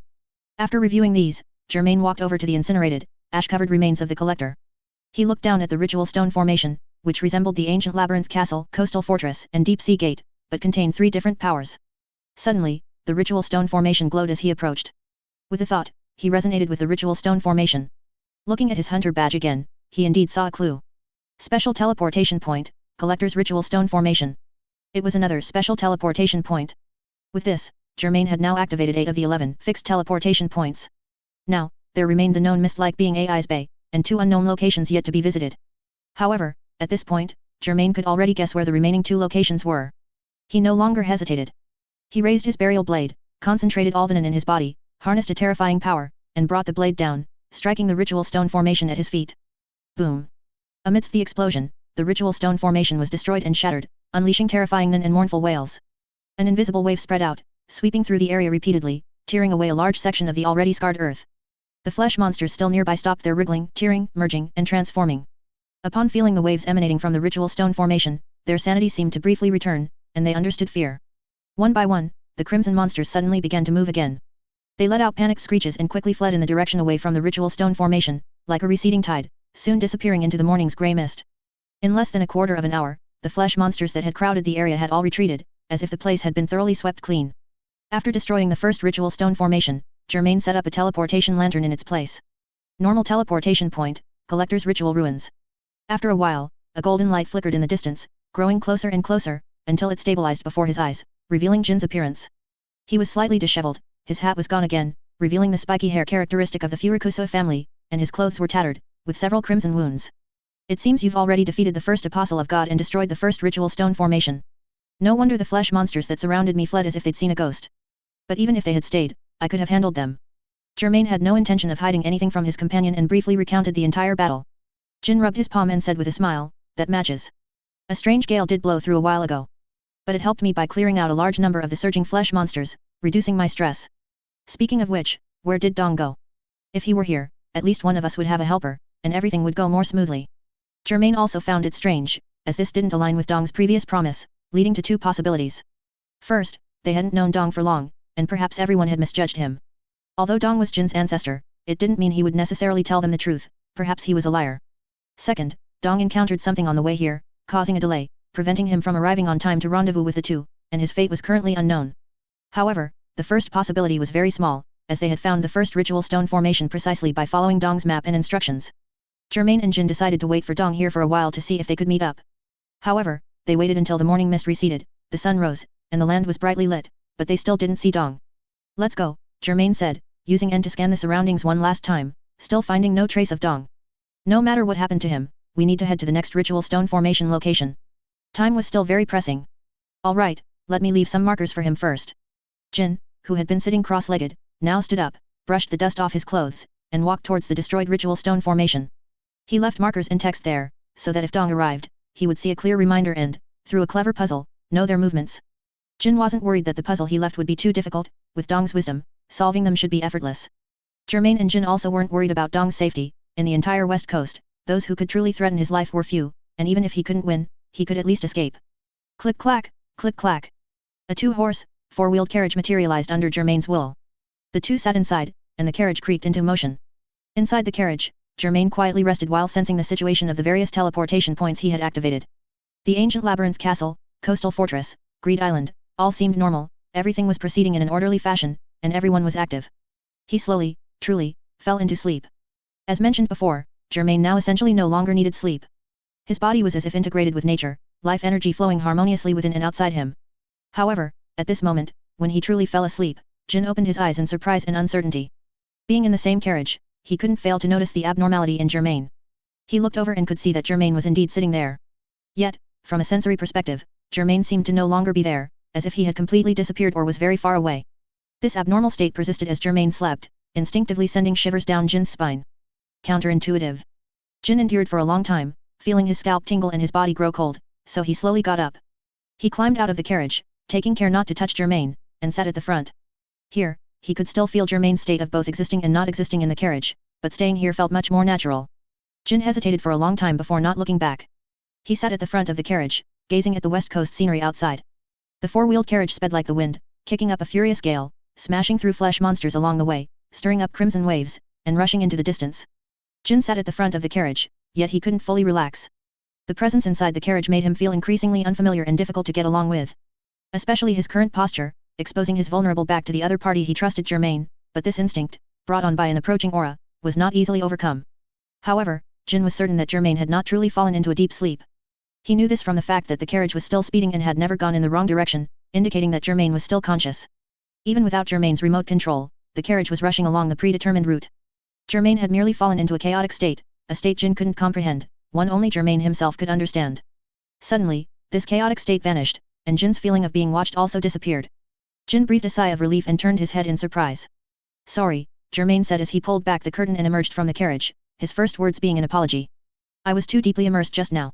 Even if he didn't actively perceive Jin's thoughts, because of the close proximity, those jumbled thoughts still entered his mind. Jin understood immediately that his thoughts had been exposed. He felt a little embarrassed and curiously asked, what did you get immersed in? A peculiar state, Germain explained. It was as if my soul left my body and traveled the world. Traveled the world?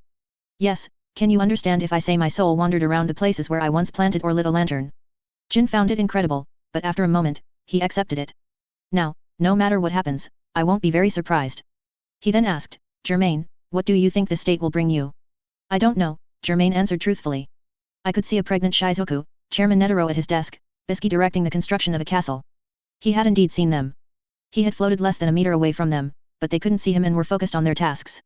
Shizuku's baby bump was already very noticeable. She wore loose clothing and still walked quickly. The woman caring for her, however, carefully protected her belly, extremely nervous. Germain only floated away after confirming Shizuku was fine. He told Jin, I couldn't touch them. I don't know what this means or what it will bring them. The only thing Germain could be sure of was that he would always appear from a teleportation point and then be able to wander in the vicinity. Centered on the teleportation point, a radius of several kilometers was the range of his soul wandering outside the body, he couldn't go any further. In other words, this state must be related to those lanterns. A magical ability. Jin said. Since we can't see any clues now, let's be optimistic and make good use of this ability. Germain nodded in agreement. The next ritual stone formation was quite far away. The carriage traveled from late February to early March before they finally saw the rising mountain range. The carriage climbed along the cliff, encountering more and more flesh monsters along the way. They were densely packed, acting irrationally, only wanting to drag the living creatures from the carriage. An entire four-wheeled carriage was pushed over by the flesh monsters, rolling down the cliff. Before it even reached the bottom of the valley, it dissipated into none. Germain and Jin, who had been in the carriage, naturally stood firm and safe on the cliffside. At such a narrow path, the carriage was too cumbersome, and moreover, their destination was almost reached, so they simply abandoned the carriage. The two attacked, one a mix of silver and black, the other flashing with golden light, carving out a bloody path as easily as cutting melons and vegetables. During this time, they even had time to converse. Dong has been out of contact for over a week, Jin said, pointing to his head. The map is still in our minds, which means our connection with him is still maintained. Jin meant that Dong should not be dead or unconscious, otherwise he and Germain would both be unable to use that map. What exactly is he doing? Jin kicked away a flesh monster that lunged at him. Could it be that he'll only appear after we've destroyed all the ritual stone formations? Germain raised the sacred moonlight greatsword and used a Saiyan light beam to shatter a large mass of flesh monsters that tried to pursue them. Jin, do you remember Dong saying he had the flesh curse? He said he got it after seeing the god of flesh. You mean? Jin frowned. After returning to the west coast, the god of flesh's influence on him became stronger. Germain nodded. We can't expect someone who can't even protect himself to accomplish anything. Let's be more practical and think about how the two of us should continue. You're right, we need to be practical. They decided to temporarily exclude Dong from their future plans and no longer worry about his situation. Not only was Dong in a precarious situation, but their own circumstances weren't much better. The two fought their way up to the mountainside. After rounding a smooth rock wall that obscured their view, they saw the tall tower built against the mountain. The upper and lower levels of this tower were twisted in a spiral structure, and between them was a dark red spherical dwelling that occasionally flashed with eerie light. Germain and Jin exchanged glances and then walked quickly towards the bottom of the tower. Looking back, the flesh monsters stopped pursuing them once they reached this point. It seemed they instinctively dared not enter this forbidden area. The two saw a heavy door. After pushing it open, it revealed an extremely spacious interior. They were like two tiny ants intruding into a strange room. Bang! The door automatically closed behind them, and the echo between the walls grew fainter until it disappeared. The two walked to the center of the room and noticed a spiral stone staircase leading upwards, which should be the only way to the red spherical dwelling in the middle. Swish! Suddenly, the sound of rushing water came. There were several openings in the bottom of the tower, and at this moment, those openings continuously poured large amounts of water into the bottom floor palace. Before long, the icy cold water submerged the entire floor. The surging water reached above Germain and Jin's knees, and the water level continued to rise. From one of the openings where water was pouring in, someone suddenly sang loudly, their voices hoarse, intertwined, and completely lacking coordination or rhythm. Their singing seemed deliberately intended to disturb people's minds, making them more anxious. Suddenly, a tattered ship floated out of the opening, bobbing up and down with the water. 4 rough men, glowing with a strange blue light, were aboard it. One of them had a white beard that reached his waist and wore a pirate hat, clearly the captain of this suddenly appearing pirate ship. Not only that, beneath the constantly rising water level, undercurrents surged, and a large figure could vaguely be seen, wagging its fishtail and swimming. It was like a shark, circling Germain and Jin. The dilapidated pirate ship, riding a surging wave, drifted in with a tilted hull, kicking up a large curtain of water. The drowning crewmen, clutching the uneven wooden planks of the ship, let out hoarse jeers at Germain and Jin, whose shoulders were already submerged. Neither of them could touch the bottom with their toes, they just kept paddling. He. Germain, do you understand what they're shouting? Jin's old and dirty clothes were soaked and puffed up, as if soft balls were hidden inside. I don't understand their language, Germain replied, but I can sense what they're trying to express. What are they saying? They're saying we'll drown here, become wandering spirits, and serve as nourishment for this tower. Jin laughed, then clapped his hands on the water, launching himself into the air. Golden light condensed into a great nen blade in his hands, and he spun, slashing towards the pirate ship. Let's see who the drowned ghost here really is. One of the drowning crewmen, seeing him shoot forward, hastily swung the iron anchor in his hand, like a discus thrower, flinging it out. Swish! The wet anchor cut through the air, dragging clanking chains. If it hit Jin, it would coil around him like a python, dragging him into the water. Jin, fearless, skillfully parried the anchor with the golden nen blade in his hand, producing a clang, and used the force to bounce to the side. He then lightly touched the water, gliding towards the pirate ship like a seabird skimming the surface. While Jin was battling the drowning crewman, Germain also unfurled his silver wings, flew out of the water, and hovered in mid-air. He vaguely saw the corpulent figure weaving through the undercurrents, the upper body of a demi-human, a fish's tail, and scales that shimmered even underwater. This was a mermaid, also known as a siren. Germain had seen many of them in the waters near the Mobius Lake coastline. And this one was clearly the king of its species, with a body so large it was exaggerated. Enchanted Siren was its title, also showcasing its ability, its song could enchant and drive people mad. When it turned, and its ugly, anglerfish-like face surfaced, the forbidden song followed. La la la. The water below became increasingly chaotic, and soon many dark figures appeared, large and small, entirely different species, having died here and become water ghosts. And all these water ghosts now obeyed the enchanted siren's song, emerging from the silent depths of death, like a swarm of goldfish drawn to bait. From Germain's perspective, whether it was the enchanted siren, the drowning crewman, or the water ghosts, they were indeed just goldfish. Like the collector, formless flesh, god of pig people, lord of the undead, and the lying prophet before them, they had stepped into a trap without realizing it. It seemed that this deliberately created tower lake became a tactical advantage for the drowning crewman and the enchanted siren, but that depended on the actual situation. Germain didn't say another word, he immediately took out the deep sea emblem. As his strength grew, he was increasingly able to utilize the abilities of the hunter badge, Gu resentment badge, and deep sea emblem, progressing even further. Whoosh, whoosh, whoosh. Under the deep sea emblem's control, cold icy vapor drifted and surged out like smoke, rapidly occupying every corner of the area. In an instant, the lake water, which had been boiling and surging at the bottom of the tower, quickly calmed down, like a solidified transparent crystal embedded there. The drowning crewmen fighting Jin realized their dilapidated ship was frozen on the water, unable to move. The enchanted siren's fat, ugly upper body was exposed above the water, its fish tail below the surface also frozen. It twisted its upper body continuously, like a fat-headed fish trying to squeeze out of a can. If two champion large species were like this, not to mention the water ghosts below the surface, they were all frozen solid, like mosquitoes in ember. Jin seized the opportunity to act, golden light like a pillar, pouring down onto the immobilized pirate ship. The drowning crewmen cried out in alarm and abandoned ship, fleeing, but two of them were still cut in half by Jin's twin blades. The pirate ship, from being dilapidated, was completely shattered, no longer usable. Germain was also about to strike at the enchanted siren when he suddenly sensed something was wrong. He looked up and saw cracks appearing on the ceiling. Crack, crack, crack. An unsettling sound quickly enveloped the entire bottom floor of the tower. The next moment, the ceiling completely collapsed and shattered, and countless fractured stones fell down. Boom, boom, boom. The stones smashed onto the ice surface, creating deep craters, but failed to break the ice. However, a red spherical object emerging from the ceiling did bring a glimmer of an unfavorable turn for Germain and Jin to the current situation at the bottom of the tower. That red ball was clearly the spherical dwelling in the middle of the tower that Germain and Jin had seen, but now it was pulsating like a living thing. A point on the sphere bulged towards the icy surface at the bottom of the tower. It kept bulging, bulging, and bulging again, as if a needle was hidden inside. Finally, at the moment the sphere reached its breaking point, it burst with a squelch, spraying purple, viscous juice that rained down like water. Emerging from this red egg was a monster so enormous that it filled the entire upper space of the tower the moment it appeared. Numerous tentacles, drawn from its swollen body, hung down like a woman's wet, long hair. But looking up, one saw a face capable of driving most people into panicked insanity with a single glance. No human would like this face. It was entirely dark purple, with many scarlet compound eyes on its head.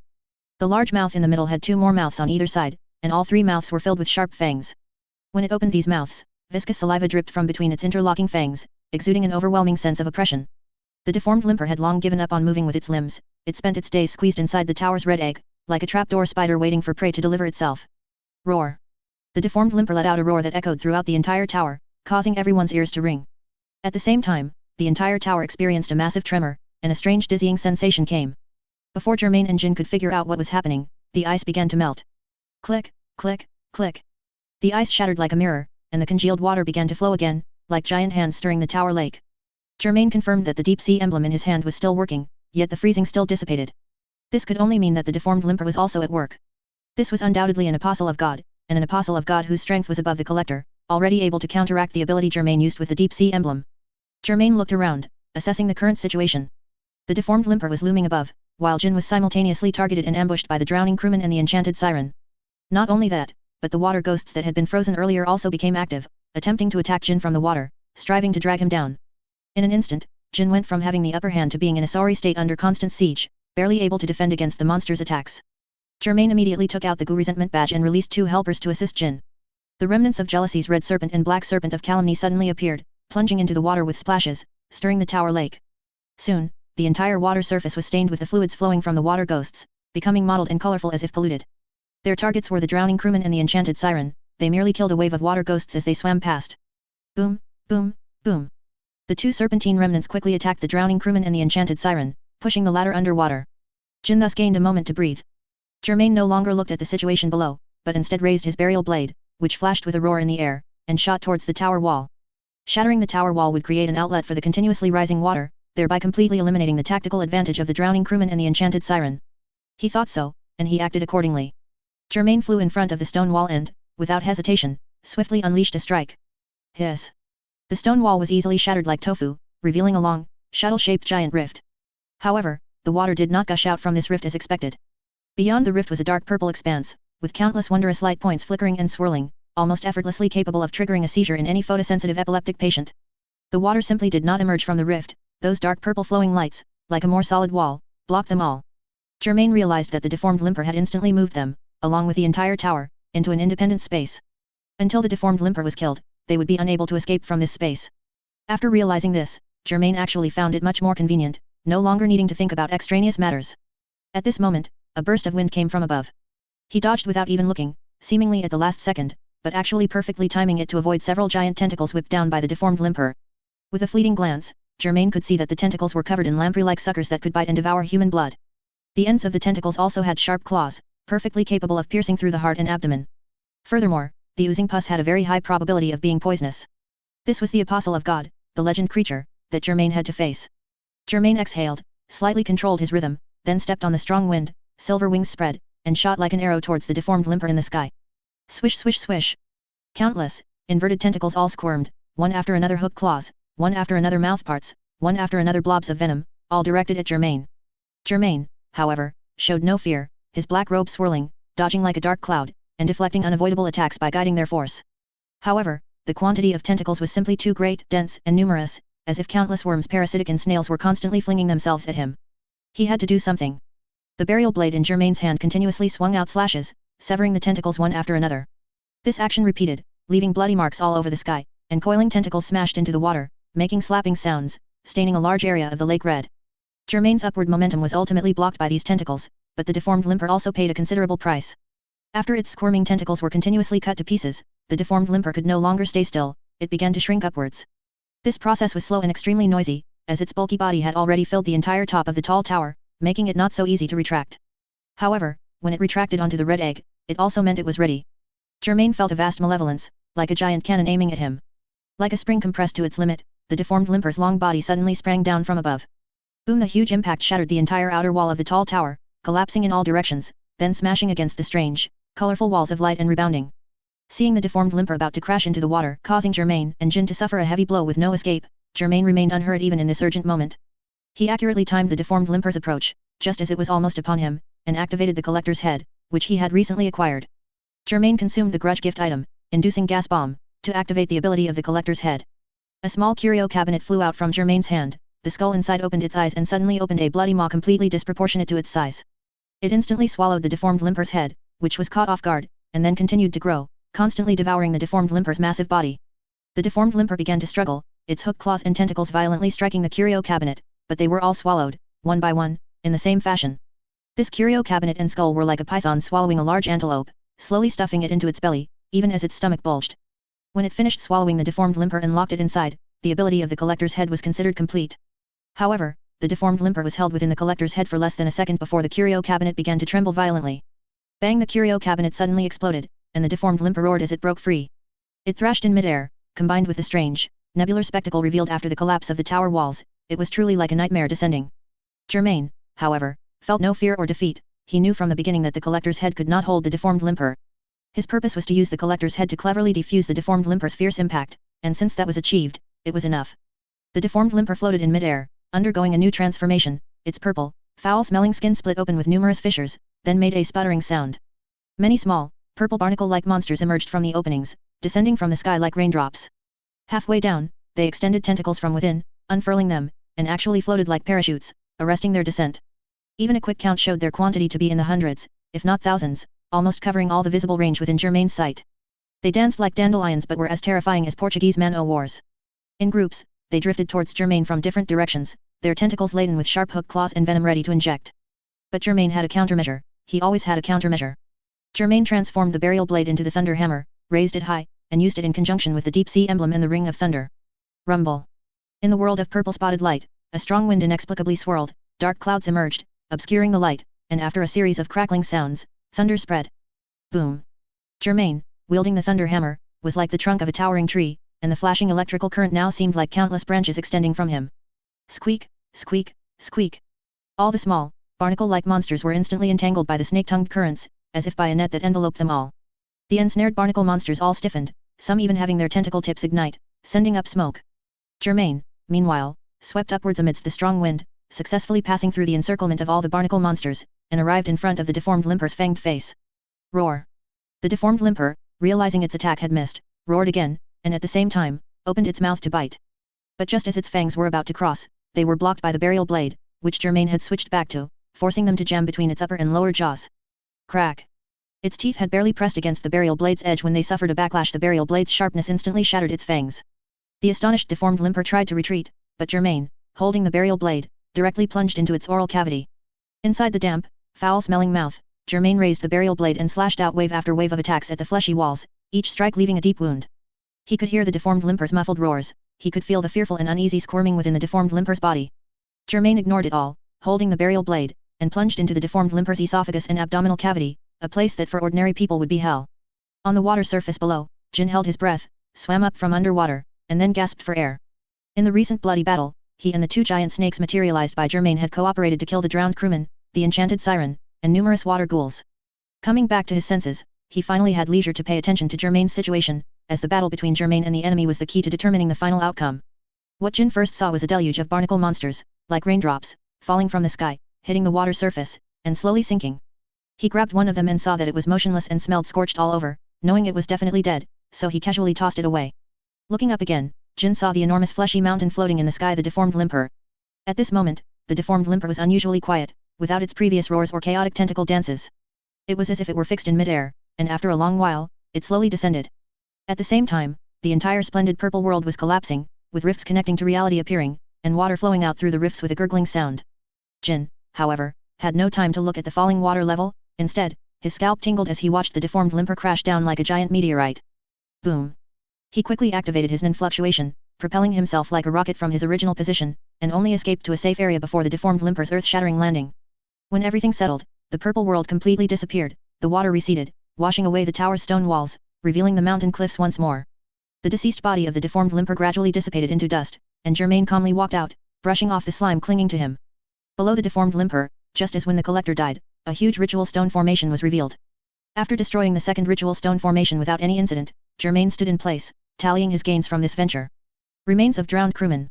Remains of intoxicated siren.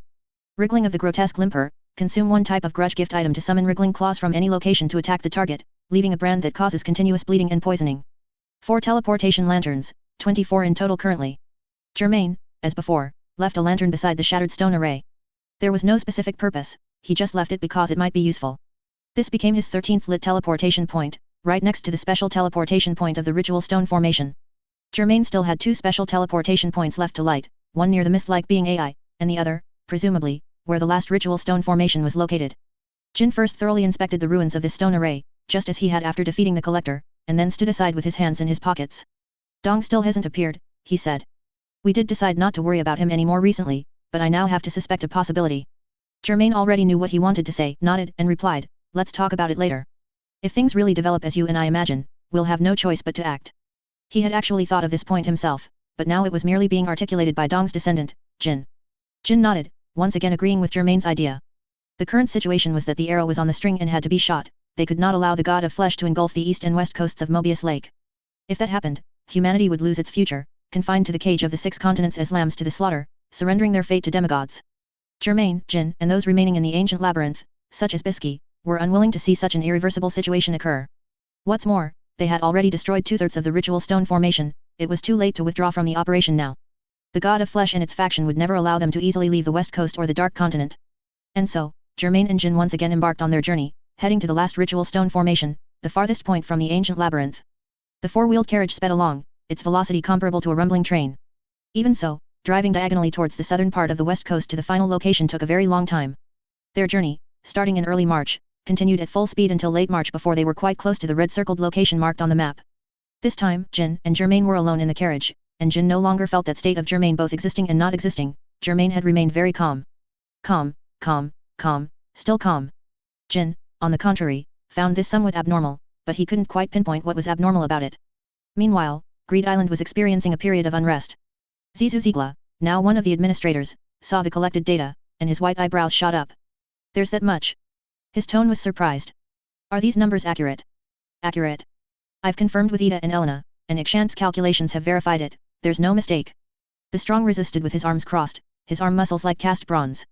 He said with a deep frown, this phenomenon has been appearing intermittently since late February. As the quantity increased, we had no choice but to take it more seriously. Since late February, anyone on Greed Island, including staff and players, could suddenly enter a peculiar state. In fact, it couldn't be called sudden, because according to their investigation, there were often conditions and signs before entering this peculiar state.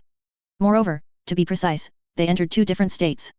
When an individual on Greed Island encountered a strong stimulus, causing extreme mental fluctuations, they could fall into 2 distinctly different states. One was torment, glowing with dark red light, and the other was virtue, shimmering with silver light. Regardless of which, both would affect the emotions of those nearby, causing a chain reaction. The 2 states brought opposite experiences to the individuals involved. Torment would disrupt the mind and weaken combat power, while virtue would strengthen willpower and enhance combat power. After this phenomenon occurred frequently, it quickly caused a stir among the players, who discussed it heatedly in forums. Players naturally assumed this was a hidden mechanism of Greed Island Z. Aside from complaining that the game officials hadn't released an update announcement beforehand, they had no other grievances. Instead, they enthusiastically discussed trigger mechanisms and utilization methods, even finding it quite interesting. Later, the resourceful players even independently researched and analyzed that Greed Island had hidden one of their stats there, mental value, and this stat was the key to triggering the states. Only when the mental value dropped to 0 or a certain threshold could players enter one of the two states and maintain it for a period of time. Generally, the probability of triggering torment was much higher than virtue. This was also normal, the benefits brought by virtue were quite high, and it could also buff teammates, making it a truly advantageous mechanism for team battles. Of course, if torment was triggered, the situation would quickly deteriorate. However, if players triggered torment and wanted to remove it quickly, there were stable methods, one of which was exorcism. Therefore, during this period, Abengain and Hina became more sought after than ever, but their exorcism cooldown was too long to meet the players' growing demand. Greed Island needed more solutions. Riza, what exactly caused this phenomenon? Zizuzikla had been observing this phenomenon for some time. Only they, the administrators, knew that this was not some game mechanism, even they, the staff, could trigger it if they weren't careful. In other words, this was an indiscriminate inability attack, affecting all living beings on Greed Island. Upon seeing the manifestations of the two states, Riza almost immediately guessed the source and went to confirm it. Indeed, at the lantern teleportation point on Greed Island, he saw strange patterns appearing on the ground, glowing like 100 rivers flowing into the sea. He discussed this with Grandmalin and broadly reached a conclusion. The teleportation lantern that Germain left here was continuously spreading his influence throughout the entire island. Torment and virtue were the manifestations of his influence, and almost no one could escape them. Riza did not directly answer Zizuzikla's question. Zizuzikla was not yet a core member of Greed Island, and Riza could not tell him many things about Germain. However, Riza believed that such a time was likely drawing closer, and then, whether he wanted to or not, Zizuzikla would know everything.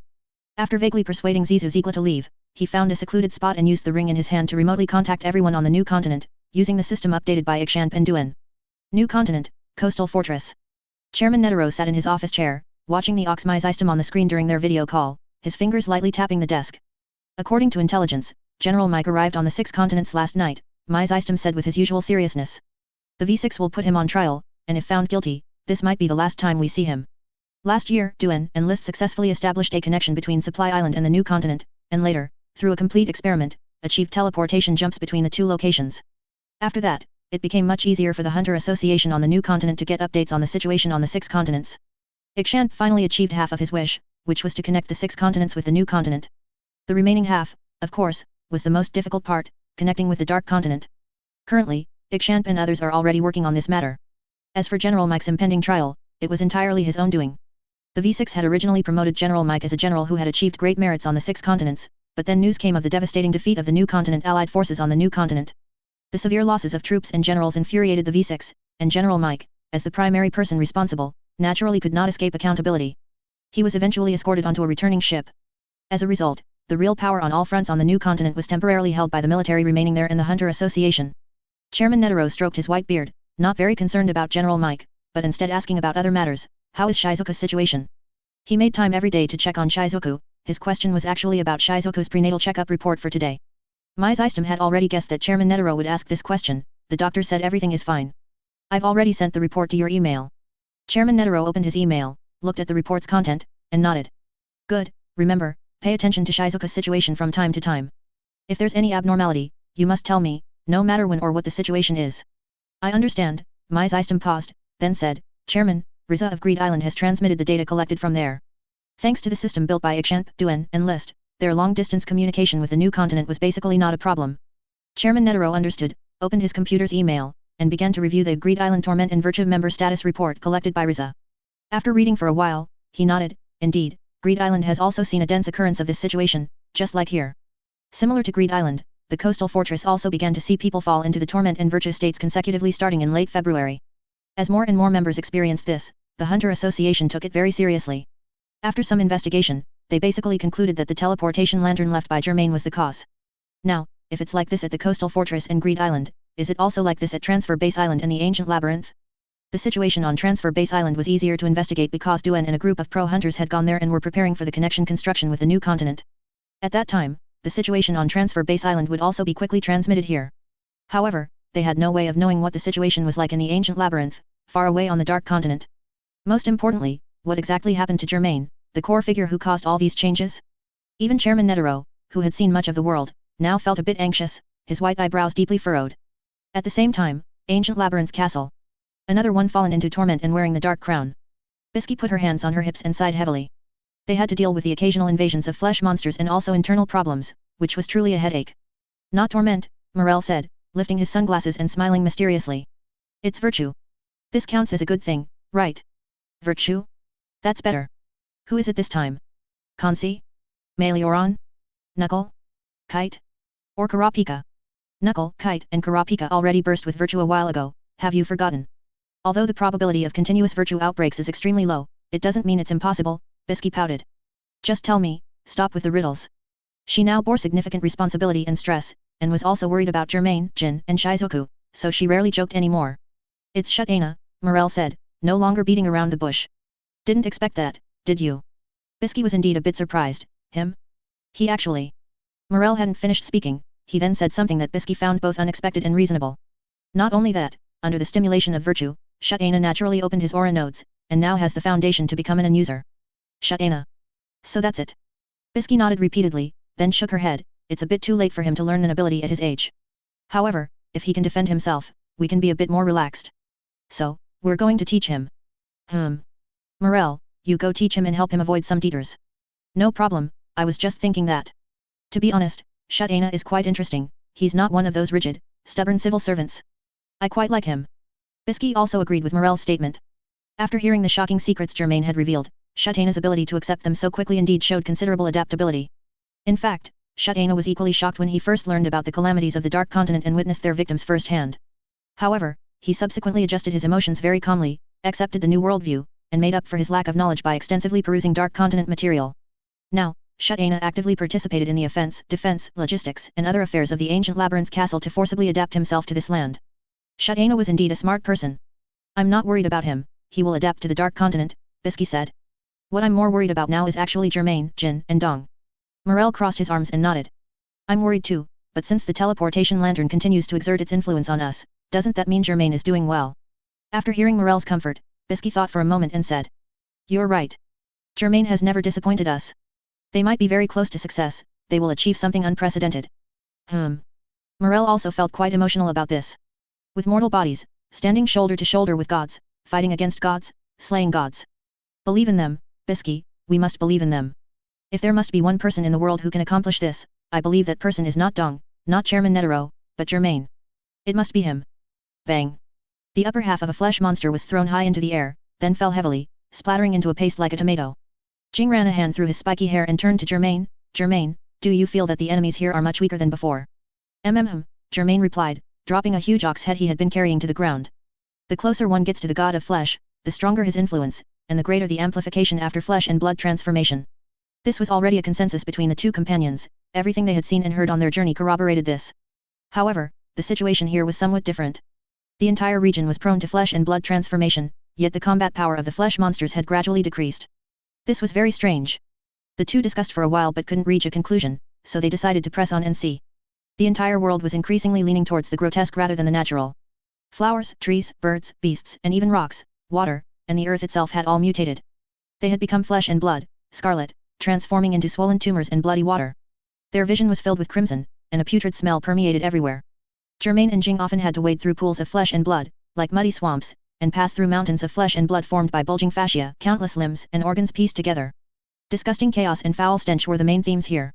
The two continued forward, slaying the flesh monsters that harassed them, and soon saw a translucent membrane between the wriggling walls of flesh and blood ahead.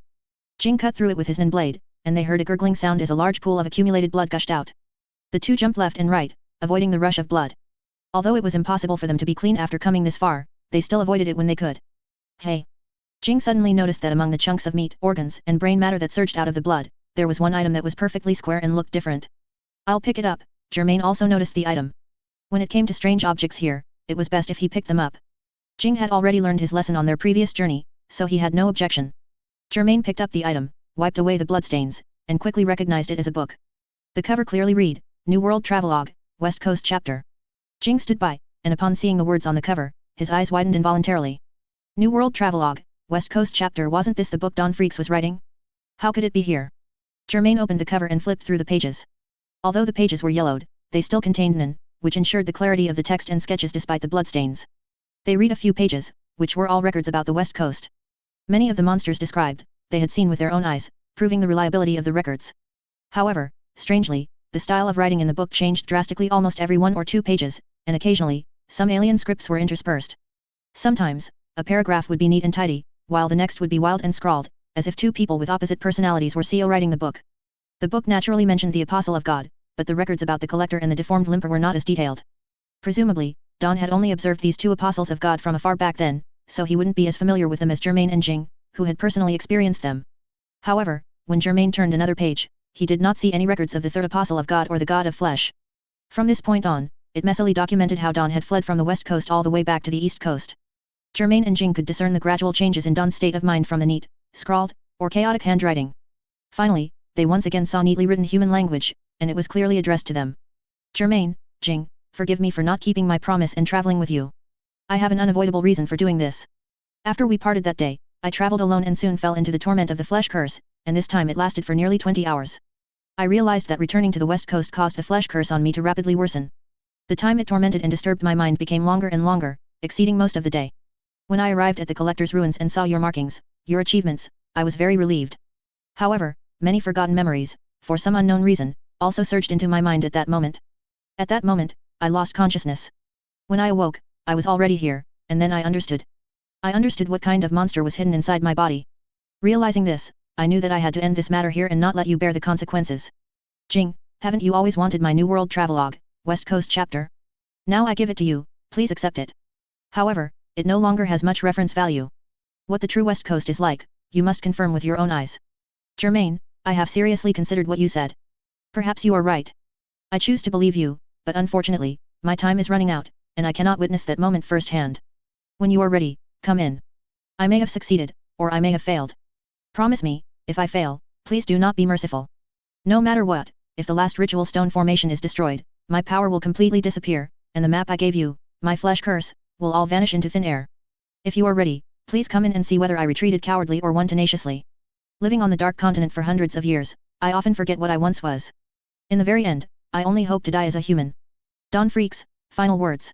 Germain and Jing finished reading, both feeling quite heavy-hearted. It seemed their thoughts had become reality. Germain did not give the book to Jing, mainly because there might still be residual flesh curse on it, and he had to keep it. Jing expressed understanding, then asked, do you think Don succeeded? Did he reclaim his dignity as a human? I don't know, Germain said, putting away the New World Travelogue, West Coast chapter. Let's go in and see. The 2 walked into the damp, warm flesh and blood tunnel, their feet treading on soft, swollen flesh. Soon, they reached a spacious chamber. Here, they saw mountains of flesh monster corpses, each shattered into pieces, with severed limbs scattered everywhere. Amidst the many flesh monster remains, a bloody skeleton sat on the ground, its left leg bent, knee bone pointing skyward, and its right leg laid flat. This was clearly a human body. In its empty, white eye sockets, however, seemed to flash the sorrowful gaze that Germain and Jing had glimpsed several times before. His flesh had melted like snow, his blood had evaporated like water, and the bony fingers drooped, pointing to a colossal ritual stone formation on the ground. The 3rd apostle of God, Don Freaks, after a month of battling the torment of the curse within his body and the flesh monsters, ultimately achieved victory as a human. If viewed from a game perspective, Don Freaks' death was a hidden side quest. If the following conditions were met, Don would, at the end of his life, overcome the flesh curse and die as a human. First, perform certain actions to gain Don's trust. Second, enter the West Coast with Don, then separate and not meet again until now. Third, before Don made his decision, kill at least 1 apostle of God on the West Coast to strengthen his conviction. If any of these conditions were not met, Don would become the 3rd apostle of God target for Germain and Jin here. They would have to kill each other. This was a result none of them wanted to see. Germain and Jin together collected Don's bones, dug a deep pit on the spot, buried him there, and erected a simple stone tablet inscribed with Don Freaks' tomb. The 2 mourned by the grave for a long time before Germain turned and walked towards the ritual stone formation. He first planted a lantern on the spot, setting it as the 14th teleportation point, and then drew his sacred moonlight greatsword. Germain carried the greatsword and slowly walked to the center of the ritual stone formation, pointing the sword tip downwards and thrusting it in forcefully. Boom! Blue light hummed and spread, and the ritual stone formation suddenly shattered into countless small pieces, no longer retaining its previous complete form. By now, all 3 ritual stone formations had been destroyed. The map left by Don and Germain and Jin's minds completely disappeared, but both of them had already memorized the general direction of the subsequent path, so they no longer needed the map. They walked out of the narrow, dark flesh and blood passage and arrived in the crimson world outside.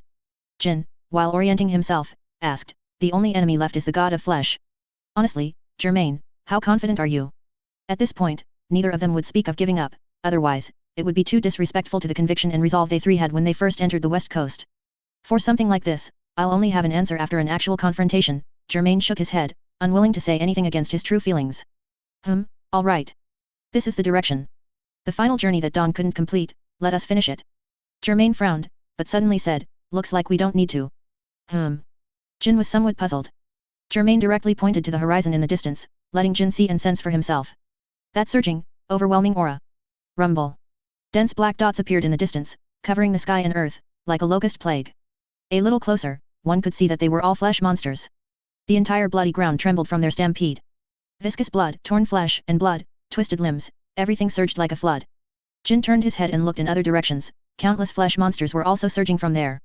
They formed a circle, blocking all paths for the two, whether on the ground or in the sky. The two were completely surrounded. Germain and Jin's only way to escape was to light a lantern and teleport on the spot, but neither of them was willing to retreat like that. The entire sky above them layered and changed, becoming alternately black and red, with strange lights flickering. In an instant, a dazzling meteor streaked across the sky and slammed into the distant area full of flesh monsters, erupting in a red glow, the shockwave even reaching the two of them. Afterward, that area quieted down, as if waiting for the two to approach. Unless there was an accident, that should be the god of flesh personally arriving. Germain's tricorn hat was blown off by the shockwave, but he casually grabbed it back and put it on his head. He pulled up the mask tucked into his collar, covering the lower half of his face, first nodded to Jin, and then used the Gu resentment badge. Germain released all the remains he had accumulated so far in one go. Remains of the 16-pound cannon. Remains of the Lord of the Undead. Remains of the deceitful prophet. Remains of the formless flesh. Remains of the god of pig people. Remains of the drowned sailor. Remains of the enchanted siren. Germain locked the targets of all 7 remains onto the entity that had just fallen after the meteor crash. He did this not, of course, hoping to gang up on the target with 7 remains. He wanted the 7 remains to clear a path for him and Jin ahead. Indeed, after locking onto the meteor's crash site as the target, all 7 large species remains moved, acting in unison, some fast, some slow, heading in that direction. They quickly collided with the frontline flesh monsters, engaging in a bloody struggle. Germain and Jin followed closely behind the 7 remains, continuously killing enemies surging from all directions. They were like a sharp spear, constantly advancing, breaking through all obstacles. However, the quantity of flesh monsters was still too astonishing. Their desperate, self-sacrificing attacks quickly took out the remains of the drowned sailor. As they were about to reach the meteor's crash site, the remains of the 16-pound cannon also clumsily toppled over, completely swallowed by the flesh monsters. At the same time, the remains of the formless flesh, which had almost rushed to the very front, was suddenly thrown into the air, turning into bloody foam and scattering. Germain quickly saw the demigod who had easily torn that large species remain to shreds. He had actually taken on the form of a demi-human and stood at the meteor's crash site, staring at Germain for a long, long time. The god of flesh spoke in human language. Come to me. Germain glanced in Jin's direction, noticing that he was temporarily safe, then quickly walked towards the god of flesh. The god of flesh was covered in blood, as if he had just been immersed in blood. Although he had the physique of a demi-human, his entire body was stitched together from various parts. An unknown quantity of faces were sewn together, making his face look both eerie and disgusting, and his voice was mixed with the voices of too many creatures he had devoured, making it chaotic. It was you who destroyed all 3 of my ritual stone formations. I should have come sooner, I should have come sooner. He muttered, as if speaking to Germain, and also as if talking to himself. Suddenly, his eyes glowed red, and a malevolent thought rushed forth, causing even Germain to frown deeply and tense up his entire body. Whose apostle are you? Gu resentment? He gravely injured me, at the cost of his own death. If he were to revive on the East Coast, there's no way I wouldn't know. And I wouldn't give him a chance to revive. Deep Sea? No. He has never taken much action, even during the divine war between me and Gu resentment, he did almost nothing. Darkness? Is it him? It can only be him. He has always hidden behind the wall, and no one knows what he is thinking. Germain finally confirmed that he was talking to himself, because he did not give Germain a chance to answer. Pft, pft. A ball of flesh and blood swelled on his left hand, then suddenly burst open, revealing dense, barbed teeth within its oral cavity. His right hand extended a crimson spear, which looked incredibly sharp. Flesh and blood walked towards Germain. Germain materialized the meat cleaver and shotgun, holding them in his hands, and slowly circled the flesh and blood, observing its movements. This was an extremely formidable opponent, the strongest enemy he had ever faced, and no amount of caution would be too much. The flesh monsters, like a tide, were either entangled with Gon and the large remnants, or were deterred by the might of the flesh and blood in Germain, not daring to approach. Everyone knew that approaching here meant death. A wide, flat area, perfect for a battlefield, was thus revealed. The flesh and blood approached unhurriedly, its crimson eyes fixed on Germain for a moment, then it suddenly raised its left fleshy flower hand, and a tongue shot out from between its dense teeth. The tongue was pink and long, flying out and instantly coiling around Germain's leg, which he couldn't dodge or block in time. It pulled hard, and Germain slid to the ground, skidding towards its front. Immediately after, it raised its right crimson spear, and thrust it out with a whoosh, aiming for Germain's chest. Clang! This time, Germain reacted, anticipating the attack and blocking the crimson spear's thrust with the blade of his meat cleaver, causing sparks to fly.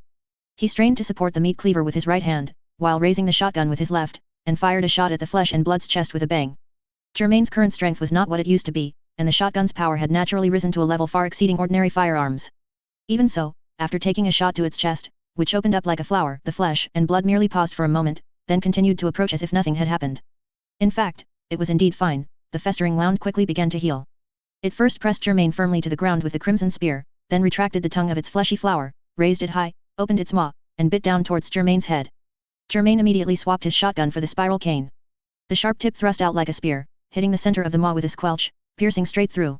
He then kicked the flesh and blood's thigh, using the momentum to slide and fly away, thus dodging the flesh and blood's suppression. After gaining some distance, Germain immediately rolled to his feet, staring at the flesh and blood warily, not daring to be negligent in the slightest. The flesh and blood watched the wound on its fleshy flower heal, and couldn't help but let out a sinister chuckle. It seems you do have some ability, merely being able to injure me is enough to prove you are an outstanding apostle of God. Somewhat interesting. Perhaps I can modify you thoroughly, just like Don Freaks, and have you work for me in the future. He was truly foolish, to be swayed by your guile, otherwise he would have progressed further by now, and I wouldn't have had to come personally. The next moment, the flesh and blood transformed again, its body suddenly swelled, and the fleshy flower and spear both retracted, merging into its limbs. Its size suddenly became even larger, already reaching the scale of a medium-sized creature, its face still stitched together, but a pair of curved horns grew from the top of its head. The weapon in its hand also changed into a massive broadsword, rusty and wide-bladed, with an extremely long hilt. The flesh and blood, wielding the great broadsword, first rotated its body, performing a wide-ranging spinning slash. Swish! Germain seized the opportunity, jumped on the spot, and managed to dodge the sweeping slash. However, the nearby flesh monsters were affected, all being cut in half.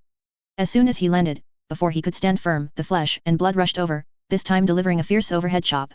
After its second stage transformation, the flesh and blood's aggressiveness was clearly much stronger than in the first stage, its size had increased, but its movements were even more agile. Clang! Germain raised the sacred moonlight greatsword, blocking the flesh and blood's great broadsword, but the sheer force of the blow still made him involuntarily drop to one knee. Puff puff puff. The soft, slippery, organ-like ground beneath his feet also burst open, splattering juice everywhere. The flesh and blood paid no mind, raising the great broadsword and chopping down heavily again, accompanied by a sonic boom. Germain rolled on the spot, dodging the ruthless, terrifying chop that carved a long, narrow rift in the fleshy ground. However, the flesh and blood showed no intention of giving Germain a chance to catch his breath. It immediately picked up the great broadsword again, chased after him, and was about to perform another sweeping spinning slash. Germain quickly grasped the sacred moonlight greatsword with both hands, its tip pointing straight down, and thrust it into the ground. Hum! Azure light rippled outwards, causing even the flesh and blood to stumble, its great broadsword smashing into the ground, breaking the timing of its combo. Germain immediately raised the sacred moonlight greatsword high again, gathering azure light, preparing for a charged attack. But the flesh and blood recovered too quickly, it raised its great broadsword again, took a mighty leap, and landed directly in front of Germain. In haste, Germain could only unleash a slash wave that hadn't fully charged its sacred power. A crescent of azure light cleaved out, and the flesh and blood, still in the air, held up its great broadsword to block it, then gave a violent shake, and the azure light slash wave immediately exploded and scattered. However, its jumping chop was interrupted as a result, and it could only land on the ground, then looked at Germain with icy eyes. Moonlight. I should have known, I should have known. It truly can't stay peaceful. My divine war with Gu resentment also started because of it. Now that Gu resentment is dead, I've just recovered my vitality, and you've come for me, haven't you? Haven't you? Ha ha ha ha ha ha ha. Squelch squelch. The flesh and blood transformed once more, numerous pustules appearing on its body, then bursting sequentially. Its size also grew larger and larger, this time already resembling a large-sized creature. The horns on the flesh and blood's head became increasingly massive and complete, with visible spirals, and a long, thick tail swished behind it. The weapon in its hand also transformed into a gigantic double-bladed axe. Without a word, the flesh and blood suddenly charged, its speed becoming even faster, its double-bladed axe thrusting out like a spear. Germain sharply dodged. However, he dodged the double-bladed axe, only to see the flesh and blood suddenly turn, performing a low sweeping tail attack that struck Germain's body squarely. Bang! Germain was smashed to the ground, sinking into the flesh and blood mud. He ignored the pain and tried to spring to his feet. Whoosh! But a red light shot out from the flesh and blood's horns, striking Germain, who was just about to get up, back down to the ground. Germain narrowly dodged the red light aimed at his head, but his shoulder still suffered, pierced by a bloody hole from which blood gushed. He had no choice but to use the ring of thunder to envelop himself in a dark mist, then got up and retreated, and in the black mist, he used the ring of thunder to imbue himself with flashing electrical enchantment. The flesh and blood, however, would not be fooled by such a diversion as the dark mist. it glared with its red eyes and pinpointed Germain's location. Thus, it suddenly stomped the ground, then directly leaped in front of Germain, and with wide, sweeping motions, brought the double-bladed axe down overhead. Squeak, squeak, squeak, squeak. Lightning flashed in the dark mist. Germain swung his thunder hammer, sweeping it forward, and it collided precisely with the twin-bladed axe of flesh and blood. Clang! Another deafening clang and sparks flew. The size difference between Germain and flesh and blood made this momentary clash look as if Germain was being crushed by a collapsing mountain. However, Germain firmly withstood the earth-shattering blow from flesh and blood and, through the weapon clash, summoned a thunder dragon. The thunder dragon roared, swirling and twisting around flesh and blood's body, coiling tighter and tighter, and recklessly emitting electric light. Squeak, squeak, squeak, squeak. Electric light splattered like sprouting new branches, dense as a spider web, covering the area. For a moment, the blood-red world became as bright as day. Hoo-ah! Flesh and blood roared, shaking off the thunder dragon on his body along with Germain. Countless areas of flesh and blood exploded, and the smell of scorching from the lightning spread with the thick smoke. Germain was thrown far away, crashing through more than 20 flesh monsters before he managed to stop. He immediately flipped over and jumped up, treading on the blood-soaked ground, intending to rush back to the battlefield. However, after only a few steps, he stopped. Wait, wait! Not so fast, not so fast! Must stop, must stop! Germain ignored the flesh monsters that dared not approach him, adjusted his breathing on the spot, and gradually calmed down. He had almost fallen into flesh and blood's rhythm, fighting faster and faster with flesh and blood. The outcome of such a pace was predictable. Flesh and blood roared, shaking off everything nearby. He had already dragged his twin-bladed axe, ready to teach Germain a lesson as he flew closer. Unexpectedly, Germain surprisingly stopped in place, slowly rested for a moment, and then slowly walked towards him. This guy actually... Well, it's normal to have such composure, given that he forced him into his current form. Flesh and blood sneered, also raising his twin-bladed axe and walking forward, only to see Germain draw his crimson curved bow and knock arrows, shooting several murky black arrows. Whoosh, whoosh, whoosh, whoosh. Flesh and blood was unhurried, using both his twin-bladed axe and his tail sweep. With several clangs, he swept away all the murky black arrows. Germain saw that the crimson curved bow and murky black arrows were ineffective, but he wasn't surprised. Instead, he seized this opportunity to use wriggling of the grotesque limper. Consuming the greedy antler helmet, flesh and blood's abdominal cavity churned for a moment, then suddenly, with a squelch, a tentacle claw burst out, tearing open his belly. Flesh and blood stumbled forward in pain, looking down to see blood gushing from him, his limbs becoming numb, and an imprinted rune appearing, clearly indicating bleeding and poisoning. He, however, sneered, grabbed the tentacle, and yanked it out of his abdominal cavity, bringing out a large amount of blood. Flesh and blood ignored it, raised his head, opened his large mouth, and threw the tentacle into his fanged maw, chewing vigorously, causing juices to splatter everywhere. The wounds inside and outside his abdominal cavity were also continuously healing. Flesh and blood completely disregarded his wounds, swinging the twin-bladed axe in his hand at the air, creating several crimson axe lights. They paused for a moment, then all swept towards Germain with a whoosh, whoosh, whoosh. Germain evaded directly with several flips, dodging all the axe lights. Buzz. A strange sound came, and he turned his head to see a great red light emanating from Flesh and Blood's direction. A sphere of energy accumulated at Flesh and Blood's antlers. The dark red light around it all seemed to be drawn into a whirlwind, collapsing into it. Seeing the dark red energy sphere growing larger and larger, almost one-third the size of Flesh and Blood's current large form, Germain knew he couldn't let him unleash this attack directly. He immediately used Collector's Head, consuming the dark ring, and summoned the curio cabinet containing the skull. The curio cabinet suddenly grew larger, and the skull inside opened its large mouth, actually biting Flesh and Blood's left arm, about to devour it whole. Flesh and Blood looked down, but sneered disdainfully, thrusting the handle of his twin-bladed axe with his right hand, instantly shattering the curio cabinet and the skull. However, Germain also seized this moment when Flesh and Blood relaxed his guard, and once again used wriggling of the grotesque limper. Consuming texture surprise, a wriggling tentacle's claw suddenly burst out of Flesh and Blood's head, and then chopped off one of his antlers. This caught Flesh and Blood off guard, and the red light sphere immediately lost its stability and balance, exploding directly above his head. Boom! The explosive light, as if to engulf the heavens and earth, spread, and the shockwave sent Germain, Jin, the broken body, and the flesh monsters all flying. Germain flew for an unknown distance before falling to the ground, rolling for countless turns, and finally stopping by using many flesh monsters as a cushion. His ear canals were filled with ringing, and for a while, he couldn't hear any sounds around him. But he could see, he saw a terrifyingly huge crater, revealed before him, as if a small asteroid had just impacted the earth. Amidst rolling thick smoke and boiling flames, Flesh and Blood's large form body, scorched black, walked out. His eyes swept around, and all the flesh monsters he fixed his gaze upon prostrated themselves on the ground. Even Jin, who had just gotten up, gritted his teeth and turned his head, unable to meet his gaze. Fear was planted in the heart of every creature he swept over. Until his eyes met Germain's. It seems you have quite a few strange abilities, but that's all. Ho ho ho, I know what his plan is. He wants to use me as a stepping stone for you to become a demigod, a sacrifice for your ascension ceremony. But he underestimates me too much. Who do you think I am? Rumble. Red light appeared in the dark sky, and the sound of thunder shook the earth. Flesh and blood spread his hands, and his entire large form body slowly changed from scorched black to dark red, then to crimson, and finally to bright white, its outline completely indistinguishable. For a moment, all the flesh monsters in the vicinity screamed. Flesh peeled off their bodies piece by piece, and blood dripped from their bodies drop by drop. They suffered the pain of slow torture, yet all the flesh and blood, all the negative emotions, became nourishment for the god of flesh. Puff, puff, puff. The world changed drastically, and countless flesh and blood shot towards that bright white figure, constantly merging into it. The bright white figure quickly turned into a pillar of light, reaching straight into the sky. After a long while, an earth-shattering explosion sounded. Boom. Jin, drenched in sweat, knelt on the ground, unable to even stand up, let alone look up. He hated his current self immensely. Just then, a cold, dry, skinny hand reached over and grabbed his arm. Germain's voice came, "I'll send you away first." Jin turned his head and saw Germain setting up a lantern beside him, its purple light faintly flickering. He immediately understood, instinctively wanting to refuse, but in the end, he frowned and fell silent. Jin knew that his current self would only be a burden if he stayed here. Germain said nothing more, consumed 3 teleportation lanterns, and immediately activated the teleportation. In an instant, Jin saw the scene change. All the oppressive feeling disappeared, and he gradually regained control of his body. Just then, he heard a familiar voice exclaim. "Germain! Jin! You're back!" Bisky had long realized that the anomaly of the entire ancient labyrinth originated from the teleportation point on the high tower, and that the teleportation point was inextricably linked to Germain.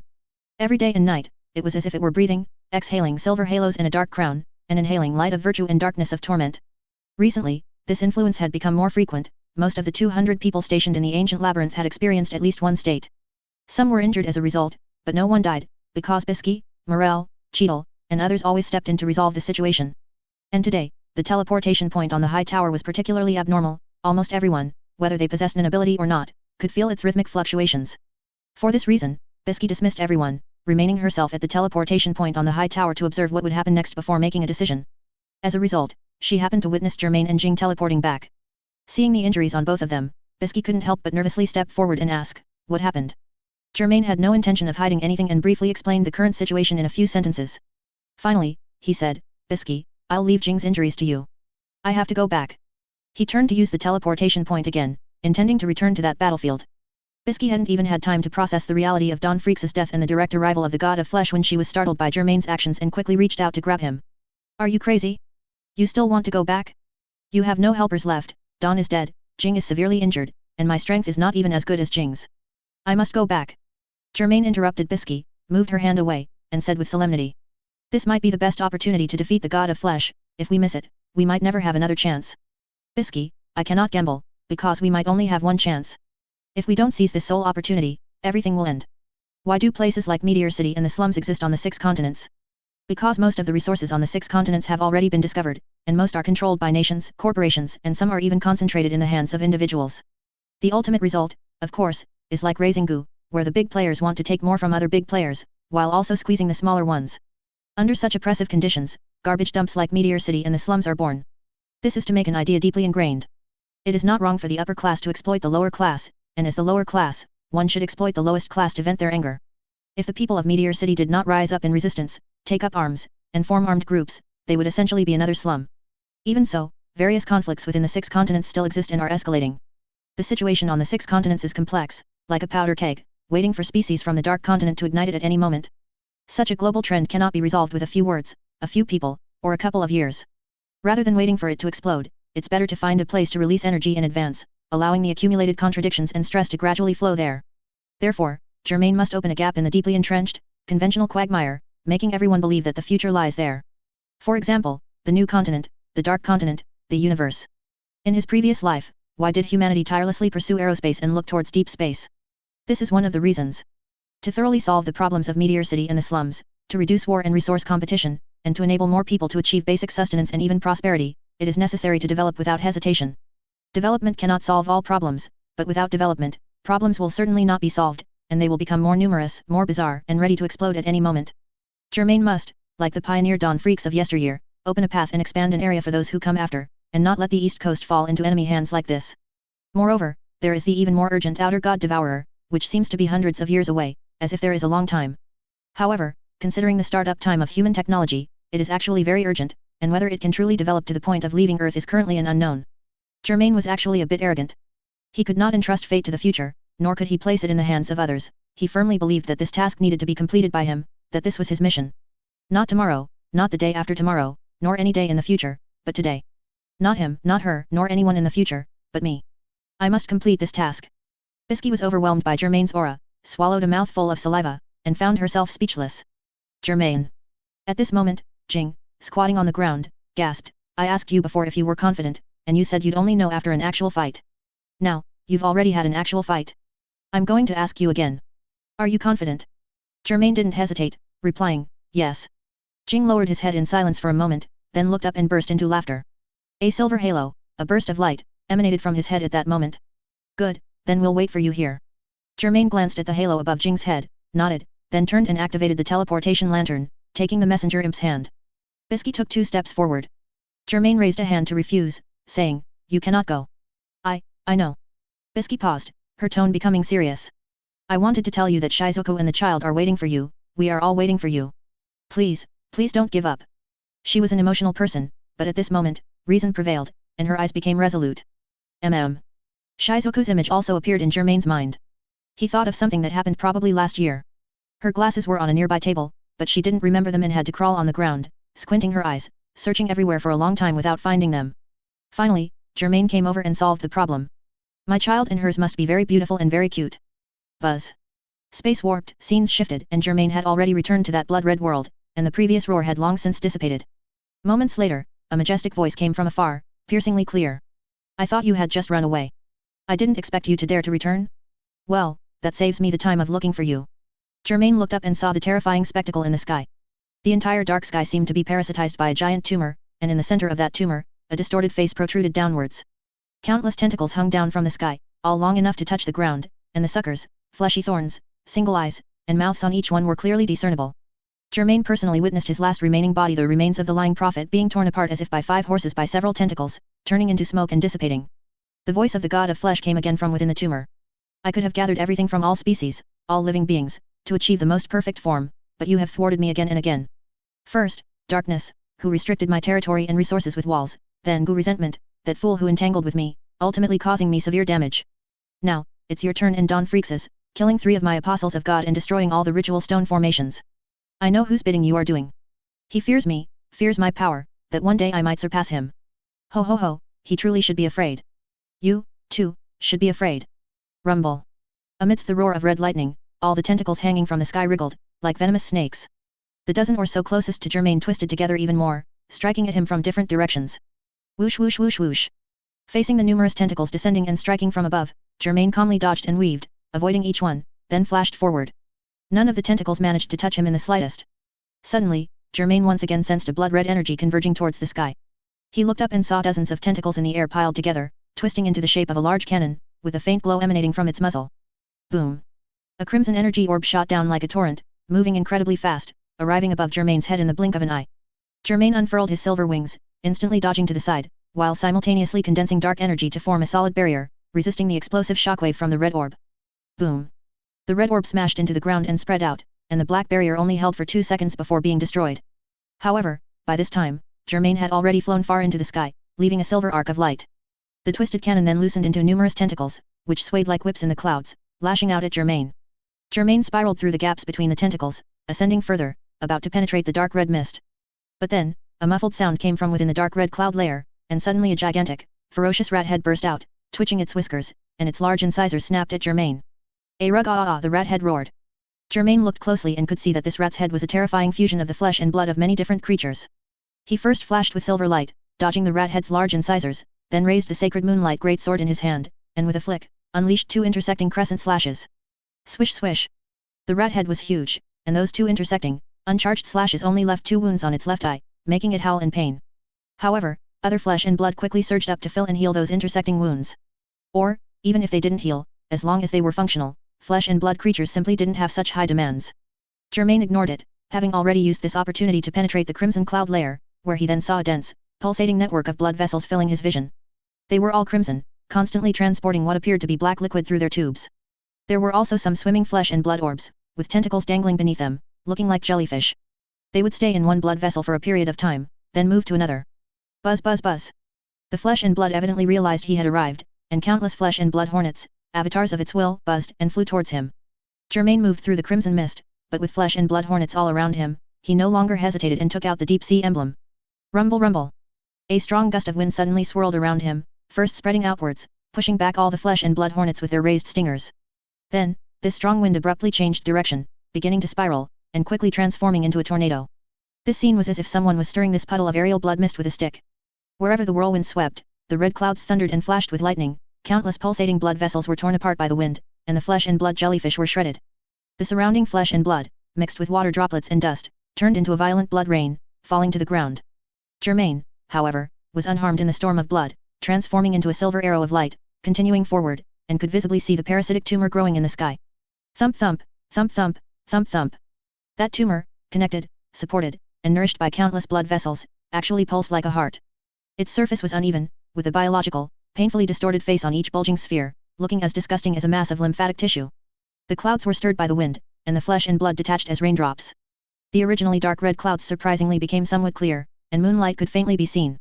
A distant voice from the tumor echoed throughout the entire blood-red world. The power of the deep sea. You've even gotten involved. All of you, one by one, are targeting me, preventing me from becoming a perfect being. If you won't let me have my way, I won't let you have yours either. The tumor suddenly swelled, doubling in size, and an ugly face emerged from it. Immediately, countless blood spatters floating in the air changed direction, shooting towards Germain like blood arrows. Germain remained calm, holding the sacred moonlight greatsword in reverse, and even as the blood arrows approached, he focused on charging his power. The blood arrows all smashed against a suddenly appearing black wall, 6 walls thus encased Germain, like a dark coffin. Puff puff puff puff. The blood arrows failed to penetrate the black coffin, and didn't even leave any residue on its surface, instead sliding off together, absorbed by the wind and clouds, turning into blood rain that fell to the ground. Crack, crack. The black coffin shattered, turning into numerous fragments, but it wasn't destroyed, rather, Germain actively released it. In his hand was the fully charged sacred moonlight greatsword, which he immediately raised high and, towards the direction of the tumor, unleashed the most violent crescent slash he had ever produced. Boom. The powerful crescent slash surged towards the tumor. Just as it was about to strike, countless flesh and blood objects suddenly converged in front, instantly forming 3 massive skull heads. The 3 skull heads were all bloody, with broken flesh and blood remnants in their eye sockets and between their teeth, and all of them opened their mouths wide, segmentally devouring the crescent slash. Bang bang bang. In an instant, the crescent slash exploded in the mouths of the 3 skull heads, and a flash of green light momentarily blurred the entire world. Germain closed his eyes, avoiding the intense light, but his perception was pulled to its extreme. He vaguely sensed a strange pulsation, and when he opened his eyes again, the green light had dissipated. Looking into the distance, he saw the tumor pulsating even more violently. Finally, it let out an explosive roar. Bang! The entire tumor exploded, and a crimson light point shot out. Germain immediately became wary, his gaze fixed on the crimson light point. The crimson light point paused, revealing its true form. The flesh and blood had surprisingly returned to its original, simple form as a small demi-human, though this time its limbs and torso seemed somewhat uncoordinated. It had a pair of horns on its head, but one pointed forward and one backward, asymmetrical. Dozens of eyes were densely packed on its stitched-up face, each looking in a different direction, also appearing quite chaotic and without any pattern. Among the sharp teeth in its large mouth, one protruded like a canine, actually piercing directly into the flesh and blood of its chin. Its entire body was crimson, with some areas covered in scales, some embedded with bones, and other areas with swollen tumors. Germain frowned. The flesh and blood was quite satisfied with its current form. Is it strange? This is just my first step towards evolving into a perfect being. If it weren't for you bastards constantly causing trouble, I would have already entered the second and third steps. It raised a finger, its sharp nail pointing at Germain.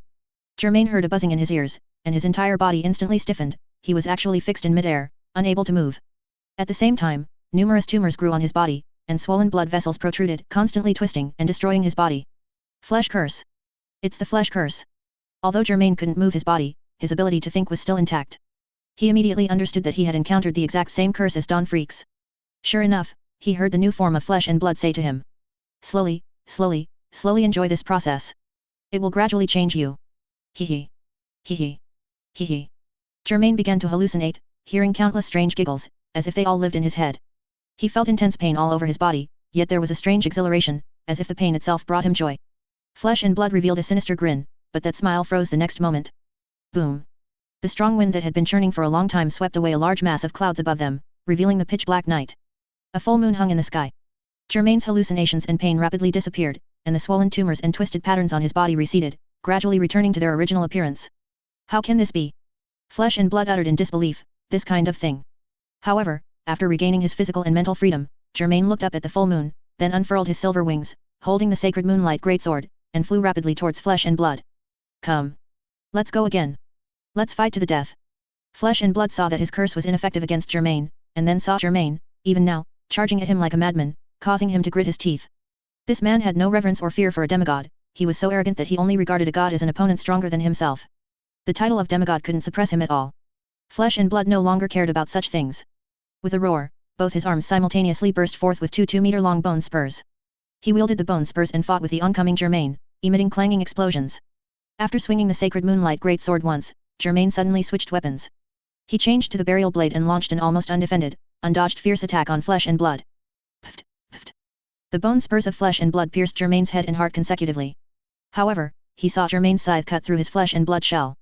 Not only that, Germain's life also recovered above the death line. Seeing this scene, Flesh and Blood felt his scalp tingle. Only then did he understand the terrifying extent of this weapon. The burial blade not only possessed a sharpness capable of harming him, but it also granted its wielder the ability to not die as long as he attacked, and attacked again. After Germain was struck in vital points like his head and heart, there was actually about a second during which he would not die.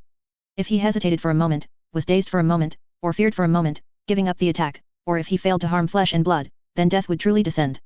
The burial blade was truly a weapon meant to bury a god, and at the same time, it was a weapon for a determined and brave god slayer.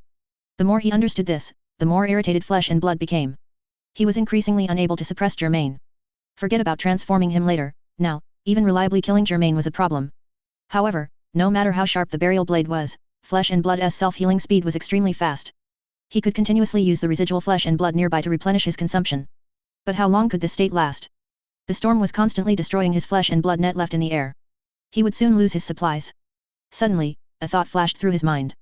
The next moment, the many eyes on his ugly face all glowed red, shooting towards Germain. Germain dodged, and saw Flesh and Blood abandon the offensive against him, instead plummeting like an arrow through the clouds, flying towards the ground. He immediately guessed Flesh and Blood's intention, and without hesitation, spread his wings and pursued at his fastest speed. At the same time, a total of 25 teleportation points, including the Ancient Labyrinth, Coastal Fortress, Greed Island, Transfer Base Island, and Gate of the Boundary, all emitted a pillar of light towards the sky after a tremor. Nearby humans, demi-humans, demonic beasts, wild beasts, and all those capable of movement, looked towards this pillar of light, which simply could not be ignored. Subsequently, the pillar of light spread a thin layer of fluctuation outwards, sweeping over many living beings, yet they felt nothing. Only those beings who had previously erupted with virtue and torment were astonished to see the marks of silver halo and dark crown appear on their bodies. These marks flickered, like the stars in the night sky at that moment. Two figures fought in midair, a silver light and a red light colliding back and forth, emitting roars. However, Flesh and Blood's mind was not on his entanglement with Germain. He wanted to descend to the ground battlefield, where there was a large area of soil covered by a rain of flesh and blood falling from the sky. With the help of this flesh and blood land, Flesh and Blood's regeneration consumption could continue. Germain also saw Flesh and Blood's intention and continuously pursued, but always lacked the means to completely stop him. At this moment, he suddenly shivered, and saw both silver and dark lights flickering on his body. The next moment, they actually expanded and grew like flames. At the same time, he saw many faces, some familiar, some strange. He even saw their current actions and heard their voices. Flesh and Blood also sensed the change in Germain's body, and turned back in surprise, his many eyes on his face wide. Then, he ignored everything and merely charged towards the ground. This time, he didn't even bother to retaliate against Germain. As long as he reached the ground, as long as he got there, he would definitely be able to. Boom! An explosion sounded in the air. Flesh and Blood was still only about 100 meters from the ground, and in an instant, he felt a figure appear beside him. As soon as Flesh and Blood turned his head, he was pierced by a dark long spear. The immense force sent him flying sideways. He violently used his bone spurs to destroy the black spear, and saw that figure charging at him. Germain was still Germain, his appearance and physique hadn't changed much, only the silver light and darkness swirling around his entire body grew stronger. He took out the Gu resentment badge and used one of the sources of the confidence he possessed when he said yes to Jin. Flesh and Blood possessed the ability to repair and stitch himself together using the flesh and blood of other creatures. Therefore, after his divine war with Gu resentment, it was highly unlikely that he would have failed to repair his body for 1,000 years. What he repaired was something that Gu resentment could harm. The soul. In this way, the Gu resentment badge was very likely to be the fatal nemesis of Flesh and Blood. Buzz. Flesh and Blood let out a ferocious roar. The wound deep in his soul had only just scabbed over. The deaths of the 3 apostles of God, however, were equivalent to tearing off the scab in one go, allowing that terrifying wound to once again weaken his soul. At this moment, the Gu resentment badge once again tore at his soul wound, continuously dissolving his soul. Germain was not mistaken, he indeed only had one chance to defeat the God of Flesh. If he allowed the God of Flesh's soul and body to heal, new apostles of God to be chosen, and the east and west coasts to be occupied. Germain would not have such a good opportunity a second time. And now, the opportunity was close at hand. Germain raised the burial blade, and with the might of a demigod, he contemptuously and condescendingly struck down with a blade. Boom! This strike touched the flesh and blood and spirit of flesh and blood, causing him to howl uncontrollably. Dark chains appeared, coiling tighter and tighter around flesh and blood's entire body. A thorny dark crown was placed on his head, constantly embedding itself into his bones. His body began to disintegrate uncontrollably.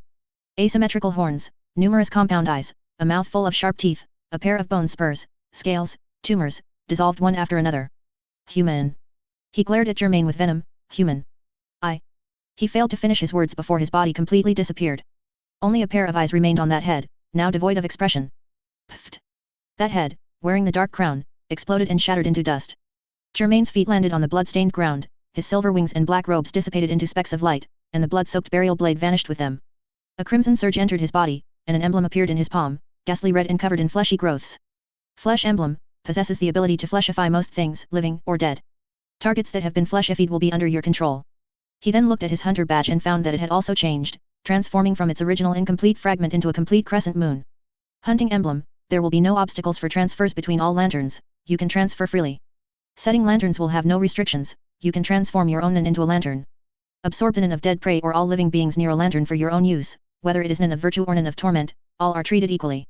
Germain merely glanced at it, not paying attention to these minor details. He looked around, surveying the chaotic demigod battlefield, then, without lingering, walked towards the lantern he had left there earlier. After the four messenger imps appeared in the purple light, they immediately prostrated themselves on the ground, raising their hands high, their posture humble. Germain grabbed one of the imps' hands, looked up at the full moon in the sky one last time, and activated the lantern's transfer. The purple light changed into silver light, enveloping Germain's entire body, carrying him as he dissolved into stardust and vanished from the spot. Germain returned to the ancient labyrinth tower once again. The faint glow of the transfer stone array continued to spread outwards, as if this place had become an eternal lighthouse. As long as he was immortal and indestructible, the light of the lighthouse would not dim. Germain turned his gaze to the bronze bell and ram nearby. The heavy bronze bell and ram seemed to have come alive, shaking a few times and actively colliding with each other. Dong! Dong! Dong! The bronze bell chimed, its sound echoing far and wide. All living beings in the entire ancient labyrinth could hear it, and they could discern a special meaning within its chimes. Something had changed. Germain slowly descended the spiral stone staircase. On the bottom floor, he saw Bisky and a bandaged-up Jing, who had come after hearing the bell. You, Bisky began, but choked when her eyes met Germain's. Rest assured, Germain calmly told them, I won. Bisky's eyes widened slightly, and she turned to exchange glances with Jing. Then Bisky and Jing watched Germain walk past them, as if what he had said was nothing remarkable. Immediately after, Jing was surprised to see himself enveloped in silver light.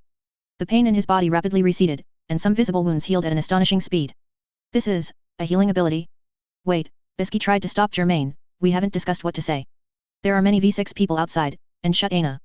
Germain stood still, turned his head, and softly said, Bisky, just tell them whatever they want to know. After saying this, he turned again and walked out of the tower. Bisky stood stunned. Jing, after checking his wounds, slowly said, Bisky, don't you understand yet? We no longer need to hide anything. As Germain walked out of the tower, he saw everyone stationed there gradually emerging from various parts of the castle, looking at him with surprise and uncertainty. Morel, Cheetle, Gel, Gugu, Kansi, Sanbika, Menchi, Melioran, Knuckle, Palm, Kite, Knuckle, Shoot, Garapika. HxH, Sarah, Kirahai, Mushiha. 200 people formed a small ocean, but as Germain walked towards them, they all parted, making way for a wide path. Germain did not stop, continuing onward, he had to continue onward. On April 1st, Germain, accompanied only by HxH and several of his guards, grandly transferred back to the coastal fortress from the tower's transfer stone array. HxH nervously adjusted his glasses. Do you really want me to tell them everything truthfully? Yes, just tell the truth, Germain replied patiently, once again. HxH could only nod, all right. Ah, right, Germain said as if suddenly remembering something, do you happen to know where all the V6 heads of state work or rest? HxH was speechless, unsure how to answer. Don't worry, I'm not trying to do anything bad, I just want to talk to them, Germain said. If you can arrange our meeting, that would be best. If not, I'll go find them myself. HxH's breathing quickened. This man, he actually laid out his plan so directly. He wasn't worried that he might conspire with the V6 and pull some tricks? I'm not worried, Germain patted HxH's shoulder. If you want to complicate things, I can also handle this matter in a way you can understand. HxH stiffened, his thoughts exposed, he stood frozen, staring blankly as Germain casually walked away. He gradually realized the seriousness of Germain's attitude. The V6 had a hot potato on their hands, unable to hold it, yet unable to discard it. If not handled properly, it could lead to a social event far more terrifying than the 5 great calamities. Chairman Netero met Germain in Shizuko's recovery room, who was pregnant. When he entered the room, he saw Germain tucking Shizuko into bed, her pregnant belly slightly bulging beneath the covers. Shizuko had already closed her eyes and fallen asleep, her glasses placed in a case beside her by Germain. Germain looked up at Chairman Netero, showing no surprise, and simply pointed outside, signaling for them to talk outside. The two went into the corridor, then walked through the crowd, finding a secluded balcony. I've already heard Shatana's account, but he was a bit flustered and incoherent, so I'm not sure if I correctly understood him. Chairman Netero stroked the white beard on his chin, looking at the scattered lights of the newly built town outside the coastal fortress. He tried to sense the power on Germain, but surprisingly found that he couldn't. Germain was like an ordinary person, with no non-present at all. This was impossible. Chairman Netero immediately understood the reason. It was because Germain had entered a state that he could not grasp. It was hard to imagine that the man who had come to take the hunter exam years ago had reached this level after just a few years. Then I'll tell you, I was going to do so anyway. Germain slowly recounted everything, from their arrival on the Dark Continent to the end of the Divine War with the God of Flesh, detailing every single event. The more Chairman Netero listened, the more alarmed he became. He hadn't expected their journey to be so perilous. However, what truly astonished him was, he thought of the continuous, outward spreading light from the coastal fortress transfer point and its influence on nearby living beings. This didn't seem to be without warning. Chairman Netero didn't know what to say. Germain said, I told Bisky, Jing, and Shatana the same thing, don't worry. That's what I want to tell you too. Chairman, don't worry. I have no intention of completely destroying human society's order. I just hope everything can be simpler. I hope that we humans can move in one direction and stop this internal strife. That's all. On the morning of May 4, 2001, Chairman Netero walked quickly down the quiet, empty corridor, his long sleeves fluttering like an old immortal. He grumbled about being woken up so early, saying an old man's sleep was precious, while silently praying that the situation wasn't as serious as he imagined. Pushing open the door, Chairman Netero entered the spacious and bright hall, where he saw 6 old men sitting around a long table, all looking restless. In terms of age, Chairman Netero could be their grandfather, but in terms of appearance, Chairman Netero was still vigorous, while they looked more like they were nearing the end of their lives. The leaders of the V6 nations, the Bigros United Nations, the Sahelta United States, the Okama Federation, the Mingbo Republic, the Kyokeng Rooster Kingdom, and the Kaken Empire, were all here. The Kaken Empire had already changed kings, though not to someone named Hui Quoro, but to another ancient noble family name, which was the result of multi-party negotiations. However, power had already been consolidated in the hands of the Prime Minister and had not been reclaimed, therefore, under normal circumstances, the Kaken Empire's parliamentary Prime Minister was the leader of the Kaken Empire. The old men looked anxious and travel-weary, fear still etched on their faces, only sparking a glimmer of hope upon seeing Chairman Netero. They all rose from the long table, stumbling and disregarding their image as they rushed to Chairman Netero's side. One old man said, Netero, you have to stop him, you have to convince him, he's completely insane. Another old man said, he caught me 3 times, then let me go 3 times. I can't take it, why can't anyone stop him? Yet another old man's voice rose sharply. I was only interested in Greed Island's technology, I didn't do anything, it was all those people I sent who acted on their own initiative, he can't treat me like this. Is this not the new continent? Damn it. How did he do it, how did he bring me from the 6 continents to here? Chairman Netero finally managed to raise his hand to silence the 6 old men's chatter, unconsciously scratching his ear with his pinky finger. He really wanted to be unconcerned and uninvolved, but unfortunately, these matters were indeed related to him. A month ago, we used Greed Island's technology to send Shatana and the others back to the 6 continents. You should have all seen him and heard what he had to say, right? Half a month ago, he used Greed Island's technology to contact you directly, but you never responded positively, did you? I know what you're thinking. You've treated Shatana as a mad zealot, dismissed his words as lies, and ignored all the evidence presented. But after running away, you'll eventually have to face reality. If you don't go to him, he will come to you. It's an obvious fact. The light in the eyes of the 6 old men gradually dimmed. Some sat back in their chairs, some squatted on the ground, and others leaned against the wall, their faces completely drained of color. Suddenly, someone walked in from outside the hall. A black robe swayed in the morning wind, revealing Germain's face. When the 6 old men saw him, they recoiled as if they had seen a ghost. If they weren't all national leaders, they would probably be screaming like women right now. Sorry, Germain said to Chairman Netero. He walked to the window, raised his hand to close it, and the wind immediately died down. Waking you up so early. I knew your week-long disappearance couldn't be for anything good. Chairman Netero walked over, sighing. Why didn't you wait a little longer? Germain blinked, looking at the group of old men. I've waited a month. I am a bit anxious, but I really don't want to waste time on this kind of thing. I understand. Chairman Netero turned to glance at the 6 old men, then turned back. Give me some time, I will make them understand the situation. I'll leave it to you. Also, you'd better hurry, because the 6 continents should be in chaos by now. Once we've agreed, we'll send them back. Germain's last words were directed at the 6 old men. He finished speaking and walked out of the hall. After this, policies favoring the Hunter Association, the new continent, Greed Island, Meteor City, and so on, sprang up like mushrooms after rain, astonishing many people. However, more people realized that the current winds were blowing towards the seventh continent beyond the six continents, the new continent. More and more investors became aware of its importance, and the various miraculous things brought back from the new continent indeed showed people an unprecedented future. They flocked there like ants, forming lines. A new era had thus begun. On May 27th, Shizuku gave birth to a baby girl. With Germain by her side, Shizuku's entire process was quite smooth, with almost no pain. Many acquaintances came to celebrate, some from the new continent, some from Greed Island, and some from the ancient labyrinth. Chairman Netero, Grandma Lin, Bisky, Jin, Morel, and others were naturally among them. Currently, the fully public method of traveling between the three locations was by sea, while the semi-public method was Greed Island's teleportation technology. Germain's teleportation was only public among core members. Grandma Lin came to the new continent after a long absence via Germain's lantern teleportation. She had not set foot here for decades. She had thought her body would never be able to come here again, but now she had the opportunity. Germain no longer needed to consume idle lanterns to transport people between various lantern teleportation points, which greatly facilitated the movements of pro-hunters. Especially Rooster, the plant hunter, Gugu. She had already begun artificial cultivation of the cure-all herb in the ancient labyrinth and constantly had Germain take her back and forth between the two places. Morel, Knuckle, and their disciples had a much harder time. They needed to maintain an entire shipping route, spending much of their time at sea. However, the results were also significant. After they replanned the route, the time required to travel from the six continents to the new continent had been successfully reduced to 1.5 months. In short, changes were occurring in all aspects as time passed. Oito also underwent changes. Strictly speaking, she was no longer a queen, but everyone was used to calling her that, and besides, she had brought her family from the six continents to settle on the new continent. Looking at it this way, she would probably never return to the Kaken Empire in her life, so calling her queen here didn't matter. She had now established a relief organization on the new continent, specifically to help the impoverished, destitute, or seriously ill people at the bottom of society, earning her considerable prestige. When Germain and Shizuku's child was born, she naturally came to celebrate, first congratulating Germain and Shizuku, and then holding the baby girl in her arms, looking at her again and again. What a lovely child, Oito showed a doting look in her eyes, as if she were looking at her own child. Most newborns don't show much beauty or ugliness, but Germain and Shizuku's child was an exception. It was clear at first glance that she was beautiful. Have you named her? She asked again. Yes, Shizuku replied, sitting on the bed and blinking her large eyes. Her face was rosy, showing no signs of having given birth less than an hour ago. She looked at Germain, gradually taking on the appearance of a gentle woman. What's her name? Shilna. Shilna. Oito quietly repeated the name. She called out gently again, and the baby girl, who had been sound asleep, actually curved her lips upward, as if smiling. It was truly incredible. On Shilna's full moon, the Meteor City leadership called to celebrate, using Greed Island's technology. Shilnark and Hilla appeared on the video call. Maki and Pakunoda were also nearby, though they did not appear on screen.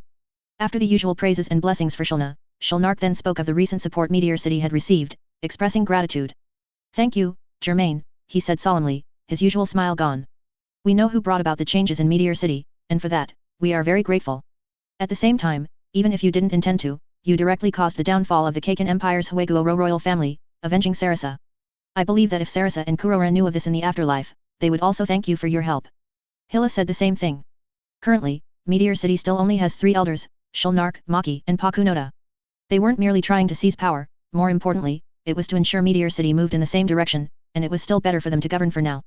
Now, with external restrictions loosened, garbage is no longer concentrated in Meteor City, and with their internal efforts to transform it, Meteor City has seen significant changes both inside and out. Of course, there is still a long way to go before it becomes a normal region, but, decades into the plan, at least there is hope here. Shilnark's final words were not only for Germain on the video call but also for Maki and Pakunoda beside him. After much hesitation, from a place where the video couldn't reach, Maki and Pakunoda's thanks still came through. Germain, thank you. We will never forget your kindness. Shilnark didn't force them to say more. He said to Germain honestly and sincerely, if we were to say we hold no hatred for you, that would be a hypocritical lie. However, we distinguish between public and private, especially after becoming Meteor City elders. Regardless, we will support you. Please, once again, convey our blessings to Shizuku and Shilna. We also welcome you to visit Meteor City. You and Shizuku will always be children of Meteor City. Germain agreed. Shilna's full moon celebration was unlikely to be low-key, as she was the daughter of Germain and Shizuku, and people from all sides came in a continuous stream to offer gifts and congratulations. Even members of the Zaldik family made a special trip from Kukuru Mountain to Greed Island, and then used teleportation technology to reach the new continent. The quantity of gifts they brought was not large, but each one was extremely precious, its value perhaps only slightly lower than the 8 world beauties. The so-called 8 beauties is a definition derived after including the latest greed dragon crystal, and each is a rare treasure of the world. What Germain cared about more were the visitors themselves this time. Zeno, Silva, Illumi, and Aluka. Illumi had already returned to the 6 continents months ago, and unexpectedly, he had followed Zeno and Silva to the new continent again this trip. When Killua learned that members of the Zaldik family had arrived, especially Aluka herself, he quickly rushed over to meet Aluka. The siblings spoke excitedly to each other. In fact, Aluka could already accompany Killua through the online world, but that was always virtual and intangible. Now, with their hands intertwined, the siblings felt a more real and warmer connection. Illumi first greeted Germain, then stood there like a wooden post. Zeno and Silva, like elders from a normal family, asked Killua what he had been doing on the new continent these days. Killua, holding Aluka's hand, replied with a slight nervousness, "Recently, Gon and I have been investigating creatures on the new continent with Mr. Jinta." Jinta. Silva thought for a moment and said, "Is that the ram of the zodiacs?" "Yes, that big, round, and fat guy." "Good, good. He is a poaching hunter, specializing in subduing poachers. I think the knowledge he teaches you will be of great benefit to you. Mr. Jinta has indeed taught Gon and me a lot, especially about N. Zeno, Silva, and Killua chatted for a while longer before turning to face Germain. The 2 Zaldik family heads, past and present, exchanged glances, then looked around. Seeing that there were no outsiders here except for the Zaldik family members and Germain, they finally spoke. "We are here to fulfill the promise we made. We said that if you could stably travel to and from the Dark Continent, and your target was the mist-like being AI, we would provide assistance." Hearing this, Killua couldn't help but grip Aluka's hand tightly. It seemed he had already roughly guessed something. Aluka herself, however, was unaware of the reason for Killua's tension. Illumi still stood expressionlessly in place. It seemed that before coming here, Zeno and Silva had already done some persuasion work on him. In that case, everything would be easy to discuss. "How do you plan to help me?" Germain didn't agree immediately, but instead asked. "So," Silva called out towards outside the house, "come in." 2 women walked in from outside. As soon as Germain and Killua saw them, they recognized one of them as the female butler, Amini. The other person, they took a long time to recognize, and then were surprised to realize that this old woman was Amina's grandmother, Tsubone, also a female butler of the Zaldik family. But how had she changed into this appearance? The original Tsubone was stronger and taller than an average man, with thick, long ponytail hair and firm, sharp eyes. The current Tsubone looked shrunken, tall and thin like a bamboo pole, with almost all her hair gone, a face full of wrinkles, and only a few teeth remaining. She looked haggard, with obvious dark circles under her eyes, and a dry mouth. Amina helped her in, and it seemed her limbs were no longer very agile. The last time Germain met Tsubone was in August 1999.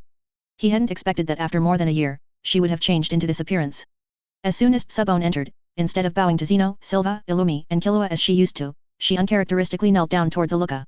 Her lips trembled, and it took her a while to utter a clear sentence, "Please take what you want. I beg you, have mercy." Tsubone's almost pleading tone quickly made Germain guess the reason for the situation. "Indeed," Silva explained, "that day, we had the loyal Tsubone fulfill Aluka's first request, and then she left. Our goal was to prevent Aluka from making a second request during that time, thus blocking uncontrollable wishes. Unexpectedly, after that, Tsubone, as if mad, actively sought an opportunity and fulfilled Aluka's second request. If we hadn't taken her away in time, the third request would probably have been completed. After that, she became increasingly frantic, and her body grew weaker and weaker. Now, it's time to end all of this." As expected. Germain was not wrong. Killua flinched at the sight of Tsubone's miserable state, but he forced himself to gather his spirits, turned his head, and encouraged Aluka beside him, "Go, Aluka." Aluka nodded lightly, then let go of Killua's hand and walked forward, seemingly unfazed by Tsubone's current appearance. She first stood still in place, then Germain and she both heard Nanaka's voice. "Aluka, I want Tsubone's ring fingernail." So, Aluka extended both hands to Tsubone and said with an innocent face, "Tsubone, I want your ring fingernail." In the previous 2 requests, Tsubone had lost her pinky and middle fingernails respectively. This time, it was her ring fingernail. Far from being displeased, she felt as if a great burden had been lifted. Pfft! She immediately burst forth with a willpower and endurance that her weakened body shouldn't possess, forcefully pulling off her ring fingernail. Tsubone disregarded her bleeding fingers, and as if a knight presenting a treasure to her monarch, she offered the ring fingernail to Aluka in a kneeling posture, holding it high above her head with both hands.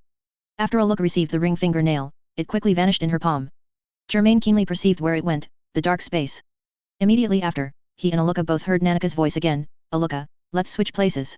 The next moment, a chill filled the room, and Aluka's eyes turned completely black, showing no trace of fluctuation. This was Nanaka, coexisting with Aluka.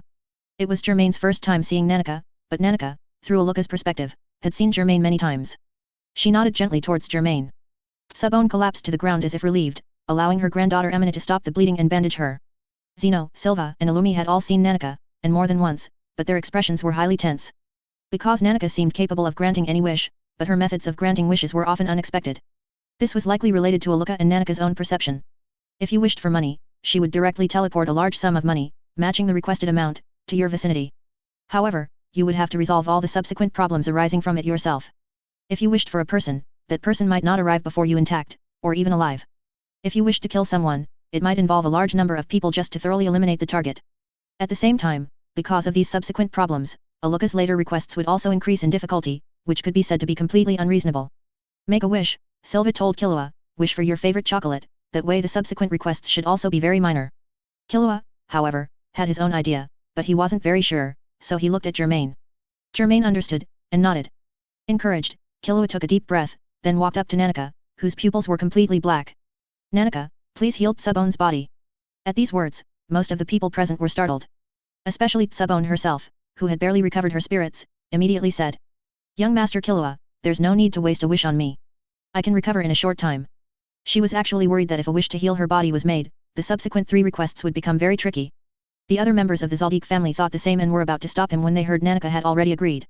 Okay. Nanika made an innocent sound and slowly walked over to Tsubone. Since things had come to this, Tsubone could only sigh and let Nanika take her hand and provide treatment. After a flash of light, Tsubone not only had her fingernails grow back, but her weakened body also recovered, and her previously shriveled skin became rosy again. She looked at her entire body in surprise, then exchanged glances with Amina beside her. Amina immediately understood and moved closer to Nanika. Nanika's dark eye color faded, returning to the previous Aluka. Amina approached immediately so that Aluka would see her first, and then the object of the request would naturally become her. As a butler, how could she let a Zaldik family member bear the cost? Unexpectedly, Aluka didn't even look at Amina. First, she sucked her finger and glanced at Germain, then turned her head, her eyes sparkling. The direction she was looking was Illumi. As if playing a prank, Aluka walked towards Illumi. Illumi frowned, but there was nothing else he could do now. He would just consider it for Killua, after all, he was Killua's favorite big brother. He was waiting to see what kind of difficult request it would be, but he unexpectedly heard Aluka say to him, Illumi, pat my head. Illumi's eyes widened slightly, and at the same time, the other Zaldik family members in the room also widened their eyes. Healing Tsubone only required a head pat? Or were there 2 more cruel requests to come? Illumi couldn't understand. He first looked at his large hand, then awkwardly placed it on Aluka's head, and quickly moved it away.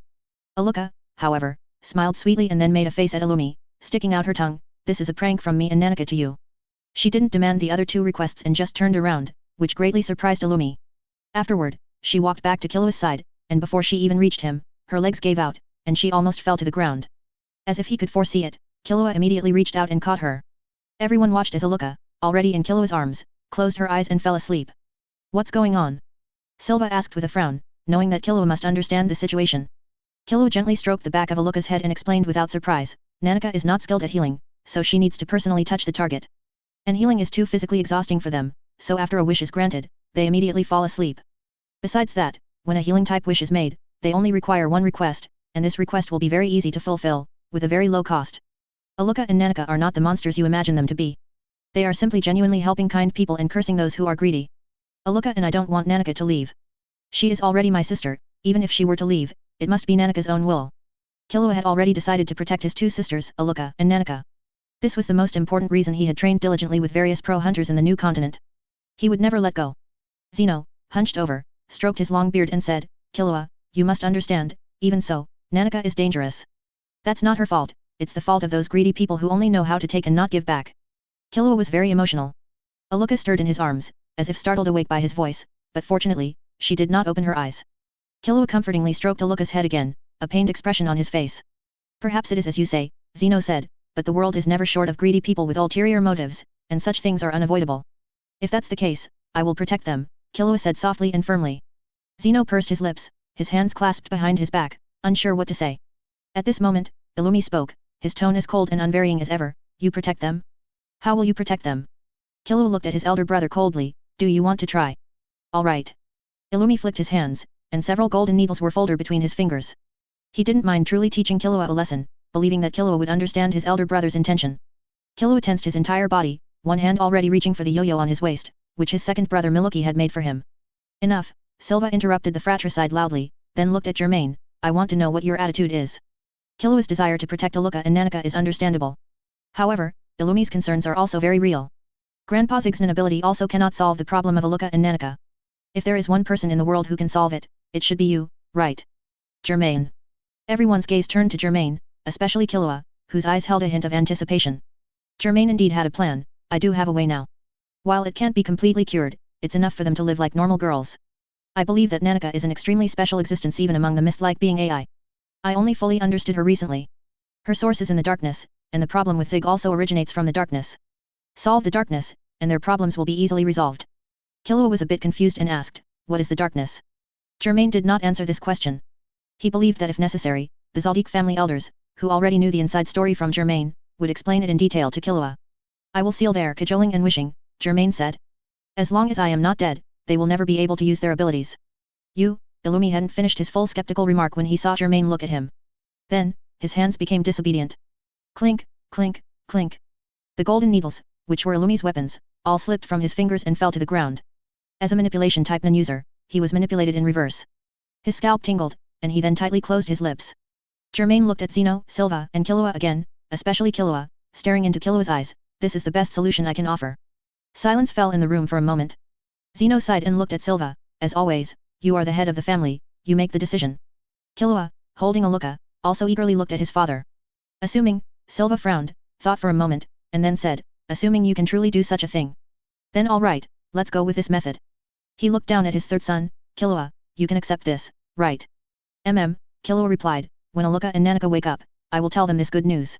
In fact, Killua had one crucial point about Aluka and Nanika that he hadn't told everyone. That was that his commands to Aluka and Nanika almost never required a price. This was because he constantly accepted Aluka and Nanika's cajoling and always held goodwill towards them, which was equivalent to prepaid accounts. Unless the prepaid accounts were exhausted, Killua's commands would not be dangerous. Aluka, and especially Nanika, were very sensitive. They could easily discern whether the person in front of them held greed or kindness towards them. As for how Aluka and Nanika would switch personalities after Germain placed a powerful restriction and vow on them, there was no need to worry about that either. From the original timeline, after Nanika saved Gon, Killua told her never to appear again. Killua believed this was the best way to protect them. Later, Killua, prompted by Aluka's angry reminder, realized how cruel his words had been, and then he let Nanika out to apologize to her. From this, it can be seen that Aluka and Nanika's personalities can be freely switched, unrelated to cajoling and wishing. On the contrary, cajoling and wishing, a seemingly convenient and omnipotent ability, was actually an obstacle preventing them from living a normal life. Now, someone could finally help them temporarily remove this obstacle and allow them to live ordinary lives. Thus, when Aluka and Nanika woke up after a period of rest, Killua immediately told them the good news. Both sisters were very happy, because this meant they could truly stay by their beloved Killua's side, and nothing could hinder them anymore. Aluka and Nanika quickly agreed to this. That same day, Germain placed his restriction and vow on Aluka and Nanika, leaving the imprint of a halo and crown on them. After everything was finished, Aluka and Nanika's cajoling and wishing were indeed suppressed by Germain. They could still cajole, but no matter what the content of the cajoling was, or who the object was, the other party was not forced to comply, and failure to comply would not bring any consequences.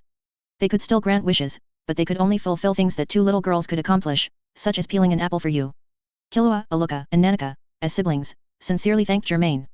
From now on, this was the life they had always dreamed of. Finally, Zeno and Silva asked Germain when he would go to the Dark Continent, to the mist-like being AI, assuring him that their promise still stood. Soon, Germain replied, however, you probably cannot come with me.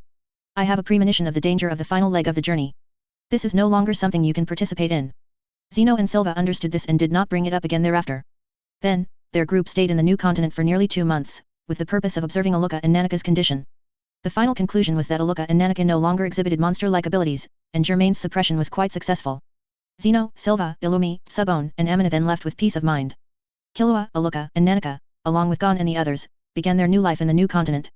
Shulna, Germain leaned down and kissed his daughter's forehead, who was sound asleep in her crib. Sweet dreams. Shulna clenched her tiny pink fists and smacked her lips in her sleep. He stood up and saw Shizuku walking towards him, embracing him. Do you really have to go now? Shizuku narrowed her eyes, hugging Germain tightly. After having their daughter, her concern for Germain only grew. I should be leaving, Germain calmly replied, embracing his wife. The deep sea has been waiting for me for a long time. Everything must come to an end. Shizuku released her arms, lingeringly kissing Germain's lips. Have a safe journey. We'll be waiting for you. I know. Germain didn't leave without a word. He had already informed important figures like Chairman Netero, Jin, Bisky, and Morel in advance.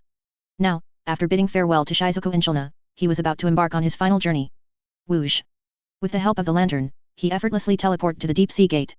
At this time, it was still broad daylight. The gatekeeper sat silently on its throne. It turned its head to look at Germain, showing no surprise. You've finally arrived, the gatekeeper slowly rose from the stone chair, the tendrils under its chin, like fluffy whiskers, wriggling. I thought you had lost your courage. Germain looked into the gatekeeper's eyes and quickly realized that the one speaking to him was not the gatekeeper, but the deep sea. Now, you need to explain clearly what your purpose is, why you want to help me, and how you plan to help me. No need to rush, the gatekeeper walked towards the deep sea gate, which rumbled open before them. We can talk as we go. The sea surface surged, and soon two tangible waves condensed, appearing like a ladder before Germain and the gatekeeper. They stepped onto the waves together, and the waves carried them swiftly in one direction. I think, by this point, you should have a considerable understanding of the Red Moon, the gatekeeper said. I hope starting from the beginning won't bore you. I won't be bored, Germain replied steadily, standing on the crest of the wave. That's good, the gatekeeper said. Everything begins with the outer god devourer. You should already know this, right? I know. Good, that makes it easier. In short, the Red Moon is sealing this world, waiting for its maturation. Maturation. Yes, have you also noticed the key point? The so-called maturation is actually a cycle of demigods rising, demigods perishing repeating over and over. Germain narrowed his eyes upon hearing this. The gatekeeper continued. The entire world is a ritual ground. All demigods are sacrifices. Yes, there were more demigods than just us, but now only a few of us remain. A demigod will concentrate and utilize the resources of a region, transforming them into themselves. And after their demise, they will bring about a more mature evolution to that region. Various wondrous things on the Dark Continent once originated from a certain demigod, or a certain legend. Take the cure-all herb, for example, it is a part of an ancient legend. Gu Resentment intended to use it as a ritual material to make its subordinates legends, but unfortunately, it failed. The herb could initially only cure one or more diseases. It was a legend that combined various herbs to merge into the cure-all herb. This is the more mature evolution. Once a demigod or a legend completes this, their mission is essentially over. Every apostle of God chosen by the Red Moon, to become a demigod, must kill at least one demigod, completing this kind of metabolism. The successful ones, of course, are beings like us. The failed ones, you should have already seen them. Germain recalled the pitiful imps circling beneath the lantern, unable to live or die, stripped of their ability to speak, permanently bound to the lantern. It was only then that he understood that when he obtained the lantern, he was forced onto the cruel path of destiny, either die as a demigod, or live eternally as an imp. Of course, there was still a tiny hope for a third path now. The gatekeeper continued. Demigods are not fools, some are always able to see the essence and unwilling to become sacrifices. They will resist, but none have succeeded so far. Darkness, however, is different. It is the Red Moon's first apostle of God, and the only special being to directly become a demigod. It represents the Red Moon's will on Earth. It will never betray the Red Moon and will be our greatest obstacle in facing the Red Moon. This way, the only threats to the Red Moon are the other demigods. And the Red Moon is also very aware that two demigods working together are enough to threaten its divine position. Therefore, besides only a demigod slayer can become a demigod, it is still not at ease. It will try to instigate conflicts between demigods. 1,000 years ago, the divine war between flesh and blood and Gu Resentment began this way. They were originally allies but slaughtered each other, resulting in one dead and one injured. And 1,000 years later, it intends to use the same trick again, deliberately guiding Gu Resentment to revive in the place closest to me, intending to trigger a divine war between me and Gu Resentment. So, I chose to act, intending to nip Gu Resentment's rebirth in the bud, but I was stopped by the Red Moon. I could only wait for the opportune moment. When you faced Gu Resentment directly, I acted a second time, and this time it was successful. It can be said that I am one of the few who can see through all this truth, and one of only 2 demigods who have survived to this day, by carefully seizing every opportunity to do what needs to be done. Now, you are the 3rd demigod to have survived to this day, and unlike flesh and blood, you are not greedy, nor are you as foolish as Gu Resentment. You are cooperative, so I chose you, and the results prove my choice was correct. Germain and the gatekeeper sped across the vast ocean on the waves at an astonishing speed. It seemed they would reach their destination soon. Indeed, they arrived in the waters near the city of the deep sea. The gatekeeper then said to Germain. It deliberately guided and helped you slaughter demigods, also for the purpose of completing the world maturation ritual. You should be the last demigod. After you and we die, darkness will end itself, and then the world will mature. This is what it wants you to do. Go to Mist like being AI. There is the last star there that you need to light up. When the stars converge, the dark gate will appear, and you will obtain the key to open the gate at Mist like being AI, leading directly to darkness. The Red Moon will descend, and then my city of the deep sea will rise to confront it. Most of its power is used to seal this world and cannot directly interfere with you and me, so I can hold it off for a while. You need to defeat darkness, then return to my side, and together we will pull the Red Moon from its divine throne. Germain understood, so, even if we don't succeed, it will be enough to severely wound the Red Moon and break the seal. I don't want to have such a bad premonition, the gatekeeper said, but, yes, a part of the Red Moon seal will be broken, and it will need to expend a lot of power to repair it. You really can't let go of those humans. The gatekeeper slowly sank into the seawater. Go, hunting. I await the light of the morning star from you. Embark on our final journey. Germain teleported directly to the last of the 11 special teleportation points Fang Bay. Fang Bay, as its name suggests, is shaped like a tusk, extremely sharp on both sides and very narrow in the middle, just like a canine tooth. With this, The 11 stars that served as guides were all lit, and the 12th star, which had never appeared before, finally emerged. Teleportation point gate of the dark wall. Germain was not in a hurry to go over, he still needed to obtain the key from mist-like being AI, which was a necessary condition to enter the dark space. And at this moment, a strange change had already occurred between heaven and earth. The originally clear sky was suddenly covered by layers of dark clouds, the sun quietly disappeared, and night fell without any warning. Not long after, a red crescent moon, surrounded by many stars, rose into the night sky, bringing a bloody hue to the entire world. Buzz. Germain instinctively felt his head swell, but he quickly suppressed it and continued to walk forward. At this time, the tide began to rise at Fang Bay, with the sound of rushing water. He looked back and saw turbulent waves on the distant sea, one higher than the other, and the sea breeze made the trees on the shore rustle. It seemed that deep sea had also begun to move. Germain directly used his lantern to sense, and indeed, he sensed that the underwater city was slowly rising, and it would soon reach the surface. Everything was proceeding according to plan, but if either I or deep sea made a mistake, the other would fall into endless hell. Germain stepped on the wet mud and branches, walking from the narrow end of Fang Bay to its very end. The bay creatures that should have been active nearby, fat lizards, saw-toothed crocodiles, ugly monstrous birds like vultures, one after another, they all retreated into their nests when the world changed, and the surroundings became eerily silent. Germain looked up and saw the scarlet crescent moon, fluctuating visibly, in a stalemate between becoming complete and becoming incomplete. It seemed that was deep sea's delaying tactic. He continued to walk forward, and soon, he sensed many small beings nearby, some were approaching him, some were moving away from him, and some were motionless. These were mist-like being AI. Mist-like being AI moved through mud, rocks, and bushes with almost no obstruction, like wisps of black smoke. Their bodies resembled black potatoes, with very short hands and feet, and they walked on the ground as lightly as if strolling on the moon. AI. AI. AI. This was the sound made by mist-like being AI, like a chorus of frog croaks, and their appearance and vocalizations were precisely the origin of their name. Germain ignored them and simply walked forward. A few mist-like being AI, emboldened, took small steps, chirping AI, AI, AI like children learning to speak, and then pounced on him. They grabbed Germain's trouser legs, hugged his thighs, and their AI, AI, AI sounds slowly transformed into human language. Play with me. Play with me. Play with me. Germain lifted his leg and shook them off. They floated in the air for a few moments like dandelions before gently landing, then relentlessly chased after him again. Finally, a majestic voice stopped their actions. Children, retreat. Do not bother our guest. Those mist-like being AI, who were imitating human language and running behind Germain, all stopped, then turned and ran away in a rush. Before long, not a single mist-like being AI could be seen in the vicinity. If it were an ordinary adventurer, they would have been entangled by them all the way, and the adventurer would have been influenced by the allure, making wishes with a price. However, the 3 prices of the wishmaker would have to be borne by their companions, which would naturally cause resentment and dissatisfaction among the companions, leading them to also make wishes. At the same time, the wishes granted to the wishmaker often had unexpected results and effects, vastly different from their initial expectations. Driven by greed and a desire for revenge, they would repeatedly make wishes to different mist-like being AI, constantly dragging the entire team into the abyss. In the end, only records like this, written with a subtle touch, would remain. They seemed to have had some kind of dispute due to the influence of mist-like being AI, and all those who returned alive were mentally deranged. Such things would naturally not befall Germain now, but it reminded him of the famous horror suspense novel The Monkey's Paw. Simply put, a couple obtained a monkey's paw that could grant them 3 wishes. Their first wish was for 200 pounds, but it did not come true for a long time. They initially thought the legend of the strange monkey's paw was just a joke, but the couple soon learned that their son had died at work, and the compensation was exactly 200 pounds. The wife, heartbroken by the loss of her son, demanded that her husband wish for their son to be resurrected from the monkey's paw.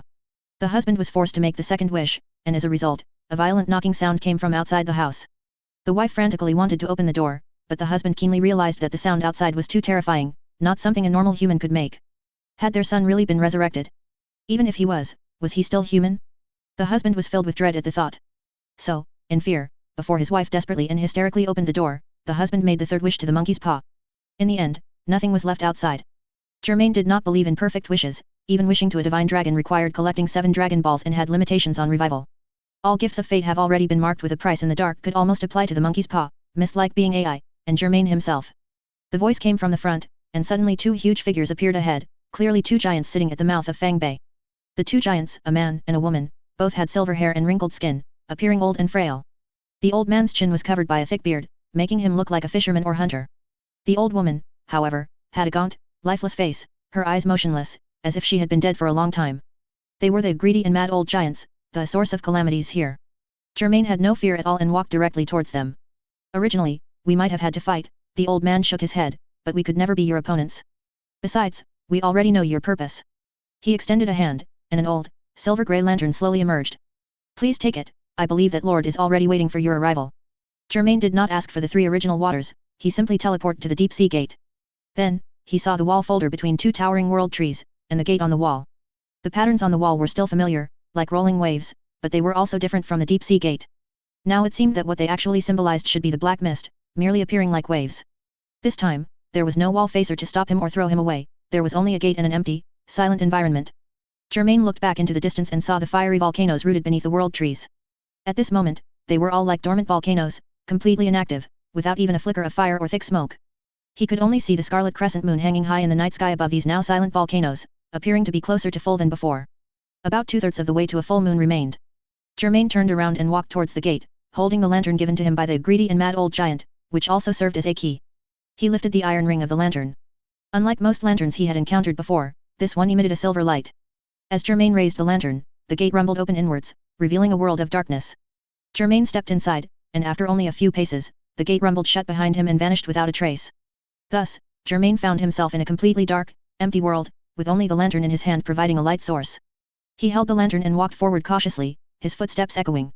Suddenly, a gentle melody, as if from the depths of a cave, reached Germain's ears. Germain listened carefully for a while and recognized it as the sound of a piano. It was Debussy's Clair de Lune. The piano music did not make Germain's steps falter, instead, it became his guide, and he slowly walked towards the source of the sound. Next, the sound of a violin began, with the piano still playing, but shyly, as if a woman retreating behind the violin. After another passage, the violin's sound faded, replaced by a flute, with the piano performing the same accompanying role as before. Finally, the flute and piano both faded into the darkness, and this time, a harp solo emerged. 4 instruments, either in harmony or solo, completed the entire performance of Clair de Lune, and Germain happened to arrive before the performers. Germain could not clearly see the true faces of the 4 performers, but from the limited light of the lantern, he could see that their toes were larger than his entire body. He sensed a familiar presence from these 4 performers. They were all wall facers. The 4 wall facers showed no intention of stopping or attacking Germain. After their performance, they all slowly retreated a distance. A wide avenue appeared before Germain, and the lantern's light could not fully illuminate the path, but Germain could perceive it. He was getting closer and closer to the other party. Darkness sat on his throne, wearing a crown, his entire body hidden in the darkness, or rather, his body was darkness itself. He lazily rested his chin in one hand until Germain approached, then he lowered his hand and slowly sat upright. I trust the deep sea has told you everything. His tone was ancient, like that of a person in their late 40s or 50s, whether it was resentment or flesh and blood, you did very well. Now, you have one last mission. Are you ready to calmly accept your predestined death? I will not die. Germain placed the lantern at his feet. Darkness chuckled a few times and said, I thought as much, but what you are doing, and what the deep sea is doing now, are all in vain. God has set the cause and effect of your destiny, so no matter how you struggle in between, you will ultimately walk towards predestined death. Resentment and flesh and blood are like this, the deep sea and you are like this, and so am I. Even if we can revive countless times, we can never escape destiny. He slowly rose from the throne, tall and majestic. All flesh and souls born into this world cannot break free from the shackles of dreams and the weaving of fate. You understand nothing at all. Don't you understand yet? Whether you actively come to me, or I come to find you, the final outcome is the same, it's just a matter of time. You are merely one of the pathetic people with a cruel fate who fortunately trod the path of stars and arrived here. He suddenly lifted his head and began to sing a ballad, a terrifying, mournful ballad, and the 4 musicians accompanied him. Who is it that rides through the night and wind? It is the father with his child. He holds the child in his arms. He holds him tight, keeping him warm. Germain only heard this much and judged it to be Schubert's famous ballad The Earl King. My son, why do you hide your face? Father, do you not see the Earl King? The Earl King with his crown and long gown. My son, that is a wisp of smoke. Germain heard a whooshing sound and immediately drew his sacred moonlight greatsword, clanging it against a massive weapon descending from the sky. It was a staff comparable to a world tree, its sharp tip striking the sacred moonlight greatsword. Crack, crack. The sacred moonlight greatsword shattered, and the faint blue light that had just appeared vanished without a trace. Germain immediately understood that without the blessing of the sacred moonlight, this greatsword was just an ordinary greatsword. Come, go with me, lovely child. I want to play interesting games with you. Many colorful flowers bloom by the sea. My mother has many golden threaded garments. With the swing of the giant staff, Germain's last remaining light source at his feet, the lantern also exploded into fragments, and the entire world was completely swallowed by darkness. In the pitch-black darkness, Germain, using his transcendent perception, sensed a colossal entity surging from ahead. Its shape was like a giant snake, yet also like a giant dragon. Germain only knew it had just crawled down from the world tree-sized staff. It hissed and bit fiercely at Germain. The Earl King was still singing. Father, father, do you not hear? The Earl King softly making promises to me. Calm down, my child. That is the sound of the wind blowing through dry leaves. Squeak, squeak, Squeak, squeak. Lightning flashed. Germain not only dodged the giant snake's bite but also retaliated with his thunder hammer. The terrifying lightning made the giant snake writhe, and in an instant, it turned to ashes. The low, yet echoing, ballad across the entire dark world continued. Clever child, would you like to come with me? My daughters will serve you most diligently. My daughters dance a round dance every night. Dancing, singing, rocking you to sleep. A thunder dragon, conjured by Germain's thunder hammer, roared as it bit at the crowned dark, only to be shattered by the scepter in Dark's hand. Bang! For a moment, electric light scattered, and the dissipating glow made the darkness recede slightly, but unfortunately, they immediately returned, and everything was devoured by the dark. Germain fell into an endless dark abyss. Papa, Papa, don't you see over there? The Demon King's daughters standing in the shadows. My child, I see clearly. Those are a few old grey poplars. Germain sensed that although the four wall-facers were silently approaching in the dark, they still could not escape his eyes. The thunder hammer once again stirred up a roaring thunder dragon, biting at one of the wall-facers. At the same time, he consumed the crimson curved bow and murky black arrow, using the collector's head and wriggling of the grotesque limper. The second wall-facer was temporarily sealed into the collector's head's curio cabinet skull with a whoosh, emitting a rattling struggle. The sharp claws of the wriggling tentacles severely injured the body of the third wall-facer, causing it to fall backward with a muffled thud. The last wall-facer, under the direct heavy blow of Germain's thunder hammer, was completely enveloped in lightning, stiffly kneeling down. I love you, your beauty pleases me. If you refuse, I will use force. Papa, Papa, he's grabbing me now. The Demon King is grabbing me, and the pain is unbearable. Dark's chanting did not stop, he swept his scepter horizontally through the air towards Germain. Germain swapped the thunder hammer for the burial blade, and it collided with the scepter, producing a tremendous sound like a mountain collapsing. The entire space vibrated. After a dead silence, the baritone voice came again, as if sighing, and as if rejoicing. The father, terrified, quickly spurred his horse. He held the moaning child tightly in his arms. He barely made it back to his home. The child in his arms had already passed away. While Germain and Dark wrestled with divine power, the four wall-facers had also broken free from their respective restraints, but in the face of the terrifying commotion, they dared not approach rashly. Until this moment, the Demon King ballad ended, and the four wall-facers, as if receiving instructions simultaneously, scattered. They retreated far from the battlefield between the demigods, then caressed their respective instruments piano, violin, flute and harp and began to play new music. As soon as the timbre emerged, it revealed a strangeness. It was not jarring, on the contrary, it was very attractive, making one feel as if enchanted, constantly exploring along with this music. They were like mouths, whispering in Germain's ear, like hands, eerily caressing Germain's body. These were supposed to be 4 solo pieces, but at this moment, they cleverly coordinated with each other, forming a terrifying cage and demonic sound, constantly weakening Germain's divine power. Germain, who already had no light source in the dark world, at this moment, even his perception and reaction abilities were continuously withering and fading. This was the Dark Sonata, enough to make one blindly foolish. Melody had that nightmare once again. She dreamt that her friend picked up a flute and played that terrifying score, supposedly composed by the Demon King. Melody could foresee a terrible future, her friend would die violently after playing the first movement, and she, the listener, would become ugly and short. She screamed in terror, trying to dissuade her, but her friend was unwilling to listen to her at all and stubbornly began to play. It was all too late. Not only that, her friend also gave her an extremely evil smile. This evil smile immediately startled Melody awake from her nightmare. She found herself lying in bed, hot and sweaty, the entire room dim. Melody returned from the nightmare to reality. She sat up, gasping for breath, looking fearfully at the corners of the room, afraid that a demon with a flute might appear there. Fortunately, nothing of the sort happened. Melody stood up, wanting to get a glass of water, but found that something seemed wrong outside the room, there were too many restless sounds. She walked to the window in confusion, looked out, and saw a throng of people outside, all chattering about something, pointing at the sky. Melody frowned, then looked up at the sky, and only then realized that she had just woken up, too muddled, and had actually ignored such an obvious change before her eyes. In the dark sky, there was a crescent moon, emitting a blood-red light. The coastal fortress, townhouses, roads, mountains, rivers, and lakes of the new continent were all bathed in this strange blood-red color. What's going on? What happened? Melody couldn't believe that she would wake up in the middle of the night to see such a strange and bizarre scene. However, the next moment, something that made her hair stand on end even more happened. The Dark Sonata, which had ended in her dream, actually echoed in her ears again, scaring her into trembling for a while as she turned to look. The room was pitch dark, there was nothing. However, the flute solo had not ended, it was still continuing. Melody clearly couldn't see the performer, yet she could hear the music being played. She had never heard the second movement of the Dark Sonata, yet she already knew it by heart. There was no mistake, this was the second movement of the Dark Sonata. The first movement that ended in the nightmare, and the second movement that began now, all pointed to one thing. Something existed that played the Dark Sonata, and Melody, as a former listener and someone who had seen the entire score, was forced to establish a connection with it. She knelt on the ground, astonished and drenched in sweat, as if all her strength had been drained away. After a while, a hazy and blurry image gradually appeared before her eyes. She saw a silver light dot, like a firefly, dancing in the air, disappearing from time to time, then flashing, then disappearing. Melody was startled by the fierce aura contained in the image, her heart beating even faster, yet from that silver light, she felt a familiar scent. She remembered. Mr. Germain had just left the coastal fortress today to go to the Dark Continent. This was news that only a few insiders knew. Melody, through nearly 2 years of effort, had long since gained the trust of Germain and the Hunter Association, and of course, she also knew about this. Could it be Mr. Germain?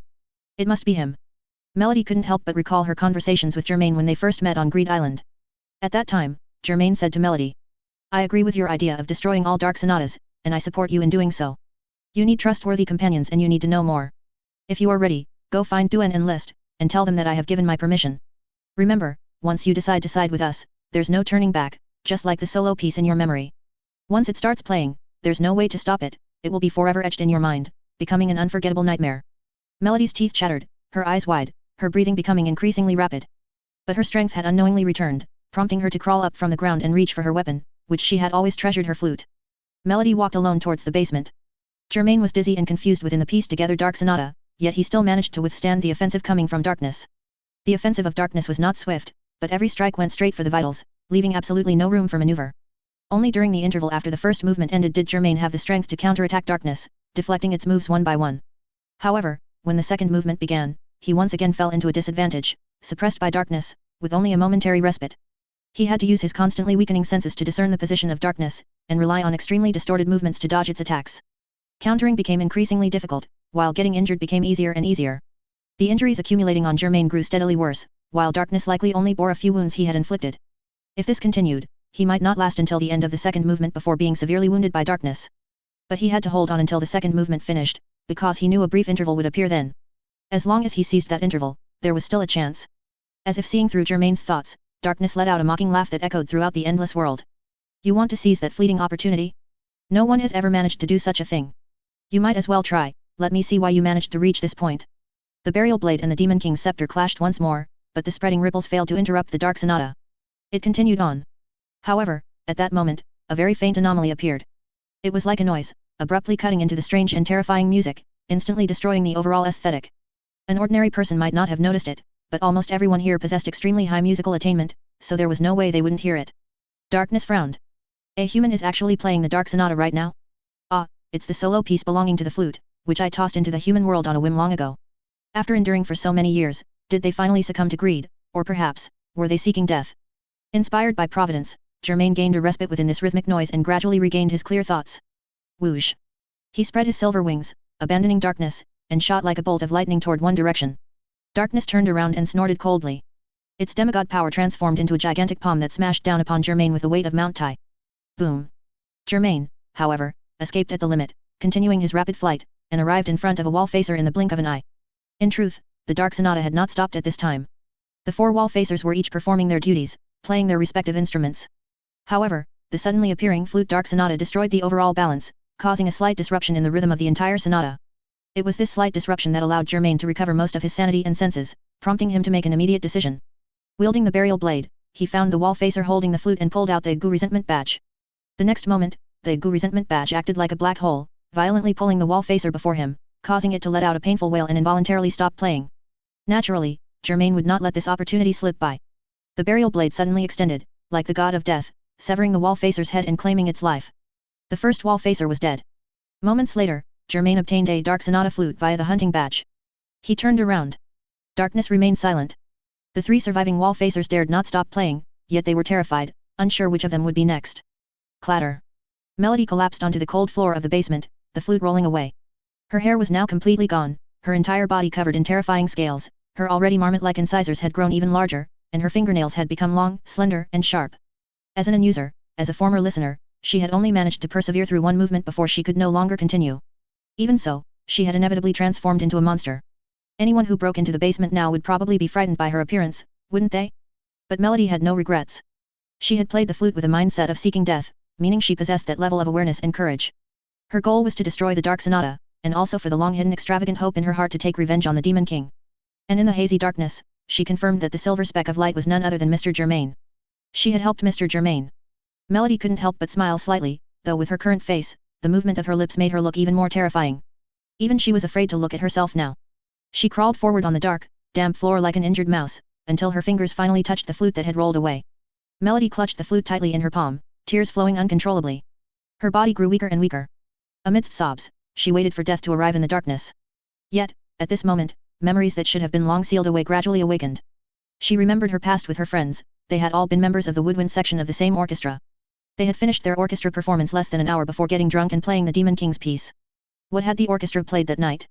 It seemed to be, no. It was Beethoven's Symphony No. 5 in C minor, the Destiny Symphony.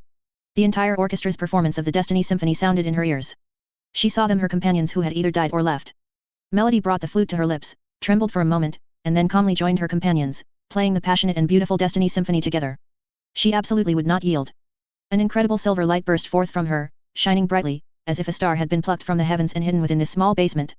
The second wall facer died during the brief pause between the second movement and the third movement. This time, Germain obtained the Dark Sonata harp. Now, the Dark Sonata flute and the Dark Sonata harp were being used by Germain, playing in opposition to the piano and violin.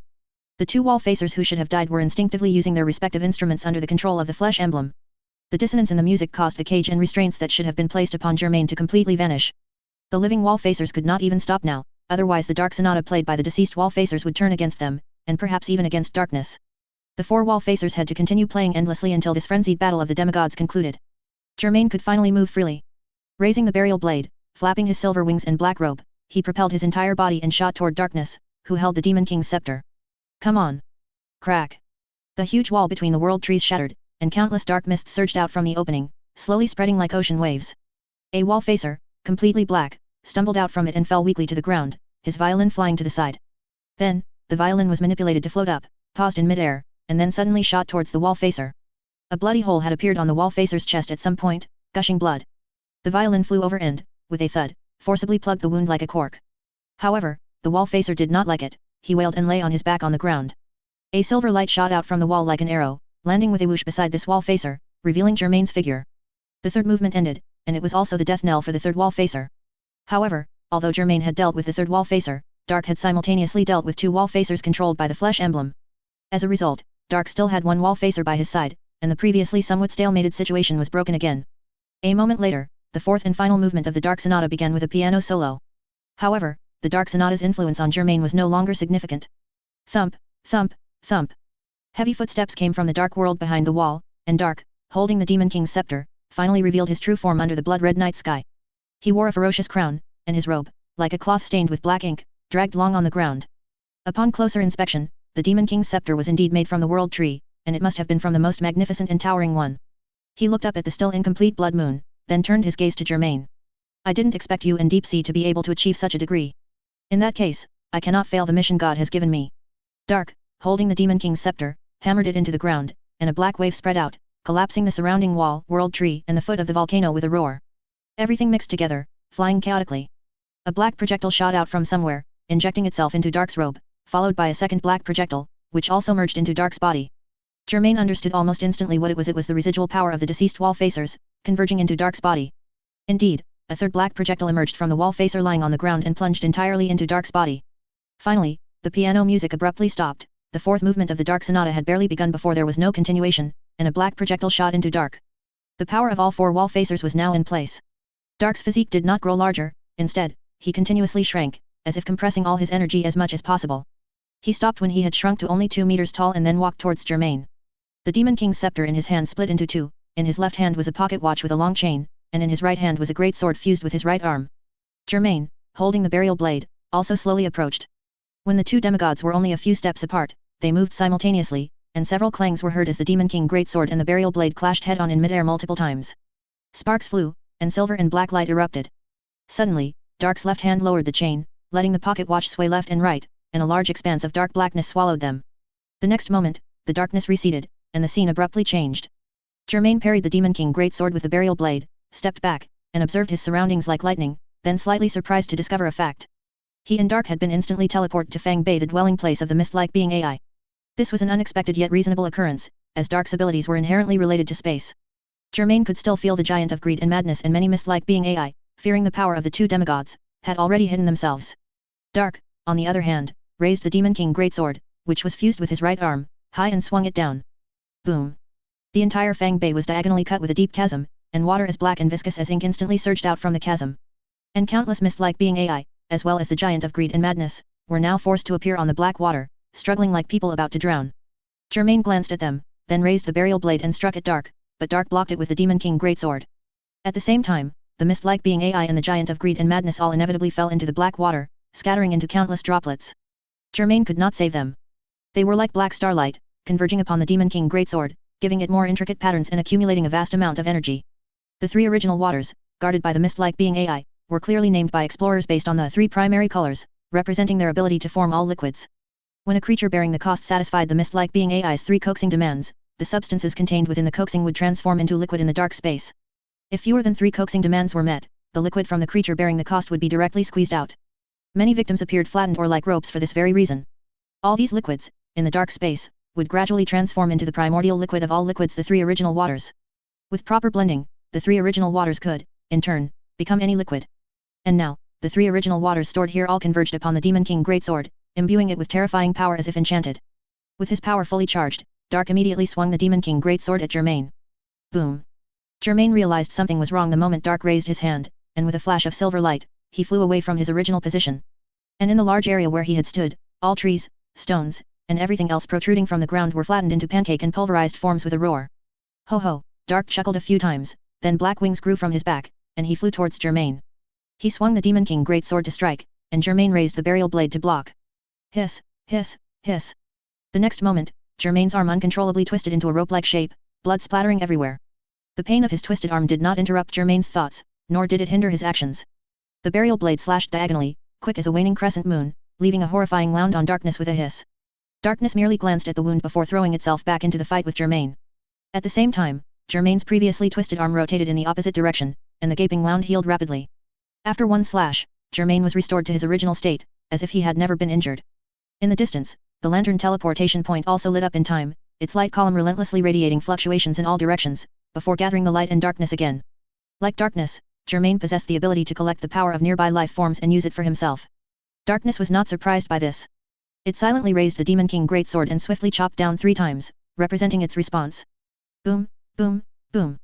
Germain, holding the burial blade, clashed fiercely with Darkness, and the ground was ravaged into countless fragments, continuously bouncing up and down without cessation. Ha. Let's switch places again. In a certain instant, the pocket watch in Darkness's left hand once again emitted strange ripples, and a pitch-black curtain instantly enveloped the 2 demigods. Jing Freaks stood in the courtyard of the ancient labyrinth castle with his hands in his pockets, watching the group of moose centaurs bend their 4 hooves, press their heavy bodies down, and pray with closed eyes. The moose centaurs were praying to the blood-red crescent moon high in the sky. This was the deity worshipped by their tribe, and it had finally given a rare response to its followers. They believed that the appearance of the blood-red crescent moon was a response to their centuries of prayer and faith. Jing Freaks did not intend to go and convince them otherwise, reason would not work. Only when something happened would they be taught what waking up truly meant in one go. He only hoped that the price paid for that would not be too steep. Inside the ancient labyrinth castle, they were not the only ones looking up at the blood-red crescent moon in the sky. The pro-hunters and members of the V6 unit stationed here were all looking up, their reactions varying. Bisky had already said many words to soothe the public, but the effect was minimal. Jing Freaks turned to the side and asked, "Knuckle, still no good?" "No," Knuckle said. He half squatted on the ground, his palm stroking the surface, but there was no movement whatsoever. "My non-ability, 4-dimensional mansion, has been completely sealed. It seems that all non-abilities related to space have been sealed," the tall Morel said. He pointed to Shoot not far away. Shoot was also trying to use Dark Hotel. His target was a plant weapon gold-silver ingot they had captured for research. However, no matter how much damage he inflicted upon the plant weapon gold-silver ingot, he was unable to take away a part of it. "It seems it has begun," Bisky said, hands on her hips. "Germain is already fighting Darkness. And we are powerless to help," Morel added. "We aren't necessarily powerless," Jing Freaks said, pointing toward the towering spire in the distance. The pillar of light never stopped, still emitting a magical influence that encompassed the life forms within the ancient labyrinth. As long as its light hasn't gone out, it means the energy collected from us is continuously helping Germain. The other 3 nodded upon hearing Jing Freaks' explanation. Now, after Cheetle and some other members returned to the new continent, Jing Freaks, Bisky, Morel, and Knuckle were the 4 giants here. Of course, this team was led by Jing Freaks, with the others assisting. They collectively decided on all major and minor affairs of the ancient labyrinth, including contact with the demi-humans. After the demigod war with flesh and blood ended, more than half of the demi-humans chose to leave, and the remainder began new lives here. The moose centaurs were certainly among them, and Jing Freaks and the others would not forcibly demand they change their faith, unless it endangered the lives and safety of everyone. Suddenly, truly, suddenly, they sequentially noticed a strange fluctuation, but it arrived so quickly that none of them had time to give a warning. They saw two figures suddenly flash into existence in the direction of the ancient labyrinth stone pillars, which were stained crimson. Before anyone could get a clear look, they heard a deafening roar as the two figures collided. Boom! It was a terrifying, earth-shattering shockwave. Not only did it destroy all the stone pillars in that area, but the residual wave swept all the way toward them, stirring up a tide of blood-red waves and shaking the entire ancient labyrinth castle. Jing Freaks, Bisky, Morel, and Knuckle all felt a tightness in their chests. Their mouths were so dry they couldn't utter a single syllable, they just stared blankly in that direction. It was them, it must be them. They had actually moved the battlefield here. The ancient labyrinth certainly could not withstand the devastation of a blood war between two demigods, and it was being destroyed large-scale, suffering earth-shaking ruin. Before this, Germain and Darkness had already done this repeatedly in the grayish-white desert, the perilous mountains, the rainforest swamp, and various places on the west coast. Germain was clearly not as composed. He had already consumed the dark sonata flute, harp, and violin, and used the collector's head and the wriggling of the grotesque limper a total of 3 times. However, none of them managed to heavily injure Darkness. Darkness also felt it had met its match. When it truly could not evade a critical blow from Germain, it would immediately use the Space Pocket Watch. Although the Space Pocket Watch consumed a massive amount of energy, it could impose compulsory effects on a demigod and interrupt Germain's offense. Darkness used it, combined with the Demon King Greatsword, fighting Germain back and forth. It shouldn't have been like this. Darkness gradually understood the thoughts Flesh and Blood had during its previous battle with Germain. Germain, utilizing the Burial Blade, unleashed this frantic offensive, essentially using war to sustain war, and repeatedly jumping back and forth across the line of death. Darkness had failed to completely kill Germain, but it already had a plan.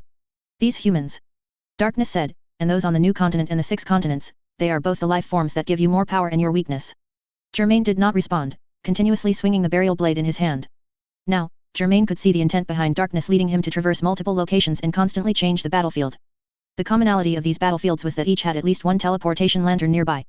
Darkness hoped that the residual shockwaves of their divine battle would destroy the life forms near the teleportation lanterns, which was equivalent to continuously weakening the supply provided to Germain. There would eventually be a moment when Germain ran out of resources.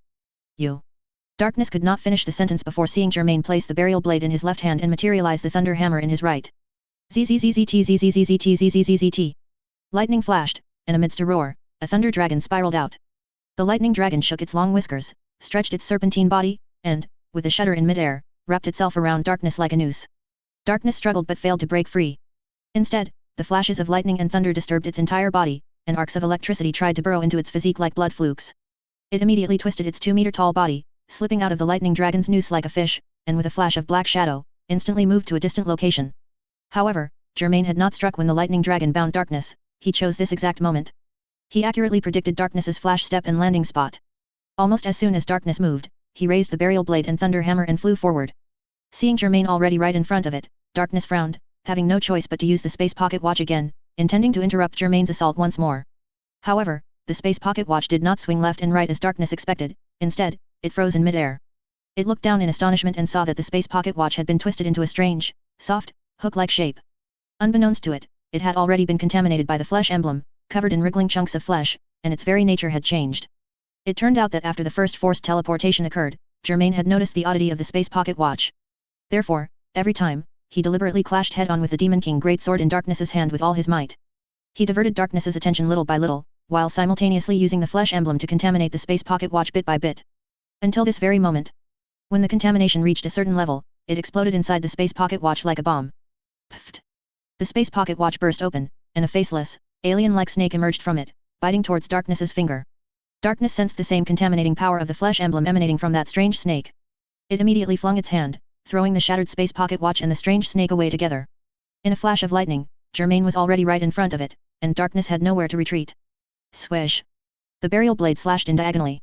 This was a weapon capable of severely wounding a demigod, and Darkness could not ignore it, only block it with the Demon King Greatsword. With a clang, the Demon King Greatsword locked the scythe blade of the Burial Blade, fixing it in mid-air.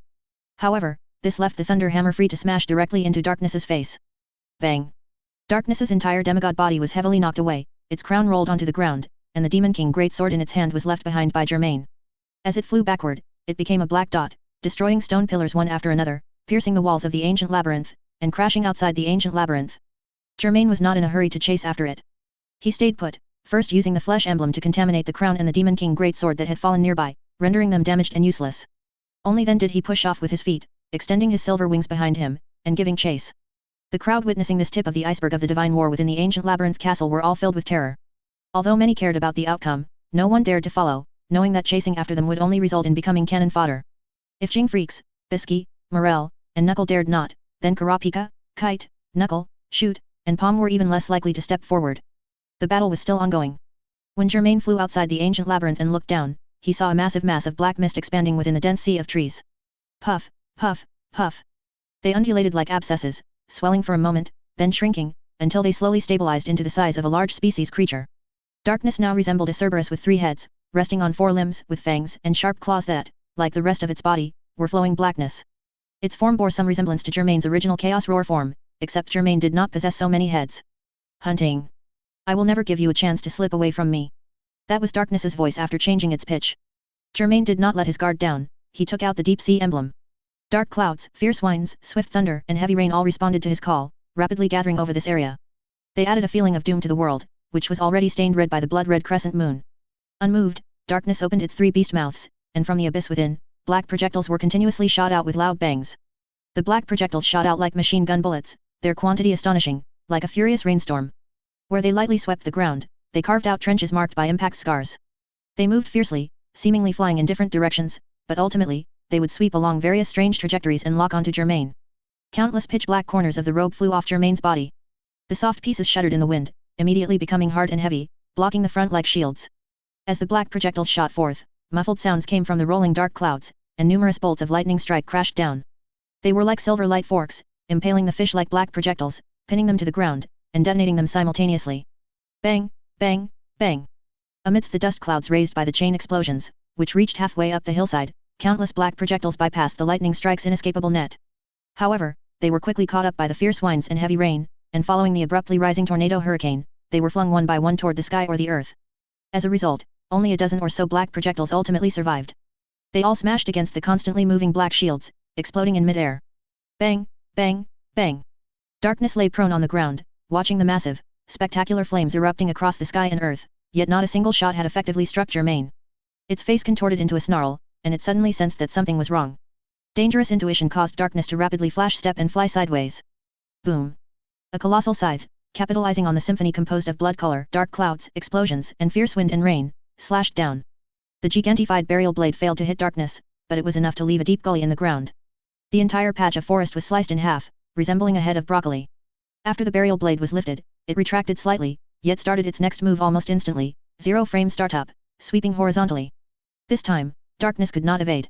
It could only suddenly inflate its entire body with black aura, making itself look like a massive black tumor. Bang! The burial blade struck the black tumor but failed to sever it. It merely swept the black tumor far away, and finally, like hitting a golf ball, knocked the black tumor flying.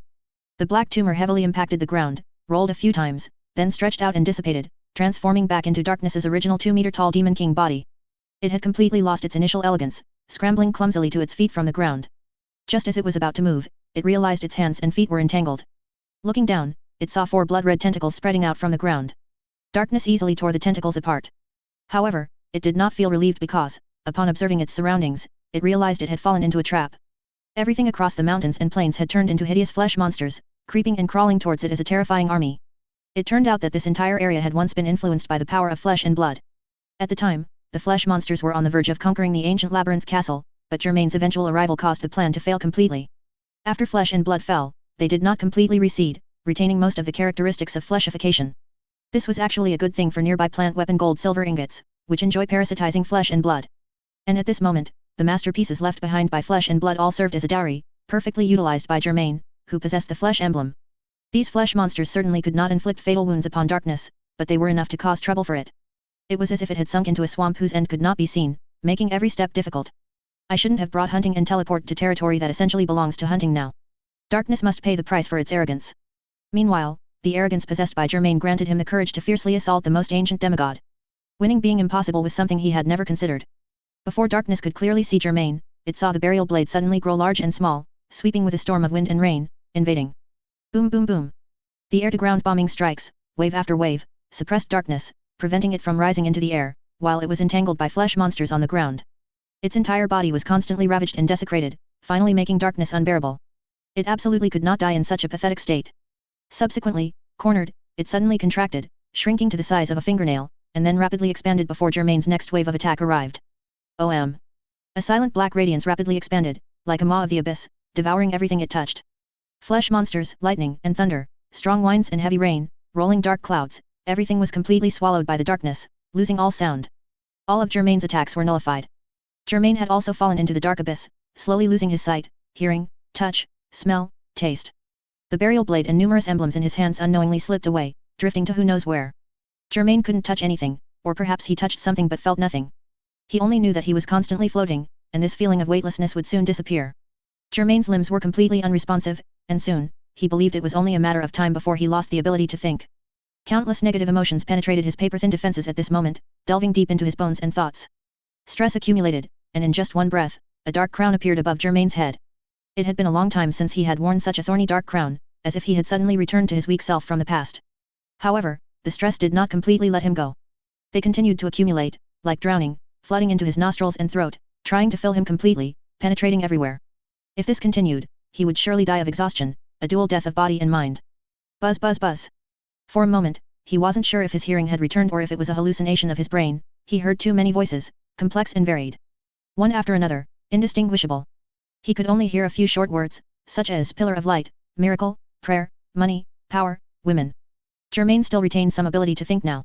He quickly understood that people were praying to the pillar of light rising from the lantern teleportation point. These people were not only non-users, as they were only a minority, the vast majority were creatures from the vicinity, their quantity already too numerous to count.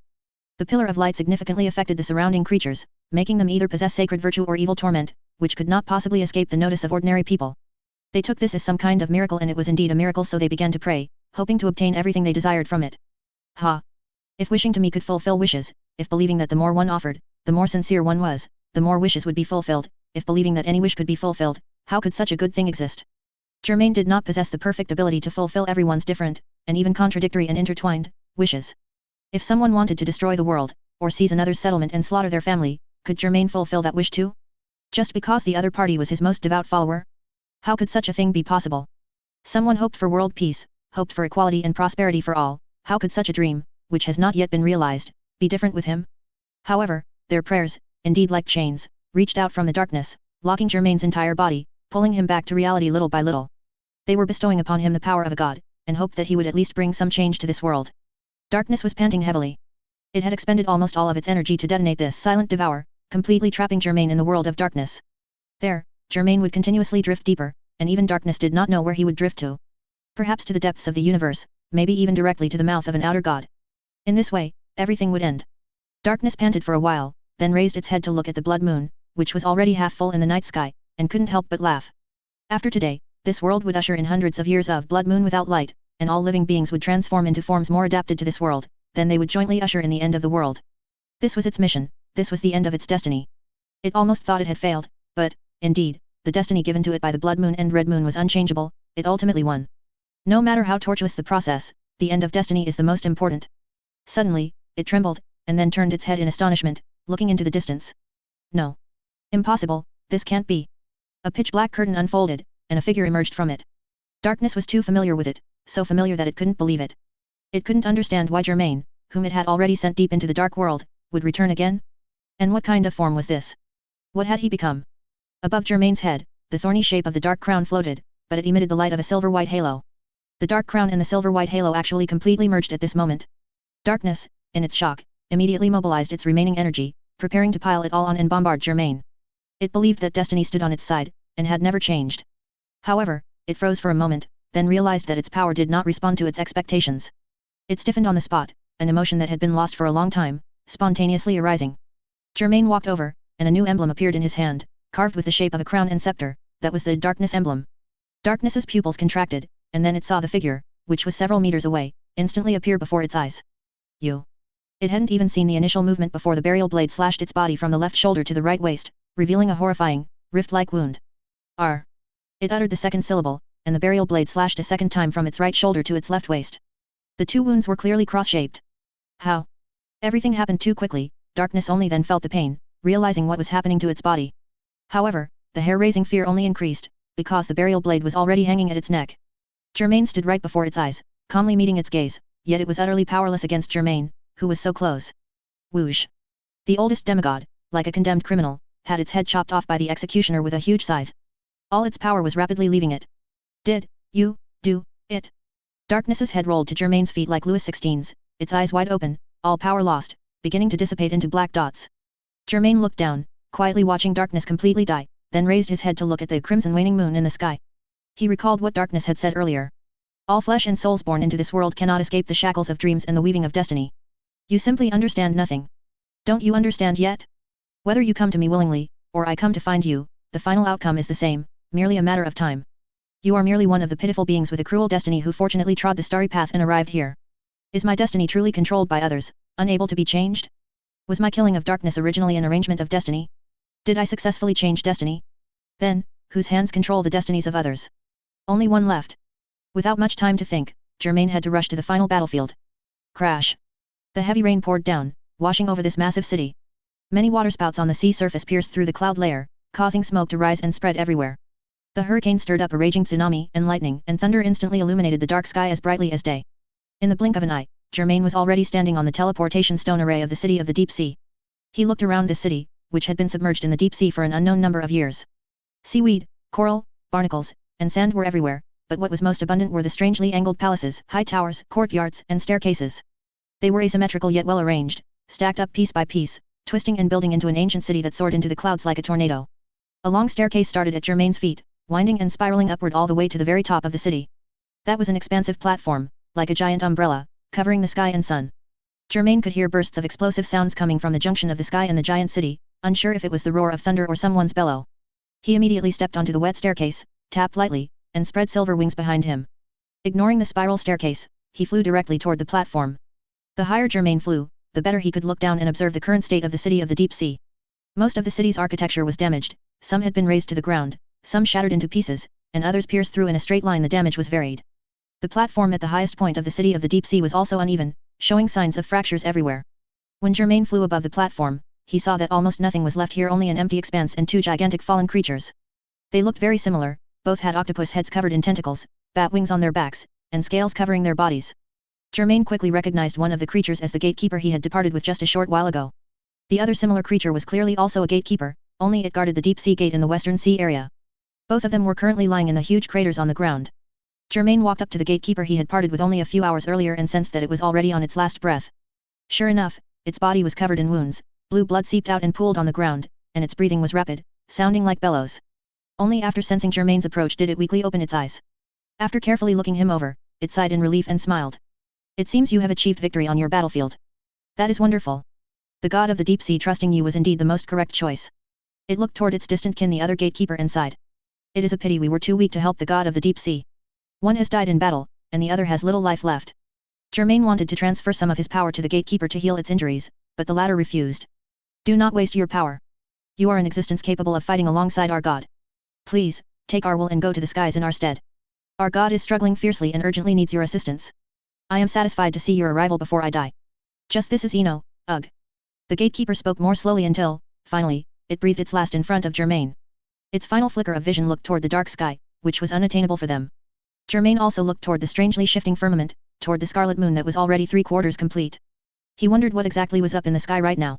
Germain gently patted the gatekeeper's body, offered a brief moment of mourning, and then spread his wings from the highest platform of the city of the deep sea and flew upward. Whoosh! He streaked across the sky like a silver meteor, not falling to the ground or the sea, but returning to where he belonged. The wind gently lifted the curtains, letting in the bright light. Germain woke up amidst faint, intermittent laughter. He opened his eyes and realized he was sitting in a chair, bathed in warm sunlight. Germain stood up, took 2 steps, rounded the corner, and saw where the laughter was coming from. There was a long table with several plates containing flour, a rolling pin, water, and egg whites. Sitting beside the long table were 2 people, one was Shizuku, who now had long, straight black hair and was looking fuller, and the other, was essentially a smaller version of Shizuku. It was his and Shizuku's daughter Shulna. Several years had passed since that divine battle, and Shulna had grown up. Ah! Shulna, who had been happily stirring something with a wooden spoon, was startled when she looked up and saw Germain. Dad! She seemed shocked, quickly dropped the spoon, and held out her hands, trying to shield the plates on the table. But how could her small hands accomplish that? Dad, you broke your promise. Shulna wrinkled her nose angrily. We agreed that if we didn't wake you up, you weren't allowed to come over and peek. Germain paused, then remembered that he had indeed promised his daughter that before falling asleep in the chair. He had actually forgotten this.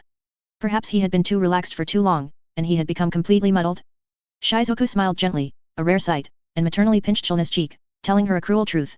Shulna, actually, I told Dad last night that you were going to bake him a cake. Hearing this, their daughter turned to look at her mother, showing an expression of disbelief, then pouted and started crying. Mom, you lied to me again. We clearly agreed not to tell Dad. Shizuku tilted her head and thought for a moment, did I promise you that? Yes. Mom always forgets what she promised me. I shouldn't have told you, I should have gone to Aunt Bis. Sister Bisky.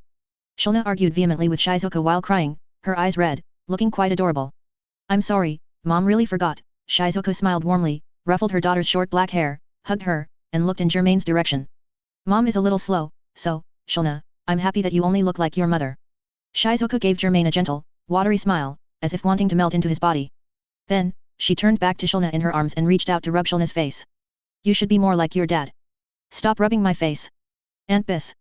Sister Bisky said that makes my face bigger. Shilna protested by pushing her mother's hand away, but she stopped crying. Shizuku took out a handkerchief and gently wiped away Shilna's tears. Shilna thought for a moment, then reached out and grasped her mother's finger, whispering. I don't think being like Mom is bad. I don't mean that I hate you, Mom. Is that so? That's wonderful. Shizuku replied, smiling. Shilna then turned toward Germain, looked at him a few times, sighed, and crossed her arms like a small adult. Since Dad has already found out, there's nothing we can do. That's right, this is the birthday present we're making for Dad. Germain, who had been quietly listening to the mother and daughter's conversation, walked over now, pulled out a chair, and sat down. Thank you for the gift. Do I need to pretend I didn't know? Germain asked. No need. You've already found out. Dad, you're even slower than Mom. Shilna gave her father a look, slipped out of her mother's embrace, picked up the spoon again, and started stirring the sticky flour in the bowl. Shizuku also smiled softly and worked alongside her daughter. Dad, just sit here and watch. You'll get to eat it tonight anyway. Germain agreed, sitting in the chair and watching the mother and daughter work. After watching for a while, he looked around the room, blinked his eyes, and finally solidified his resolve. After a moment, Germain stood up from the chair and said to Shizuku and Shilna, I'm going out for a bit, I'll be back soon. Oh, come back soon. Shizuku nodded to him. Come back soon, Dad. Shilna excitedly lifted her spoon and waved at Germain. Germain had already touched the doorknob, but he paused, not opening the door. Instead, he turned around and looked at Shizuku and Shilna. Aren't you going to keep me? Shizuku and Shilna exchanged glances, then both tilted their heads at Germain. The mother and daughter made exactly the same gesture. Why should we keep you? Didn't you say you'd be back soon? Yeah, didn't you say that, Papa? Germain thought for a moment, then chuckled softly. So that's how it was. What are you laughing at, Papa? Shilna asked curiously, sucking on a finger and blinking her big eyes. Shizuku also looked at him in surprise. Germain paused and said, every living being has desires and dreams they want to realize, and these often appear in imaginary dreams. However, to make such dreams a reality, the first thing, after all, is to wake up. Thank you for not letting me drown in a gentle dream.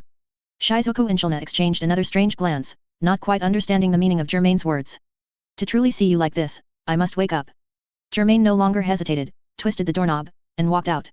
White light flashed, engulfing everything Germain could see. The small house behind him, and the mother and daughter, vanished in the light, leaving no trace. When Germain opened his eyes again, he found himself half kneeling on the ground, his head bowed. He didn't know how long he had been in that position. Germain heard countless rustling whispers and immediately stood up, looking up. He then saw a horrifying scene. It turned out that he had been half kneeling on a gigantic arm, and above this giant hand were 5 outstretched fingers. The 5 fingers spread out like a tray, holding a scarlet moon suspended high in the sky. Around this full moon were countless surging, distorted faces, with joy, anger, sorrow, and all sorts of emotions appearing on them.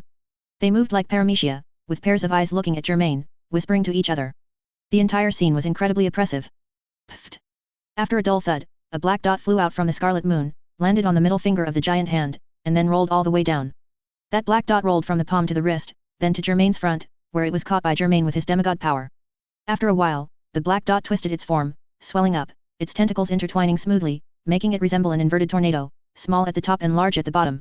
Numerous mouths split open from its tentacled body, all making sounds, giving a sense of a mixed chorus. You're finally awake, Deep Sea said to Germain.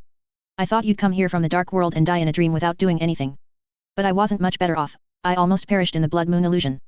Germain had already identified the other party's identity, this was the only remaining demigod in the world who could fight alongside him. It seems your situation isn't very good.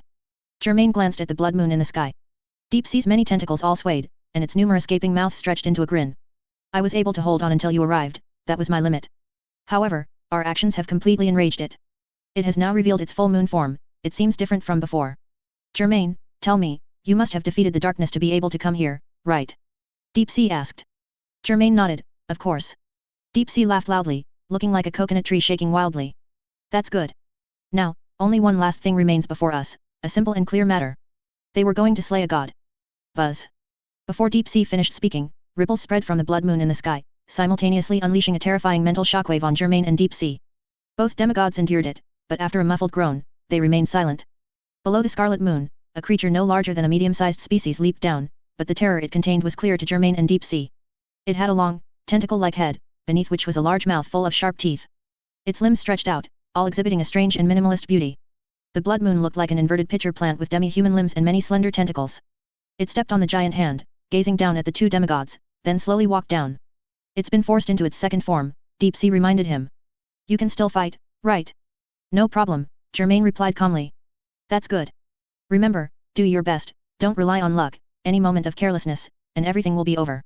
I understand. Around the blood moon, the floating faces clamored as if boiling.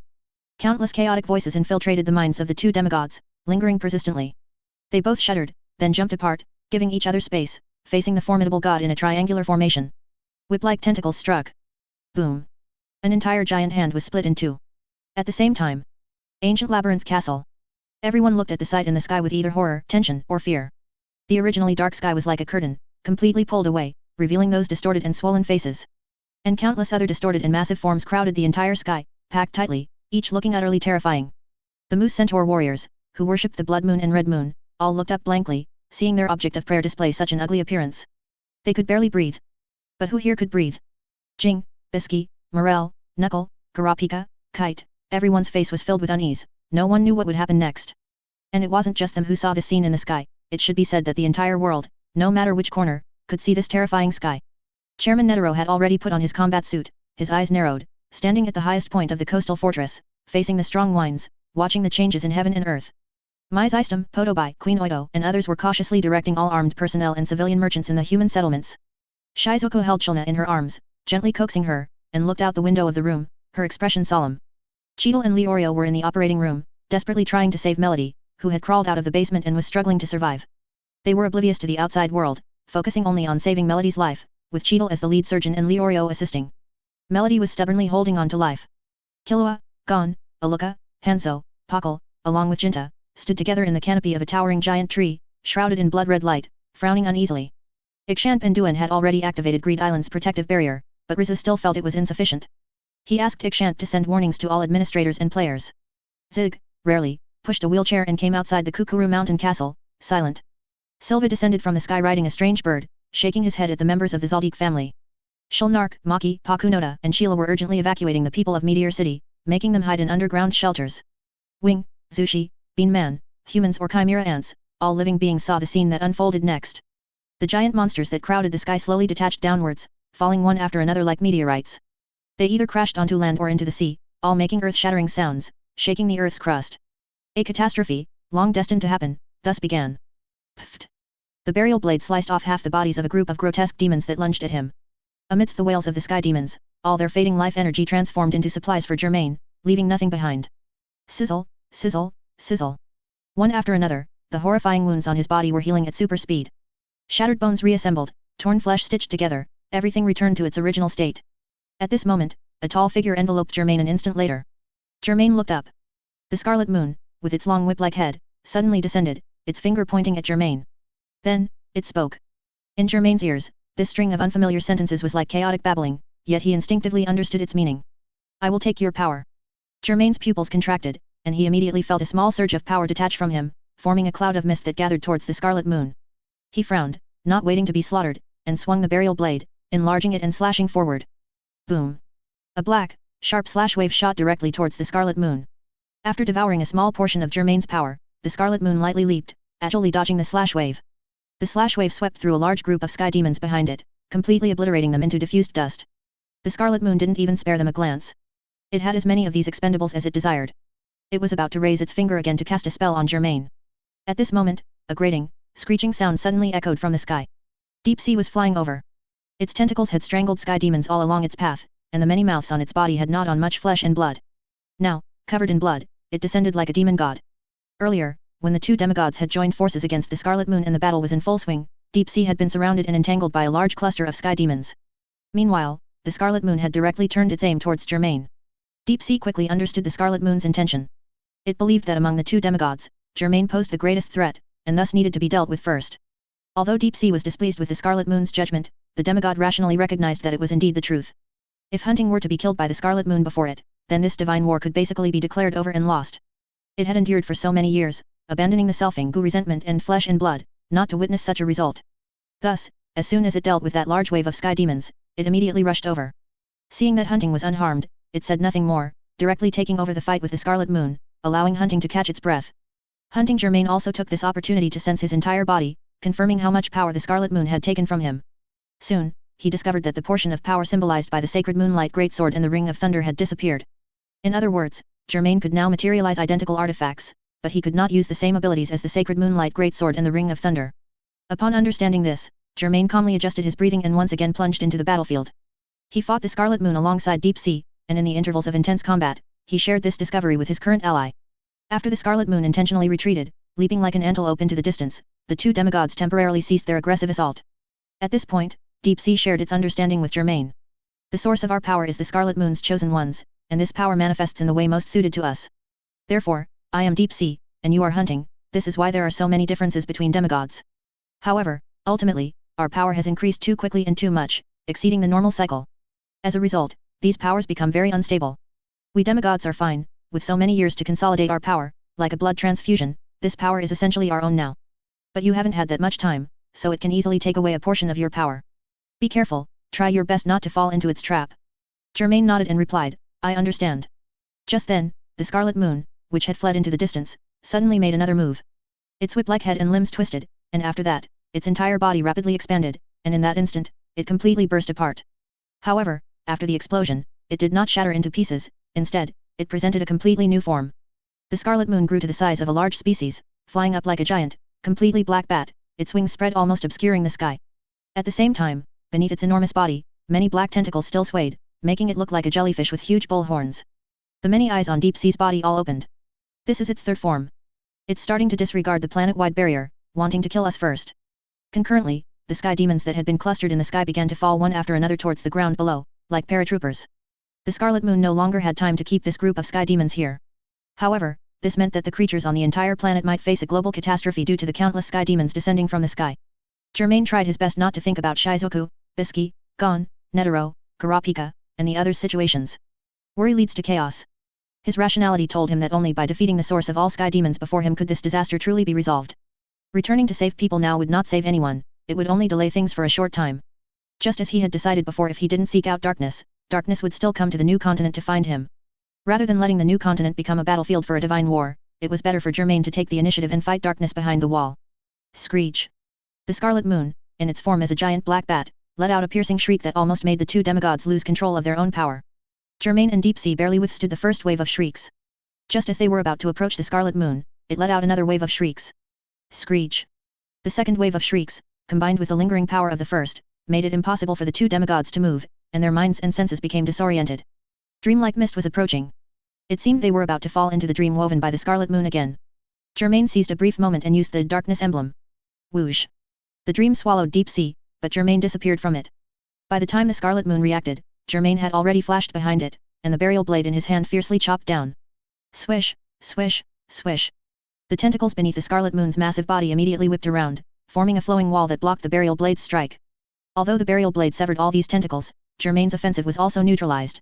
The Scarlet Moon took this opportunity to turn, and its huge bat wings swept out, sending Germain flying. After being flung away, Germain forcibly stopped in midair, half his flesh and blood torn, and part of the bone on his left face exposed. He turned and grabbed a few sky demons that had not yet fallen to the ground, slaying them, and only then did some of his injuries recover. Suddenly, Germain felt something, and at the same time, darkness enveloped him. He abruptly looked up, the Scarlet Moon had already flown directly above him, once again using that familiar spell. I will take your power. Indeed, another small surge of power flew out from Germain, uncontrollably heading towards the Scarlet Moon. Germain could only let them go. This was bad news. Of course, there was also good news. That was, the Scarlet Moon's dream devour had been interrupted by Germain, allowing Deep Sea to directly break free from the dream and regain freedom. He saw Germain confronting the Scarlet Moon once again and knew that Germain had helped him, but in doing so, part of his power had been taken away. The Deep Sea could not let this continue, otherwise, Germain's power would eventually be completely drained by the Scarlet Moon. He immediately brought forth a sky full of wind and thunder, like the end of the world, and charged towards the Scarlet Moon. The Scarlet Moon had no choice but to turn around, preparing to meet the powerful blow from the deep sea. Germain briefly sensed himself and realized that this time what had been taken was the collector's head and the wriggling of the grotesque limper. He did not panic because of this, instead, he calmly adjusted himself, utilizing the power of the 5 types of emblems on him, and coordinated with the deep sea. Germain regrouped, spread his silver wings, and approached the Scarlet Moon. The 2 demigods gathered their strength and attacked the Scarlet Moon together. Boom! 3 astonishing waves of power collided, causing a terrifying explosion high in the sky. That was a pure release of energy. Rumble! The residual power of the explosion completely dispersed the surrounding clouds, revealing the blood-red full moon in the sky, and the entire view was bathed in scarlet. Whoosh! Germain, who was not in a complete state, fell from the sky, but fortunately, his consciousness was still intact, and he quickly regained his balance. He stopped in midair, allowing his wounds to regenerate at super speed. Cough, cough. Germain coughed violently for a while, then gasped for breath, and only then did he feel much better. He looked up again and saw a horrifying scene. The Scarlet Moon had transformed again. The black bat form disappeared, turning into a large mass of giant tentacles hanging down from above, and there were many red eyeballs on the tentacles. The red eyeballs all opened, looking down in terror. At the same time, the wounds inflicted by Germain and the deep sea were now covered with tiny black dots. Germain looked closely and clearly saw that they were all messenger imps, which he was quite familiar with. Those emaciated, helpless messenger imps crawled onto the body of the Scarlet Moon in this form, sacrificing themselves to nothingness as a price to heal the Scarlet Moon. The next moment, Germain turned to look at the other side.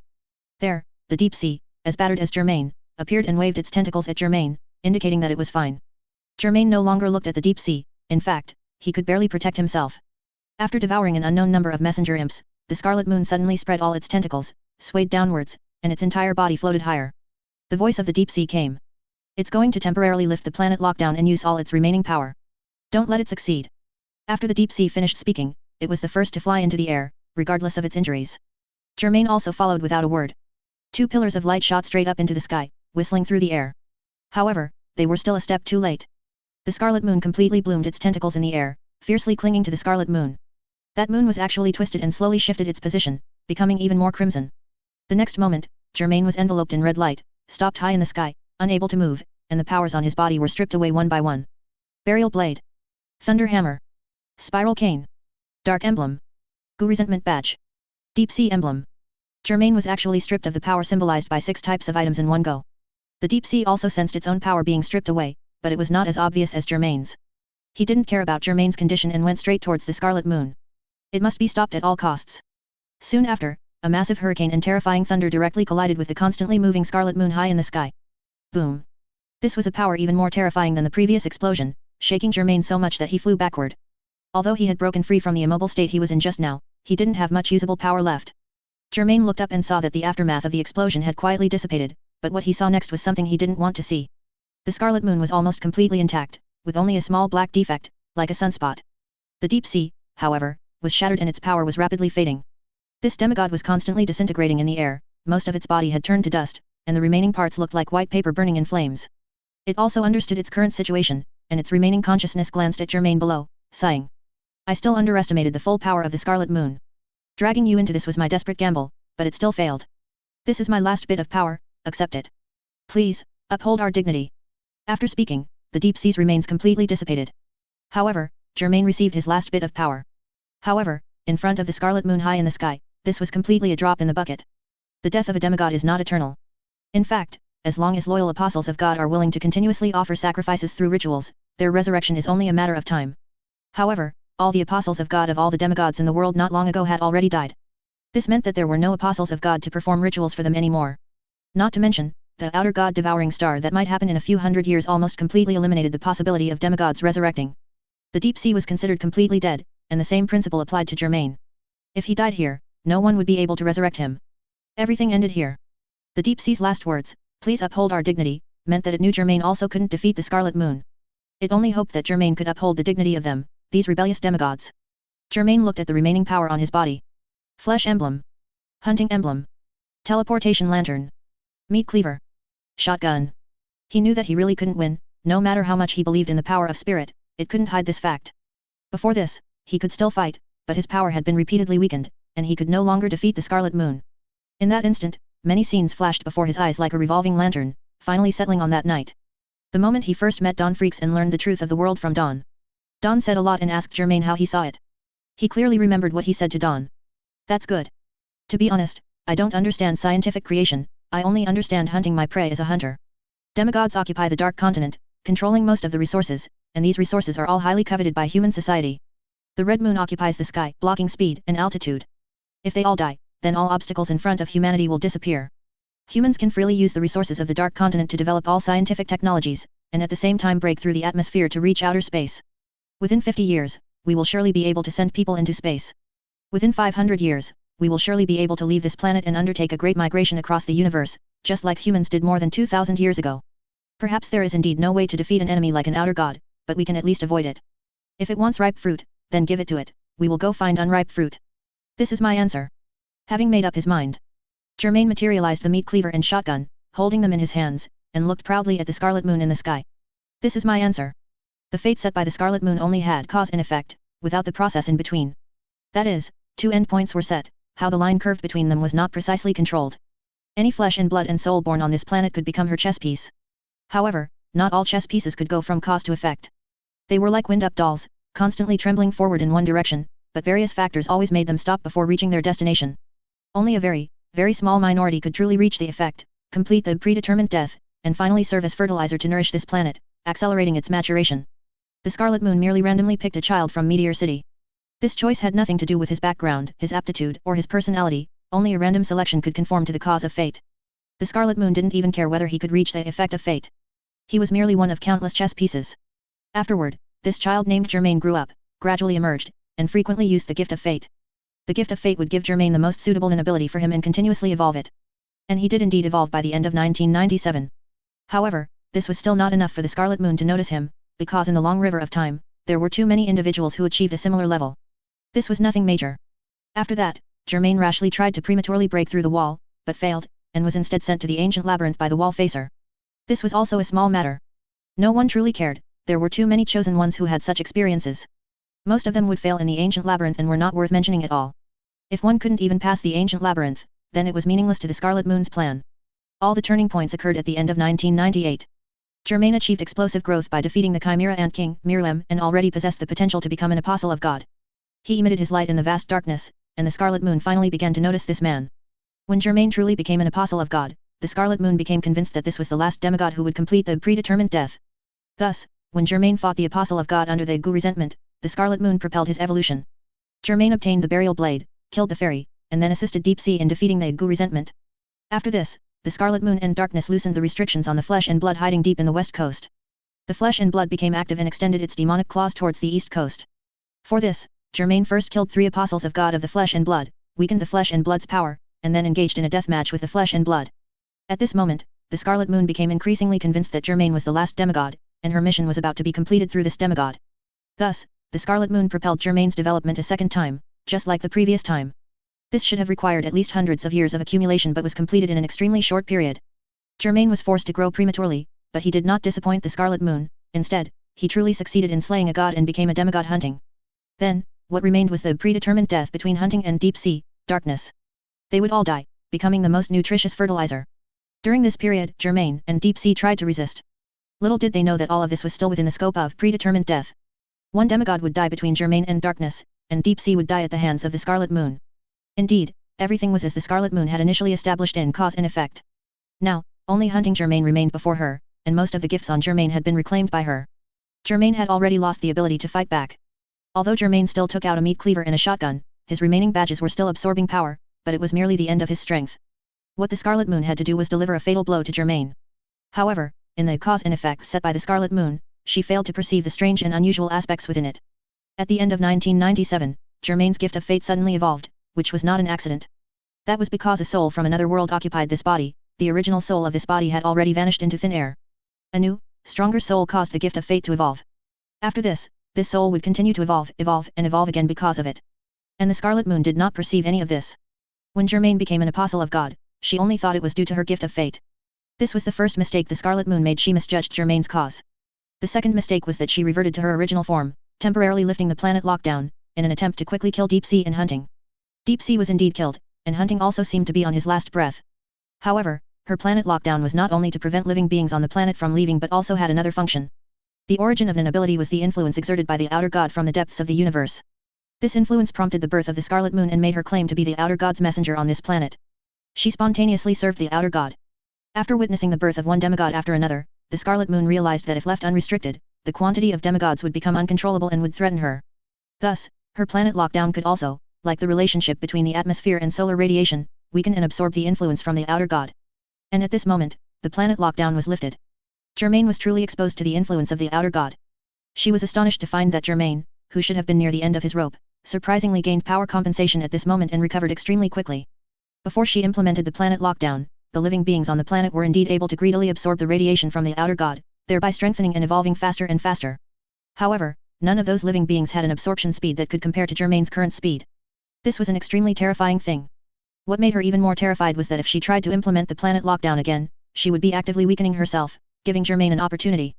However, if she did not implement the planet lockdown, according to Germain's current absorption speed, it would also be giving Germain an opportunity. She couldn't understand why this was happening. Shouldn't Germain's fate have ended here? This was the third mistake of the Scarlet Moon, misjudging Germain's result. Thinking back now, Germain's decisive battle with the darkness was different from previous ones, it lacked its support. Yet, Germain still won. He defeated the most ancient demigod, the Scarlet Moon's most loyal subordinate, and its will upon the earth. Even so, the Scarlet Moon could still accept it.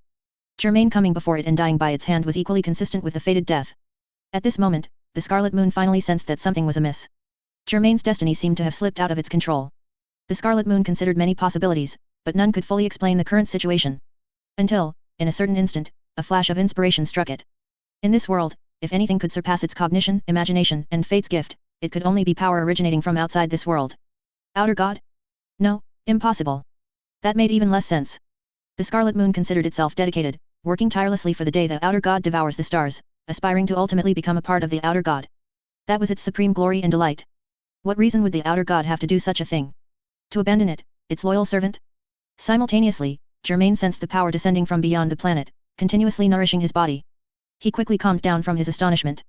Because his death match with the Scarlet Moon was far from over, and the power from outside the world was beneficial to him right now.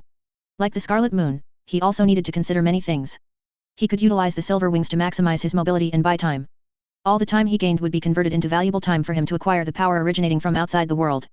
However, doing so would give the Scarlet Moon an opportunity to activate the planet lockdown again, interrupting this supply. How should he choose? The time for deliberation was very brief, but Germain had already derived the optimal solution for himself. That was to maintain distance from the Scarlet Moon, avoid battle as much as possible, yet not leave too far away, so that he could observe its actions. He realized that the Scarlet Moon actually did not have many choices either. If the Scarlet Moon chose not to activate the planet lockdown, then Germain would continue to stall for time. Until this nourishment from the outside made him strong enough to return and deliver the final blow. If the Scarlet Moon chose to activate the planet lockdown, then it would inevitably have to weaken its own power. Then Germain would return, either to interrupt the Scarlet Moon's planet lockdown, or to engage in a new round of deathmatch with the weakened Scarlet Moon. After Germain figured out these points, he immediately spread his silver wings without hesitation, and with a whoosh, flew away into an airspace a certain distance from the Scarlet Moon. The Scarlet Moon instantly realized Germain's intention. However, this was an open conspiracy. It appeared to have several choices, but in reality, there was only one true choice. The full moon glowed crimson, and a massive figure descended from above, swaying jellyfish-like tentacles that was its second form. Simultaneously, the deep crimson of the blood-red full moon was spreading and permeating. Before long, it became slightly incomplete. So, it chose the self-weakening planet lockdown, and intends to settle the outcome with me quickly. Germain also understood the blood moon's choice. Perfect, then let's do it. Whoosh. The blood moon, in its second form, instantly flashed in front of Germain, swinging the long whips on its head and the claws and tentacles on its body to attack Germain. Germain had received nourishment, and his strength had recovered significantly, so he immediately met the enemy head-on. Bang, bang, bang, bang. Their exchange of blows caused bursts of explosions in the air, with circular ripples spreading outward, fists and feet clashing, and flesh and blood flying everywhere. In that instant, the blood moon seized the opportunity to launch a spirit speech at Germain again. I shall take your power. However, Germain, having been hit several times already, was experienced enough to anticipate what the blood moon was about to do the moment it made a move, and instantly blinked behind it. The spirit speech missed. Germain's shotgun fired a shot into the blood moon's back. The bullet, mixed with the power of a demigod and an outer god, caused the blood moon to freeze for a split second. He seized that instant. Pfft. The meat cleaver viciously plunged into the blood moon's body, letting out a sharp explosion. The blood moon paused momentarily, then suddenly twisted its upper body, causing the long whips and tentacles to spring out like coiled wires, stabbing toward Germain like spears. It also seized that instant. The moment a hunter captures its prey is the moment it is most defenseless. In that instant, the positions of the hunter and the hunted are very likely to be reversed. Hiss, hiss, hiss. The long whips and tentacles pierced Germain's body in response, firmly shackling him like chains. Now. The blood moon uttered from its hollow head, you can't escape. I shall take your power. The spirit speech was about to activate. However, aided by the meat cleaver deep inside the blood moon's body, Germain's flesh emblem activated its ability at the same time. The organ the blood moon should have used to cast the spirit speech was polluted by the flesh emblem, making it impossible for it to utter a sound. Not only that, but this pollution continued to spread within the blood moon's body. Germain ignored the intense pain on his body, maintaining the posture of having the meat cleaver plunged into the blood moon's body, and raised the shotgun to fire continuously at close range. Bang, bang, bang, bang, bang. The mixed power bullets instantly severed the blood moon's long whips and tentacles, and also shattered the blood moon's head. Ah! The blood moon let out a furious roar. It absolutely would not allow such a thing to happen to itself. It was only a few hundred years away from merging with the outer god. It had waited this long, it absolutely could not fail at the final hurdle. Amidst the roar, it erupted with astonishing power, instantly blasting Germain away. Germain, holding the blood-stained meat cleaver and shotgun, managed to stop himself in the air, then looked up and saw a new change occurring in the blood moon. Its limbs and torso had separated into segments, connected only by threads of blood, looking as if a dozen kites were strung together. All the organs polluted by the flesh emblem were excised by it, completely destroyed, and turned into dust. Meanwhile, the organ capable of casting spirit speech regrew amidst the writhing. Do you see? The blood moon said condescendingly. Even if I actively weaken myself, I still have countless ways to counter your methods. Because I am this world's. Before it could finish speaking, it sensed something was wrong with astonishment, and abruptly raised its head. Only to see the incomplete red moon in the sky shatter amidst cracking sounds. Simultaneously, the entire planet lockdown barrier was collapsing. All the fragments fell down like raindrops. The crimson receded, revealing the true night sky, and the real moon and stars shone brightly. The influence of the outer god once again enveloped the area. The blood moon lost the barrier power it had accumulated, and at this moment, was left with only utter shock. Why? As its power waned, Germain's power continuously grew due to the presence of the outer god. As his strength increased, Germain was increasingly able to perceive everything on the planet, especially people or things located quite close to the lantern. Shizuku, Shulna, Biski, Jin, Chairman Netero, Morel, Karapika, Killua, Duen, Wing. The feeling was as if they were within arm's reach, he could hear their voices and see their movements. They were fighting the demons descending from the sky, fighting their own destiny. The moment for the final strike had arrived. Germain discarded the shotgun, gripping the transformed meat cleaver, and his entire being turned into a silver meteor, rushing toward the blood moon at an incredible speed. The blood moon also suddenly noticed the change in Germain's body. In this instant, it finally had to admit a truth. Its loyalty over countless ages was completely insignificant to the outer god. The fourth mistake it made was misjudging the outer god's attitude toward it. The blood moon had been replaced by Germain. The meat cleaver in Germain's hand burned with black flames, and he brought it down, chopping the blood moon's body in two from top to bottom. Slice. Boom. The destructive blow shook the entire airspace, sounding like a heavy bell tolling, audible to the whole world. After the slash, the blood moon's body fell down piece by piece, utterly fragmented. Ha ha. Ha ha ha ha. It let out a shrill, maniacal laugh, a madness whose emotion was impossible to discern. The blood moon would become nourishment for the planet, just like the demigods it had schemed against. This planet had already met all the prerequisites for maturity, and now only required a few hundred years of digestion to complete the final process. After Germain took a deep breath and put away the meat cleaver, he looked at his hands. He knew that he had now become the new god of this planet. Now, it was his turn to confront the influence the outer god had on him and on this world. Of course, what he needed to do most now was help the beings on the planet eradicate the sky demons. However, this was only a matter of time, as they had already lost their master. Everything will get better, everything will get better. Buzz. For the first time, Germain, in his identity as a god, exerted his influence upon the entire planet. Buzz. The demons, cursed by him, wailed and retreated as if vampires had encountered sunlight. The beings blessed by him felt as if they were clad in silver armor. After an initial moment of confusion, they realized they had gained power and fiercely pursued the demons. This catastrophe would conclude with the triumphant counterattack of the living beings. 12 years later. This was also the 12th year Germain had wielded divine authority. He did not stand high in the sky like the blood moon, nor was he deeply hidden behind walls like darkness. He was in the heart of the Dark Continent, in a Gothic ancient city that had risen from the ground due to his divine power, silently observing everything in the world. Perhaps some non-users would stumble into this illusion, who could say? Although Germain had not reached the point of omniscient and omnipotent, if he wished, he was capable of focusing on and discerning events happening in any corner of the world. The sun rising in the east and setting in the west every day was the norm for this world. And Germain's divine sense patrolling the entire planet had also become a similar norm, only his landing points and routes differed daily. Today, he started from Jing Freaks' hometown Whale Island. Gon of the Furukusa family, who had set out from Whale Island, had now become a two-star pro hunter of global renown. He and Killua of the Zaldik family were known as the hunter duo of the younger generation. These two young men were very likely to become one of the top hunters in the coming years, surpassing many seniors, especially the Zodiacs.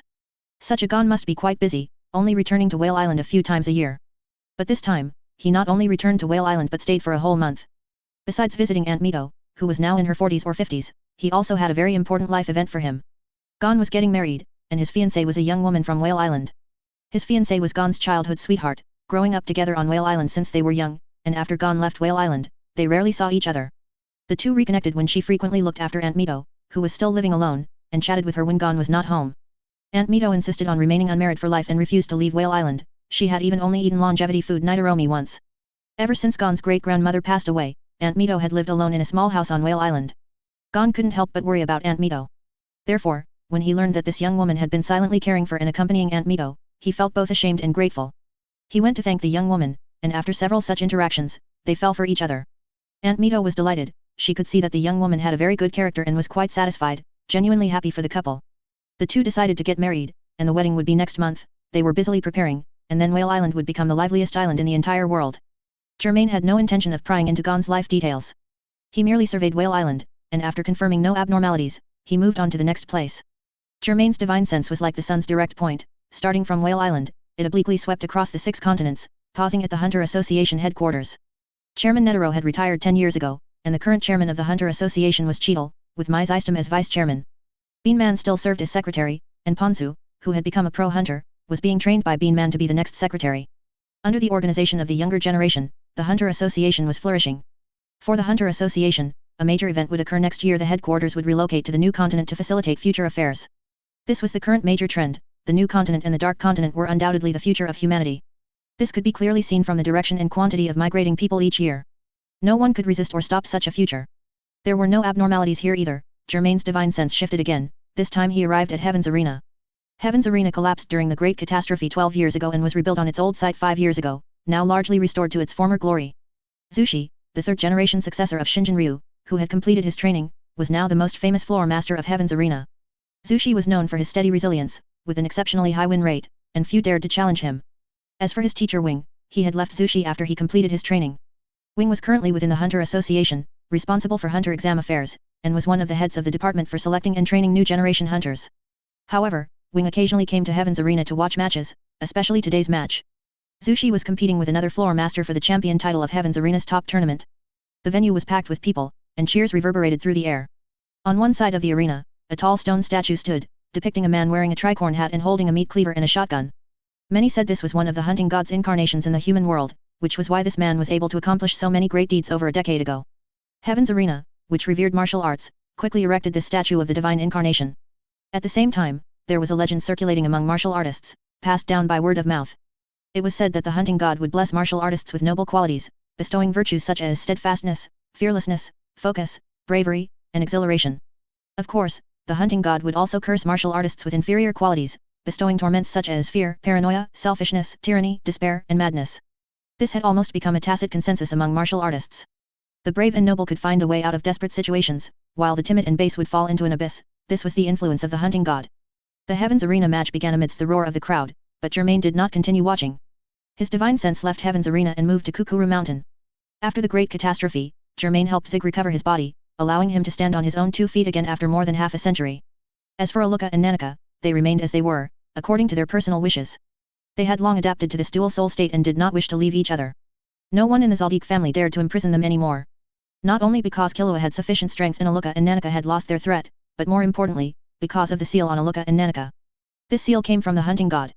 Silva was still the head of the Zaldik family, and he was quite troubled because Killua was unwilling to inherit the family business, and rarely even returned. Killua, Aluka, and Nanika probably spent less than half a month a year on Kukuru Mountain. Even though teleportation from the 6 continents to the new continent and then to the dark continent was now quite convenient, this brother and sister rarely saw each other. Silva was gradually realizing that his initial view of Killua might not come true. Not every Zaldik family member would eventually return.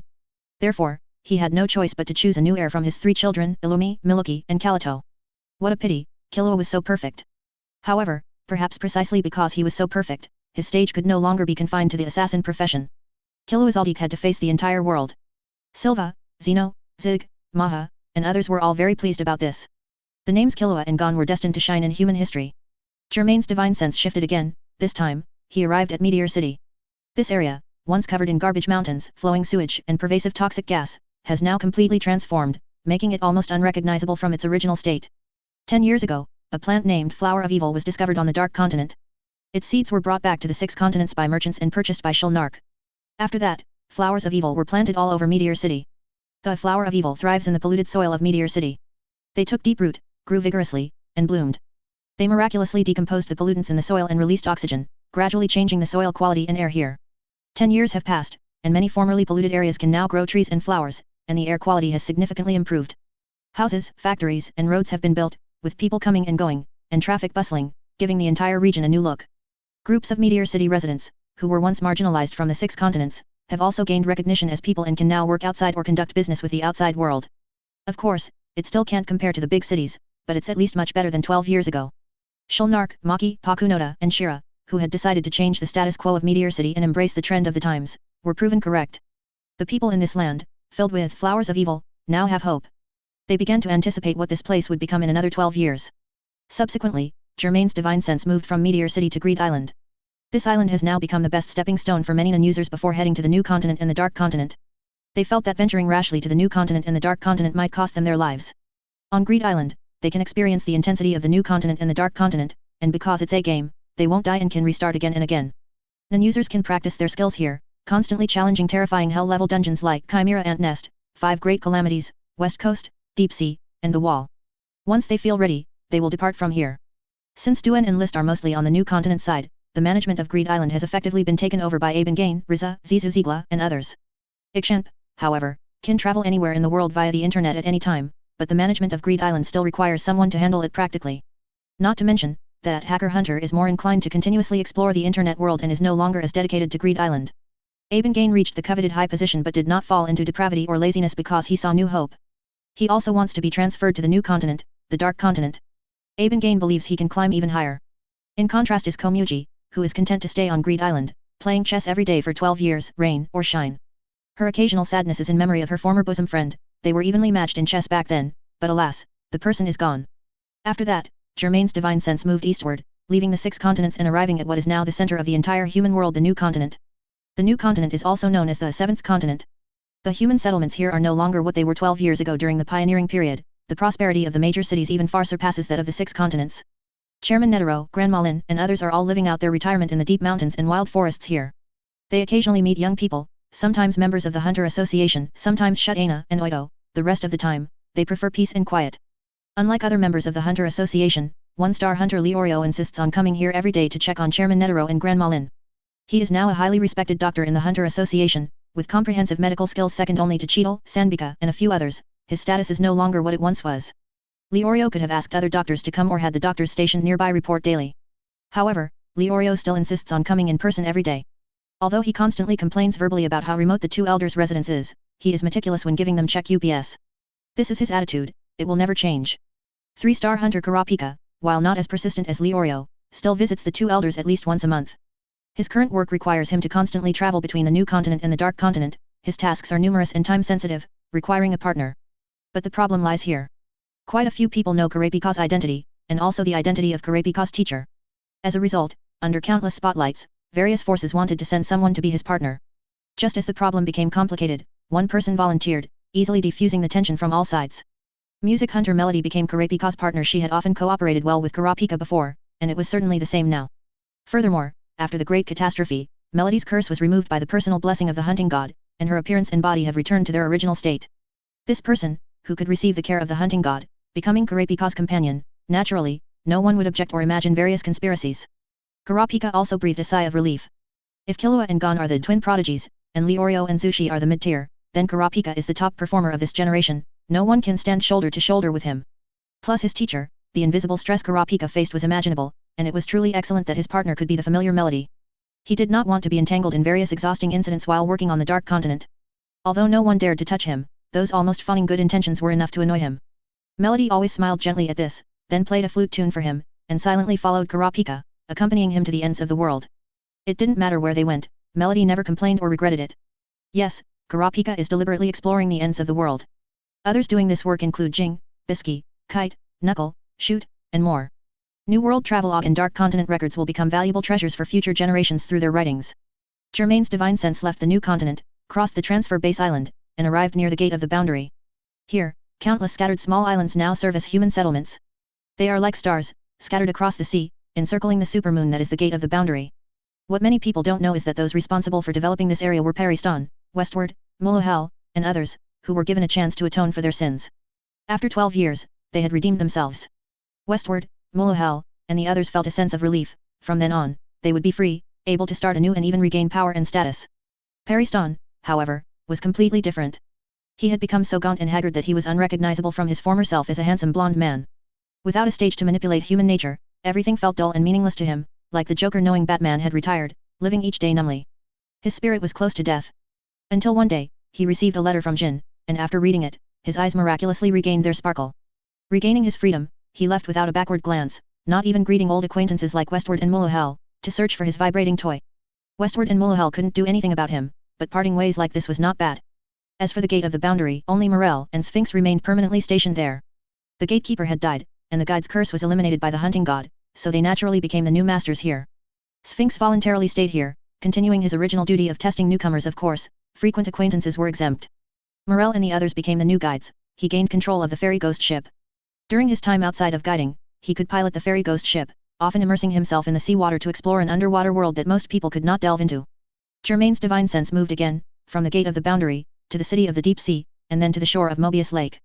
Following the coastline, his divine sense swept over the hopeful lands on the east coast that he had visited many times, and then over the ravaged land on the west coast. Those teleportation points were still there, and those chosen by Germain could use them without bearing any cost. As for the messenger imps, they were all freed, no longer confined to lanterns for eternity like earthbound spirits. Finally, his divine sense returned to the Gothic ancient city where he resided. Just then, he heard a call. Papa. Germain slowly opened his eyes and saw two people, one tall and one short, entering from outside the palace. The tall one was Shizuku, looking quite well-rounded, and the short one was Shulna, who was almost several sizes smaller than Shizuku. The one calling Papa was, of course, his and Shizuku's daughter, Shulna, whose still somewhat chubby face was full of youthful and lively smiles. You're here. Germain smiled at them, then rose from his seat and walked over, embracing 12-year-old Shulna, and then Shizuku. This was something they insisted on, embracing each time they met. The influence of the outer god would cause Germain to gradually lose his humanity and incrementally gain divinity. Germain was unwilling to abandon his humanity and follow the old path of Blood Moon. Therefore, what could help him resist this influence were naturally his family, friends, and juniors. Their existence always reminded him that although he was a god, he was also a human. Germain would not forget the dignity of humanity that Don Freaks sacrificed himself to reclaim. He also would not forget the dignity of demigods that Deep Sea sacrificed itself to reclaim. Germain often wondered why Blood Moon failed back then, and he needed to learn from its lessons. Besides the efforts of Germain, Deep Sea, and other demigods, another major factor was that the outer god destroyed Blood Moon's planet lockdown barrier back then. Why would the outer god do that? Germain couldn't help but think of his own origins. Then, he realized that he, those demigods, and Blood Moon might have all overlooked one point. The outer god didn't really care whether it could devour all life on a planet, or even when this planet matured, it didn't care that much. Yes, the painstaking efforts of Blood Moon were of no concern to the god. If the current Germain and the former Blood Moon could symbolize the will of this planet, then the outer god was the will of a universe. The two were incomparable. Whether it could devour a mediocre planet in the vast universe, the outer god likely didn't care much. Blood Moon overestimated its own importance. However, performing some experiments or interesting pranks on this planet was quite possible, as it was merely a matter of convenience. The outer god was like a human discovering a beehive, somewhat wanting to see what would happen if a hornet was thrown inside. Its small mischievousness, however, could throw the entire beehive into chaos. This was merely Germain's personal judgment, the true answer, he might never know. Shizuku and Shulna deliberately chose this time to come before Germain. Because a world-renowned major event was about to happen, and the whole world was watching. Germain was the same, with a casual sweep, he displayed a flat screen before Shizuku and Shulna, showing a live video broadcast. He muted the sound in the video, focusing only on the launch pad appearing in the video and the gigantic rocket already set up on it. This was the crystallization of human wisdom and the resources of the Dark Continent. Not only them, but Netero, Jin, Bisky, Morel, Wing, and others across the Dark Continent's network, the New Continent, and the 6 continents were all watching the same video. After a long while, plumes of smoke and blazing fire appeared in the video footage. The rocket began to ascend. Germain did not offer any blessing, this was the first threshold humanity had to cross on its own. The scene in the video returned to the host. But Germain waved his hand, and the screen cut directly to the rocket, already high in the sky. Its second stage ignition, third stage ignition, and the scenes of it shedding all its burdens and plunging alone into the dark universe were all presented on Germain's screen. After a long while, it reached its predetermined orbit. Germain gently closed his eyes, then opened them, smiling with satisfaction. Shulna excitedly jumped up, hugging Germain's leg, and was then picked up by Germain. Shizuku, meanwhile, hugged Germain's other arm, her head resting on his shoulder. They both knew the significance of this moment to Germain. Germain watched for a long time, finally cutting the screen back to the live broadcast and unmuting the host's voice. The host, his voice cracking with excitement, said. We succeeded. This is the first artificial Earth satellite launched in human history. This marks a huge step forward for us towards the universe. Congratulations everyone. Congratulations everyone. End of the book.